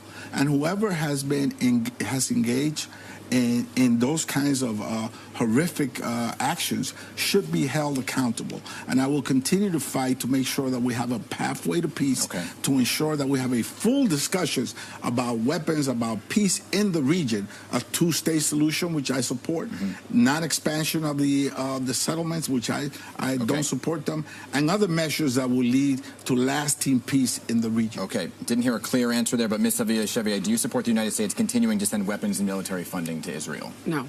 And I really believe that we need to stop sending our tax dollars to arm a state that is currently enacting a genocide, a word that my opponent has yet to say. It is deeply important that we recognize that it is the taxpayer money of the American people that is contributing to this continued atrocities. And if we want to talk about accountability, to be able to actually create peace, there cannot be peace while American taxpayer dollar is continuing to be used to slaughter civilians. It is abhorrent to me that we continue to invest so much of our money in weapons, in bombs that are slaughtering communities abroad when so many of our people here are suffering from lack of dignified housing, from lack of access to quality food, from lack of access to the social safety nets that make life dignified for so many. And so you just referenced the question, do you believe Israel has committed genocide on the Palestinian people since the October 7th attacks? You're a yes. Yes. Do you believe that it was genocide? It's a horrific situation in Gaza, unimaginable. Men, women, and children have been killed, innocent people, and whoever perpetrated that action should be held to the highest standard of accountability. It's horrific. And there are international entities that, like the United Nations and the International Court, that have established what it is. The United Nations has called it a genocide. I want to move on to a section where we're doing, which is personal controversy. Ms. Chevier, I'm going to begin with you. On several of your past tweets that have resurfaced, I like that the standard here, the weight of a refusal to commit to what the United Nations has dictated to be a genocide, a refusal to call it a genocide on television, is weighed against former tweets from Daria Liza, where she was maybe a little too based. Like, AIPAC stooge refuses to call what Israel's doing a genocide, refuses to commit to stopping funds from being transferred to Israel, okay? And then we move on to your fucking tweets. It's like the standards in the United States of America are so out of whack, dude. Our priorities are so out of order. Our standards are so unbelievably out of whack. Where on the one hand, like, we're like, hey, it says here that you love puppy stranglers and you've continued to give money to puppy stranglers. And on the other hand, you made police feel bad one time with a thing that you said 6 years ago. We're doing both sides. We're offering accountability to both sides, obviously. It's like, in a normal world, someone who has aided and abetted a genocidal nation, who still refuses to call it out, who still refuses to commit to punishing the by their own admission, war crimes at least that this country has committed, should probably be held to a much higher standard. No? It's just so... I'm glad that they're fair and balanced, the media, and I'm glad that the public is fair and balanced in their assessment here, in the weight that they deploy to both of these crimes. One is just a war crime, one is aiding and abetting in a genocide, the crime of all crimes. The other is, and I refuse to acknowledge it, the other is mean tweets. Trillionaire. Catapulted by the historic market debut of his rocket company, SpaceX, the tech mogul has officially amassed 13-figure wealth. SpaceX debuted on public markets Friday at $150 a share, locking in an unprecedented $1.97 trillion market valuation. Ahead of the first trade-in, Forbes put Musk's net worth at $982 billion. Much of his fortune comes from his electric car company, Tesla. He also co-founded the company that later became PayPal. $1 trillion is 1,000 times greater than $1 billion, and 1,000,000 times greater than $1 million. A 1 and 12 zeros, 4 commas. Still, the number 1 trillion is hard to comprehend. So let's put it in perspective. If you made $100,000 a year and saved every penny, it would take you 10 million years to... I'm sorry, but if this doesn't fucking radicalize you, if this isn't enough, like if you should, chatters, you should be showing this to every single person that you know. Okay? You should be explaining this concept and the size differential, the disparity of wealth here to every single person that you know. If this doesn't work to radicalize the masses, I don't know what will. I mean, there are those who are celebrating it, dude. There are those who are celebrating this shit. They're like, oh, so awesome. My apolitical coworker thinks it's fucked up, for the record. Match that wealth. That means you would have had to start working when early human ancestors were first walking the earth. If Musk decided to buy every single American adult a $4 iced coffee every single day, he could keep the entire country caffeinated for almost 3 years straight. His wealth will sit just shy of the gross domestic product of Poland, while completely eclipsing the entire annual economic output of Taiwan. Only about 21 countries have a GDP higher than $1 trillion today. If you divide up $1 trillion... All my chud friends think it's all skill. Oh my God. We're not going to make it, dude. We're not going to fucking make it. This is literally... This is worse than kings. I mean, this level of wealth and power in the hands of such few people on the planet, especially with the technological advancements, it's unlike anything we've ever seen. I don't think we've ever experienced this kind of wealth and power disparity. Why are you so lame, Hasan? Says the goth vagabond. True. It's actually very cool to defend the concept of someone having $1 trillion. It's actually very lame to say this system is fundamentally broken and needs to change. Cuban President Miguel Diaz-Canel unveiled a sweeping set of economic reforms Friday, casting them as Cuba's path through the crisis driven by criminal energy blockade. Only one oil tanker has reached Cuba in the past 5 months, Diaz-Canel said, a collapse that traces to January when the U.S. captured Venezuelan President Nicolas Maduro and cut off the flow of Venezuelan oil. Havana now endures blackouts of up to 15 hours a day. Among the most devastating consequences of the U.S. policies, the Cuban government has been forced to postpone tens of thousands of surgeries on its citizens. The Cuban president today named national defense as the first priority, citing preparations under Cuba's whole people's war doctrine.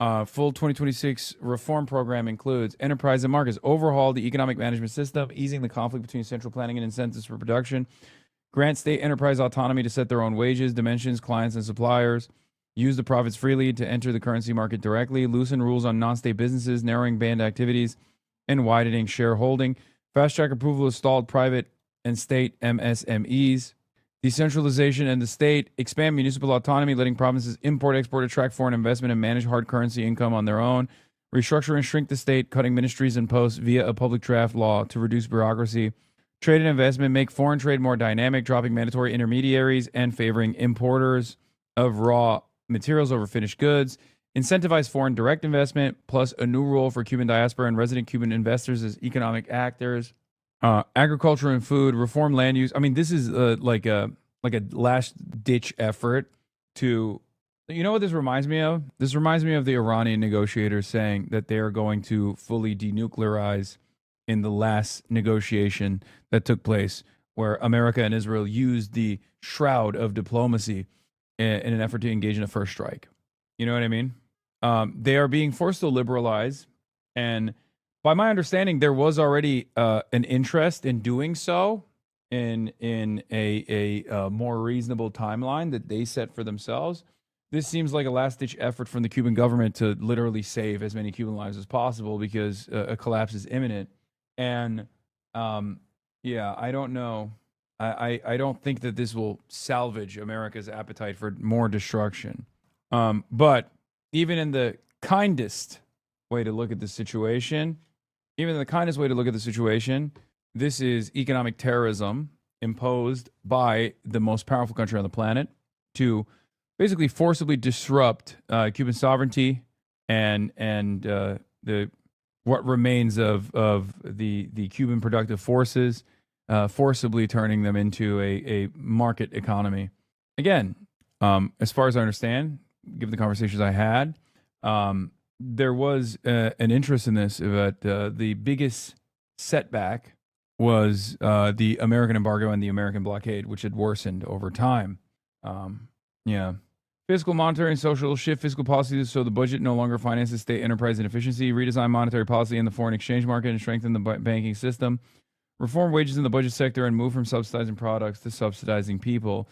On energy and transport, expand renewable energy and electric mobility, including local EV assembly to cut dependence on imported fuel, ease vehicle import limits, favoring solar-charged electric vehicles. For tourism, commerce, and labor, revive tourism through new operators beyond the big foreign chains that have pulled out, modernize domestic commerce with electronic invoicing and digital platforms, protect young, skilled workers with better pay and incentives to curb emigration. Okay. All right. We are now going to be heading down. I'm going to be heading down and going to dinner. I'm very excited because I'm starving. I'm freaking starving. Okay. And so I'm going to start Will Neff's live stream really quickly. Let's see if it worked. All right. Let's see if it worked because I'm going to raid him. Is it live? Let's see if it worked. Yep. Okay. Good. Will Neff is live. So what's up? What's up, YouTube? What's up, Neffers? We're out here with the dastardly Will Neff, the cunning linguist himself, and we're about to go on a culinary journey. Okay? Get excited to feast your eyes as we actually feast and fill our gullet. Arch villains, hey now, I'm gonna be showing whole. Anyway, I'm gonna end my broadcast and I'm going to swap it over to Will Neff's broadcast in a second after I raid him. Okay, and we're gonna continue the fun over there. Yes. Okay, starting the raid. Did it work? Am I raiding it? God damn it. What's up, YouTube? Is it raiding? Half Day Hossie. You already know what it is. Did the raid go through? Why is it not showing up on my fucking stream preview? This is so goddamn annoying. Hold on. Oh, raid now. Okay.